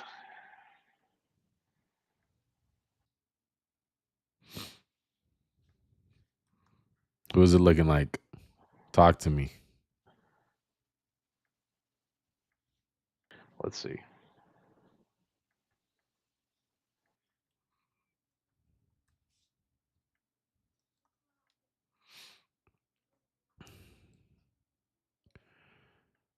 Are we still waiting? No, they're still on the clock. They're taking calls right now. I think they're gonna pick Shador. I think they're gonna do it. Please go Shador.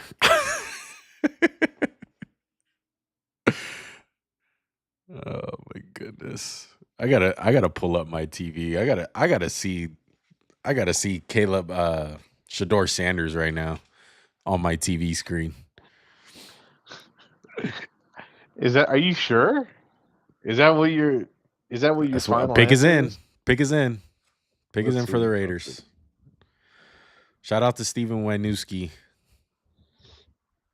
making the call for Caleb Rogers. So we got the Niners on the clock. We got Philly still, and then we got Minnesota to end it off. Man. This has been a great third round. I can't believe Dylan Gabriel went ahead of Shador Sanders. My mind is blown. I'm shocked. I told you guys. I said told he's a you comp guys. pick. It ain't over, dog. It ain't over. Let's get on the football field. My boy's legendary, man. Please tell You me sure when you the get the pick- Raiders. Please tell me when you get the Raiders pick. Whoa! Is it crazy? You ready? Not crazy. All right. Well, it's not Shador, so Shador's gonna be a day 3 freaking guy. Who is it? It's a great pick. It's a great pick. You're gonna love it. Who is it? You're gonna fucking eat it up. It's Charles Grant. Ooh, let's go. Now that's the tackle I like. Oh yeah, I love myself some Charles Grant, So bro. obviously Caleb was the guard, and this is the tackle. Yes, 100%. They said fuck Shador. They Did the really Niners did, go though. Shador and just say fuck Brock? I hope they do, just for fun, just like Oh, to spice things up tonight. Like, Jeez. All right, so Charles Grant, I love this pick for the Raiders. I think it's an A plus. I'm really high on the kid from William and Mary. Small school guy. The film was hilarious to watch because he is just pummeling guys on the floor. He's 6'5", 311 pounds, almost has 35-inch arms. So he has all the measurables to play tackle in the NFL. It's just, he's a small school guy. He didn't play against much competition. I mean, look, he plays at William and Mary. Okay. No one really knew who this guy was. He was a late bloomer, but I think he's going to be a great developmental guy. Hopefully, the Raiders can develop him, and he can be a solid left tackle in the NFL. But love the pick, A plus. I'm telling you, the AFC West is doing really good, and this whole day 2, I feel like Chargers, Broncos, Raiders, and even the Chiefs. so my guess here is Kobe Bryant or Alec Manor or Scatterboo. I would love that. Scatterboo. Let's see some of the running backs that are still. I know. Dylan Sampson is still out there. That would be a great pick. Devin Neal, right? Devin Neal is still out there. Scatterboo is still out there. Is it Ollie Gordon? Ollie Gordon is still out there. And Damian Martinez, Raheem? Trevor Etienne, Woody Marks, Jordan James, Jarquez Hunter, Donovan Edwards, Taj Brooks, Raheem Sanders. All those guys are still out there. A lot of running backs. As far as the receivers go, Jalen Royals is still out there. Dante Thornton, as much as if you like Dante Thornton. Elick from Stanford, like you said, is still out there. Kobe Hudson, Tez Johnson, Torrey Holton. Who else? He said, what the fuck happened with Sanders? I know, bro. I know. I'm shocked. I can't Who said that? believe I don't know. Some guy in our comments. I'm not even gonna try to say that word. Okay. But Okay. Dylan Gabriel, Tyler Shook, and Jalen Melro all went before Shador Sanders. I honestly think this is a punishment, bro. I think that's insane. I get people Get don't like out of the here. He's just I not get people don't like special. the arm strength. But my goodness, like, is Shador not a good processor? Am I tripping? This has to be a character thing. It has to be the jewelry. Has to be the fact that Dion is his dad. They're scared. They're scared that he's gonna Oh, bring the come circus to town. on. Yes, they're Come scared he's gonna bring the on. circus to town. That's what it is. Come And I on. mean, they Don't have be a so point. naive. I'm telling you, hey, it's not over on the field. It don't matter where you get drafted, Joey. That don't make a player good. It matters what you do on the field. I'm just gonna say that. That's fine. But I You told you won he the was a dumb battle. pick. You've won the battle. Well, you haven't won the war. Okay. So who are the Niners going right here, man? It's gotta be There's a lot of good players. someone. Do you guys double dip and edge? I would There's love no Jack one- Sawyer. I would love Jack Okay, Sawyer. oh my god, you and Jack Sawyer. Savion Jones. I say I think we're going corner. I think we're What going about Braden corner, maybe Swinson Braden Swinson. from LSU? He's not bad. Kobe Bryant right here. Yeah, all those corners are gone, man. You got picks like Melo Dotson, Zaya Alexander. Dorian Strong is still there. I love Dorian Strong and Kobe Bryant. I think Kobe Bryant will be a great 49er pick. He fits solid to the T. Yeah, you hate Denzel Burke though. Yeah, I don't hate him. I think he's a day 3 guy. So it wouldn't be crazy if you guys picked him here. But I like Dorian Strong and Kobe Bryant, especially Kobe Bryant. Kobe Bryant killed it in the Shrine Bowl. He was a dog, bro. He was going at it with guys. Okay, pick is in. Who is that? That's Charles Grant. Oh no, they're just showing past Trey Amos. I wonder how many are times. trading up. Who? Normally, this pick has got to be a Kyle Shanahan running back though. Well, if you're going running back, there's a bunch of guys. I think the 2 best picks here for you guys will be Dylan Sampson and Kobe Bryant. I would love those picks. Tootin as well. Tootin is a little bit of a reach. He said R.I.P. Kobe. Not that Kobe. R.I.P. Kobe, but not that Kobe. Kobe Bryant. What a C. Yeah. What a C. Man, I Upton want to Stout. look. You guys went corner. Western Kentucky. What? He's 5'8", 181 Upton pounds. Stout. That's off the wall. I can't believe he went above Kobe Bryant.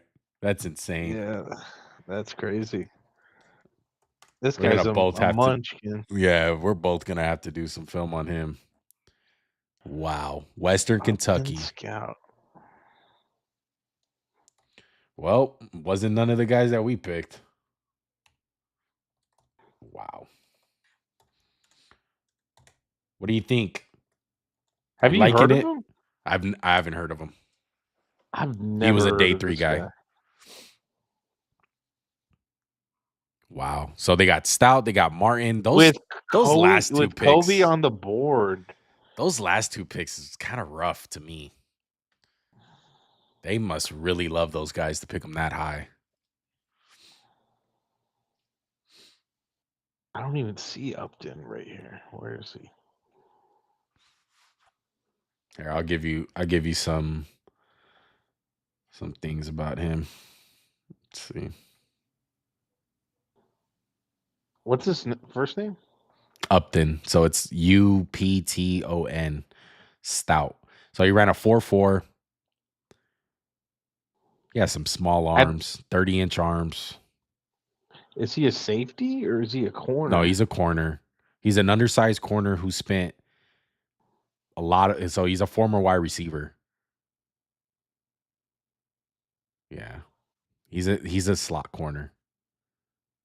To me, it looks like they were looking. It kind of sounds. It sounds like a lower version of Kobe Bryant, honestly, because he's undersized. He's a slot guy. He's ultra aggressive, competitive.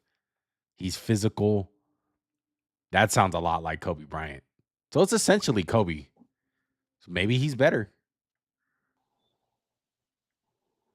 From what Upton Stout. that's what it sounds like. Because Kobe Bryant is crazy. small too. Kobe was. Yeah. Let me see. Yeah, Kobe's a little bit bigger, but 6 foot, 180 pounds. This guy's 5'8" and a half. So basically five. We'll give him 5'9". 5'9", 180 pounds as well. So only a couple inches off. Wow. Okay, Broncos get Savion Jones from LSU. It's a great pick. I'm Wow. telling you. AFC West is killing it. Absolutely killing it. Yeah, I know. What's up with God. them, man? They It's are crazy. they are just snagging these great players off the board. Chargers and the Broncos, man. I like the Raiders draft, don't get me wrong, but it's not comparing to the Broncos right now, man. It's tough to look at. Wow. What a pick. I love it right here. Let me switch it to Denver.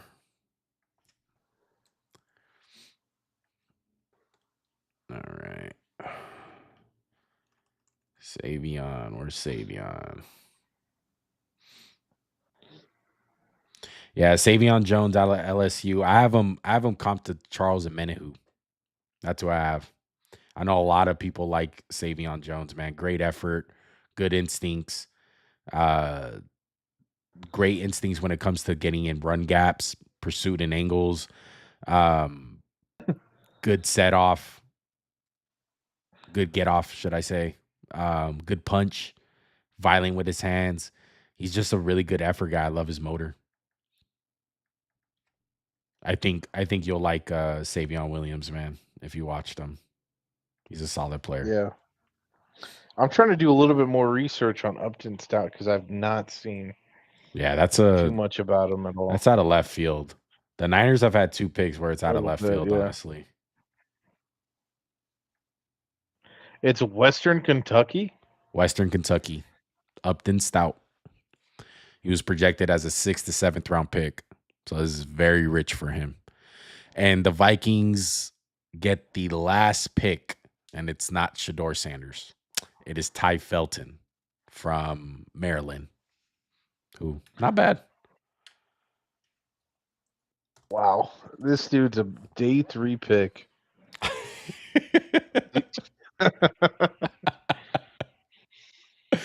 Oh my god. Wow. Oops. All right. Wide receiver, Maryland. All right. That's going to do it. That's the whole first round right there. Third, second, and third. Whole day 2. Sorry. Yeah. All right. So that's these are your third round picks. Very action packed third round, man. A lot of great players, and there's still great players available. I'm looking at running backs right now. There's a shit ton of guys. Cam Scadaboo's still out there. Dylan Sampson's still out there. Tootin is still out there from Virginia. A lot of guys, bro. Jack Sawyer's still out there. He's gonna be a day 3 pick. Max is gonna kill me for that one. Yeah. Who's your favorite pick out of the third round, Joey? I think it was Mike Green. That was second round. He went. That was went second? Yeah, he went in the second round. Okay. So come back to me then. What was yours? So while you're getting your shit together, because I know you're looking up Upton, I have it on the stream. So if you want to go to the stream, you can have it up right there. I got the list up on everyone who got picked. I'm loving. I already see who I want. I'm loving. Go ahead. I'm gonna give 3 guys. I love Josiah Stewart to the Rams, number 1. I love that pick for the Rams. Number 2, I love Darian Porter for the Raiders. Okay, loving that pick. And number 3, I'm gonna go with Siobhan Ravel Jr., corner, East Carolina for Dallas. Really love that pick. Other than that, there's a couple guys, but that's who I like. What about you, Joey? 3 guys, I would say. I can't just say 3, so I'm gonna do 5. So fuck you. I'm gonna do Harold Fannin. Okay. I'm gonna do I Landon just don't like the Jackson. spot. Sorry, I just don't like his spot. I love that I don't player, like though. the spot either. I like the player. Yeah. I just don't. Yeah. Okay. Well, then I could maybe narrow it down to Narrow 3. it down. I'll All I'll, right. I'll go Landon Jackson. Okay. I'll go Jacob Parrish and Jalen Don't- Smith. Jalen Smith? Yes. Oh, yeah. You really love the corner from USC. Actually, I'll do Caldwell. Jamari Caldwell. Jamari I'll Caldwell. do him. Okay. Yeah. And a little gem, right? Another one that I think can work out too. Baltimore. I just want to mention. Wow! I just my bad. I'll go Jonas Sinker. New Orleans. Yeah. Okay. Instead of What about your boy Dylan? Caldwell. There's a lot of players you like in this man, third round. I know. It's just too much. I'm overwhelmed. Like I like Caleb Johnson. I like Jacob Parrish. I like Caldwell. I honestly don't like a lot of the I spots love though. Gabriel. I know. It's like they're not exactly great fits for their own teams, but I think what happened was these players are just too good to pass up. Yeah, BPA. Yeah, so these guys are just like, we'll just take the best players available and deal with the consequences later. Yeah. As far as picks that we don't like, I got to do some more work on Isaac Tesla from Arkansas. I've heard his name before, but yeah, I was expecting him to go day 3. Another guy that Vernon Broughton. No, I did work on Broughton. I mean, I'm not surprised that he went here. He's a big body. People want to stop the run, so that one's not surprising. I would say Caleb Rogers out of Texas Tech, the guard that the Raiders took. I want to do some more work on him, kind of like how you feel about Upton Stout. But looking at a lot of these guys, I mean, they're really good, man. I struggle to find a guy where it's just like, oh my God, like they picked them here. It's really just Upton Stout, the comp pick late in the third. That one's off the wall, man. Like they obviously liked Darian Porter, so they got taken from that one. But yeah, it's really just the Niners pick. That's the one that really shocked me the most. I really like Ty Felton, by the way. I like him, wide receiver out of Maryland. I think he's pretty solid. But Caleb Johnson going to Pittsburgh, Kevin Winston going to Tennessee, Jacob Parrish going to Tampa Bay. Looking at some of these draft classes, I think Baltimore is killing it. I think the Chargers are having a great draft. Denver, man, they're going to be one of my winners. Tampa Bay, I think under the radar, winners. I think the Raiders are having a pretty good draft for once. I like a lot of the players that they're picking. And another one to shout out, Cleveland. Can you think of any? Cleveland is probably the most interesting guys. Like, I can't believe, number one, they took Dylan Gabriel over Shedeur Sanders. That shocks me personally. I know it doesn't for you. It shocked me that they took Harold Fanning. It also shocks me that in round 2, they took Carson Swessinger with their first pick in the second. It just comes down to value for me. Like, I can't believe he went that early. And then in the first round, they wind up getting Mason Graham. They get Mason Graham, and that's it. So that's their draft class. It's interesting. I wouldn't say it's bad. I can't say it's bad because I like a lot of their players that they got, especially like Quinshon Judkins that they got in the second. Like, I love him going there. They need a running back. It's just a lot of interesting picks. Who would you say, Joey, looking at the board so far? Let me get rid of this because we're not in the third no more.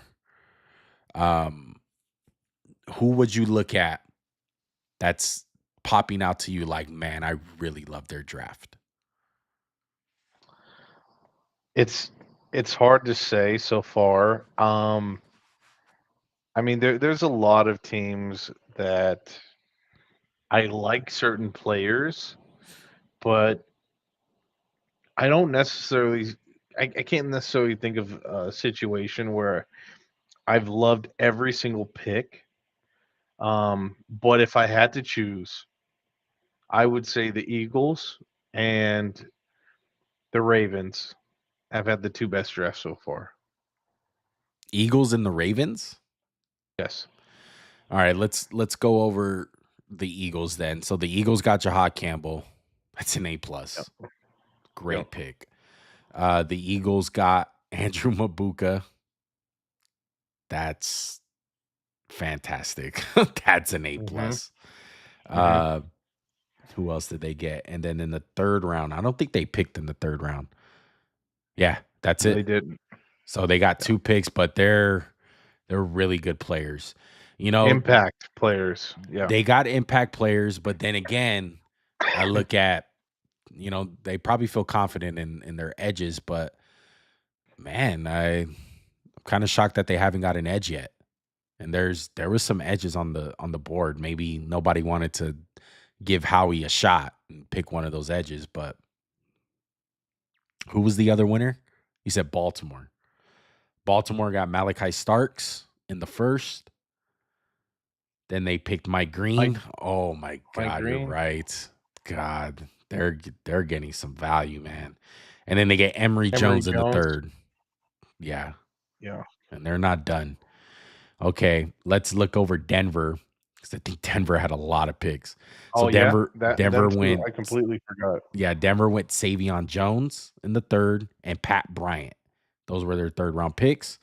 Very solid players. Jade Barron. Jade Barron, RJ Harvey as well. And Jade Barron. Jade Barron, RJ Harvey, and Pat Bryant and Savion Jones. Those are all impactful players. It's really good. Yeah. Let's look at the Chargers. I mentioned the Chargers a little bit. They got Jamari Caldwell. Not a big fan, but hey, some people like him. Trey Harris in the second. Love the playmaker. And then they got Omarion Hampton in the first round. So very not the solid best draft, but still, I think it's solid. Still very good. I think it's very solid, man. Let's look at what Jacksonville has done. So Jacksonville went Travis Hunter. And I think that's about it because they gave up a lot of their picks. And then they got Caleb Rainsaw, Isaac Tesla, and Wyatt Mullum. Not Isaac Tesla. That was the Lions. For Caleb Rainsaw? No. Tesla. Oh, Tesla was Detroit. Okay, let me change that.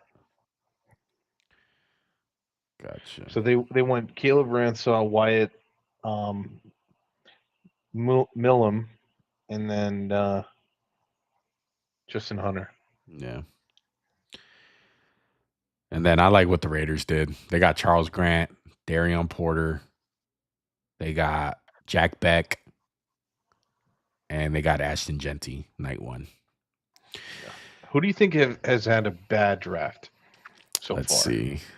Who haven't I liked? I'm going to take a look at Atlanta because I didn't like what they did night one. I felt like they got a sucker. They got suckered with the Rams. The fact that they got a first overall pick, like if you look back and you look and see what the Rams paid, not the Rams, the Giants paid for Jackson Dart, they didn't have to give up a first round pick next year. Guess who did? Right. Atlanta for James Pierce, who they double dipped. I get you like James Pierce, minus the player. I don't think James Pierce is worth jumping back into the first round, giving up a first round pick next year. Right. Would you rather have Ezraku, or would Later, you rather yeah, have later. yeah, or would you or sorry, Ezraku in a first round pick versus James Pierce? Right, You know, correct. It just comes that's down to what the you're yeah. It's not the player. Like me and Max were disagreeing on exactly. this because he loves James Pierce. I just look. I I like don't. him too. I don't love James Pierce enough to give up a first rounder next year as well. Definitely not. It's not justifiable. I would even if you were to say who would you prefer, James Pierce or Ezraku, I'd take Ezraku actually. Considering So considering the price, I would agree with you. yeah, But they I'm got talking Jalen. straight up. Yeah. No, I wouldn't. I wouldn't do straight up. I like James Pierce more. But you know how I feel about Izaraku. Yeah. So round 2, Atlanta went.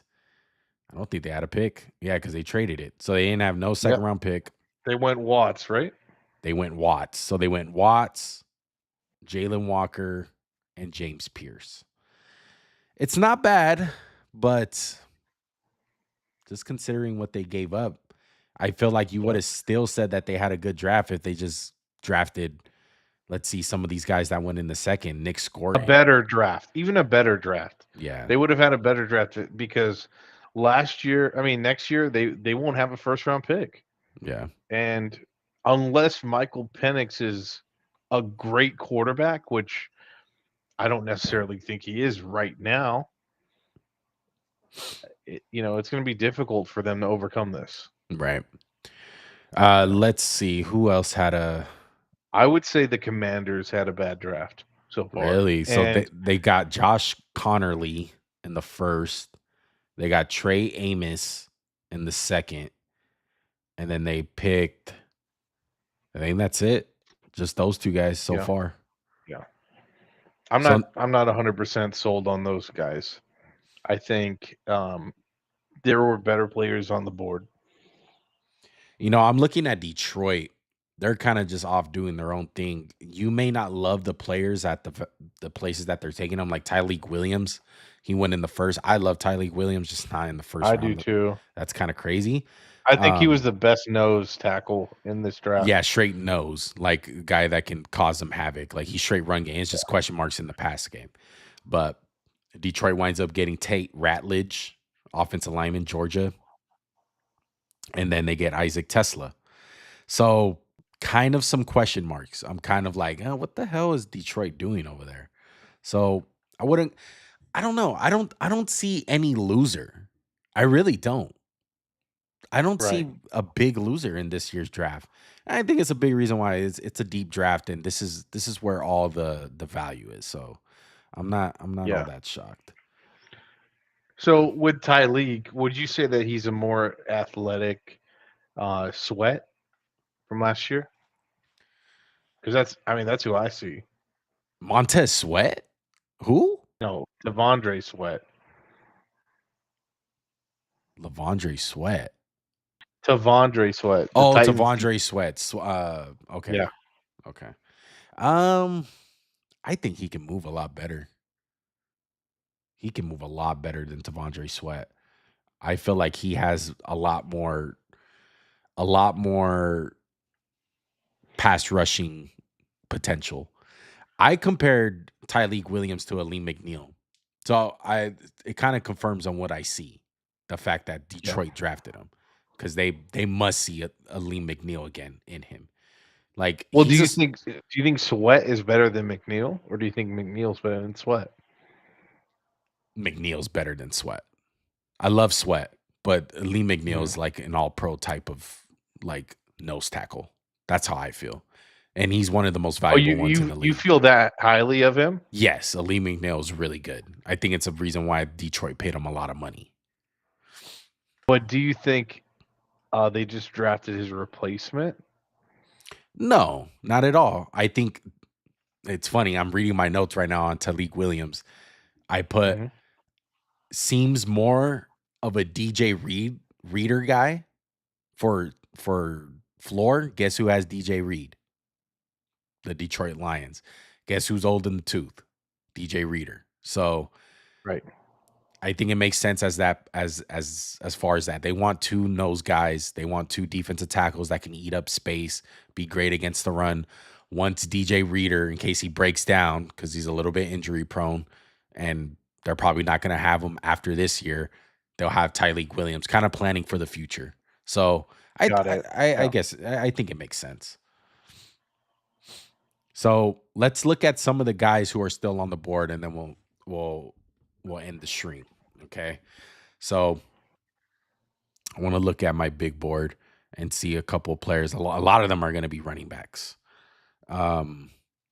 So all these guys, most of my top 25 picks, they are long gone. Tell you that much. Okay, all these guys are gone. Luther Burden, Jack Morrison. Here, let me show my screen so you guys see what I'm seeing.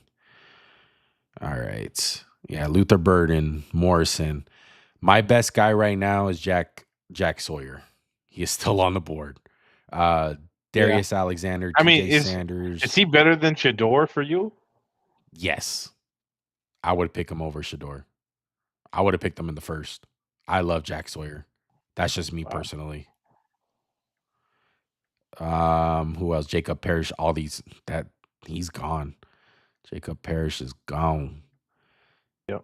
Cam Scatterboo is still there. I have Shador number 50 on my big board. So he's still there. Jack Sawyer's still there. Cam Scatterboo, Shador Sanders. Let's take a look right here. Bashal Neil Manor. Yeah. Damian Martinez. Ozzie is gone. Walter Nolan. Both of these guys. Carson Swessinger, he's gone.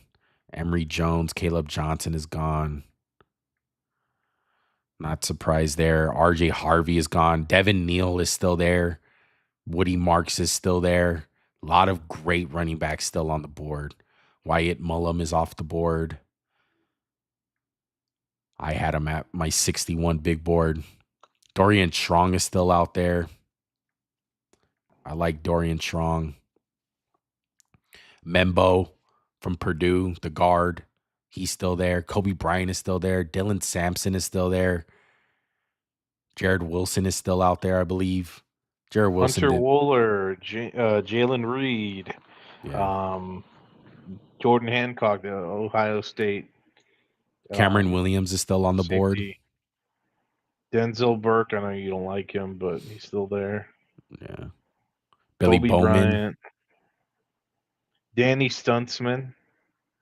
Did you like him or no? Yeah, Danny Stutzman. He was in my top 5 linebackers. Deion Walker. Deion Walker is still there. Jalen Royals. Porter is gone. Tonka Hemingway. Elick is still there. Yep. Gunnar Helm is still there. Cornelius from Oregon. Diggs. Federal Diggs. Yeah. CJ West is still out there. Trey Amos is gone. I can't believe Demetrius Knight already went. Yeah. Yeah. There's a lot of guys still out here. I'm looking at some of my day 3 guys who went today. Noah Williams, Landon Jackson, Jordan Birch. Granted, a lot of these guys were early 4th to me too. So I'm not surprised that they went in the 3rd. I can't believe Dylan Gabriel went this high. I'm shocked. I know Max is shocked. I like it. I know you like it. It's so hot. It's so Terrence hot right now. Ferguson. Who's the one that picked Terrence? Was that the Rams? The Rams picked him. I can't believe he's No, they gone. picked Arroyo, right? Who did they pick? Let me see. They picked Ferguson. Yeah, the Rams. They picked Ferguson. Elijah Royal went to the Seahawks.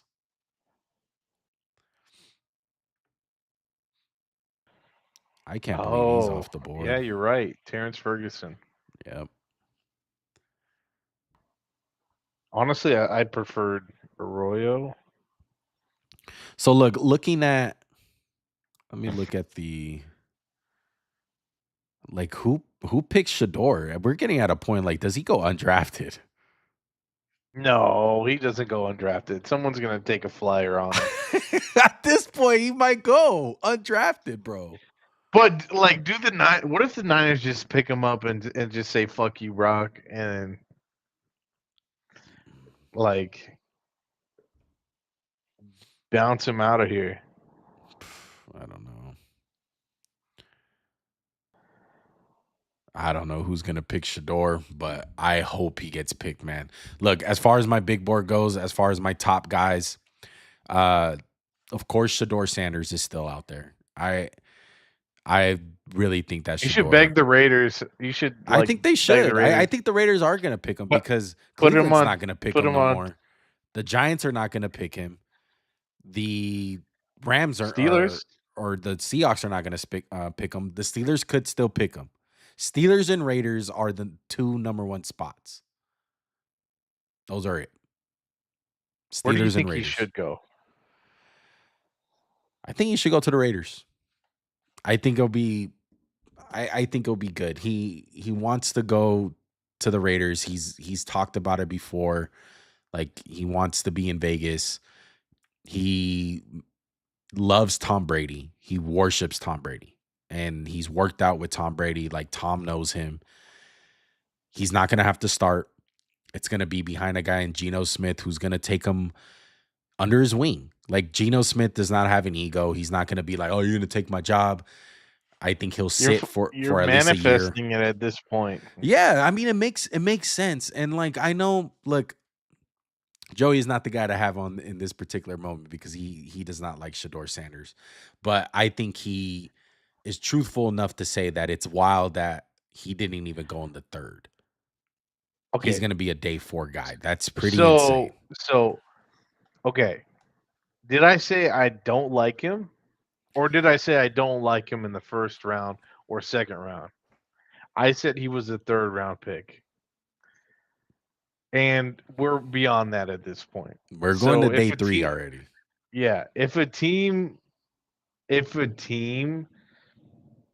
spends a 4th or a 5th on him, you're getting insane value for a potential starting caliber quarterback. Yeah. So, I mean, it seems to me he must project as a backup. Otherwise, I don't think the NFL would do this to him. Maybe he's worse than we thought. Maybe. I mean, Look, the NFL draft, even the why are they doing this, bro? They have the NFL draft as far as an ad tomorrow. free Shador. They have an ad with Shador on the building on the ad with Cam Ward, Travis Hunter, and Ashton Genty. What the fuck? I have him on my thumbnail. What the hell, bro? It's insane. Trey Lance is on a team and Shador isn't. What do you got to say about that? Look, if he goes undrafted, I'm telling you right now, it's a black ball. It is a black ball. That's what's going to happen. And Max might be right. At this No. point, Shiloh might go ahead of Shador Sanders. At this point. It's absolutely insane. Look, draft Shador Sanders tomorrow. And No, and don't do someone it. draft Jack Sawyer. Jack Sawyer is going to be a hell of a player for somebody. He's going to be a great alpha. I'm calling it right now. The Chargers should draft Jack Sawyer. He's not an alpha. He's a locker room guy. Come on. No, I'm saying he'll be. He's not going to be an alpha. Sorry, did I say that? He's going to Yes. be. He's going to be a Robin to someone's Batman. That's what I'm saying. Sorry. Did not mean He's to going to say be a alpha. good guy in the locker room with Christian quiet. values. Get out of here. No, Disrespecting that's Jack what he Sawyer. is. He's gonna Somebody be, said in the chat, where did Ligma go? Ligma balls. All right. He's going to the Niners. I think he went to the Raiders. Hey, low key, now I'm looking at it, dog. You can argue that the Niners low key having a bad draft. Bro, I already know. They've only drafted like You don't got the heart to say. I love Alfred Collins. That's the thing. I can't say it's bad because they obviously got Alfred. I like Alfred Collins. Yeah, bro.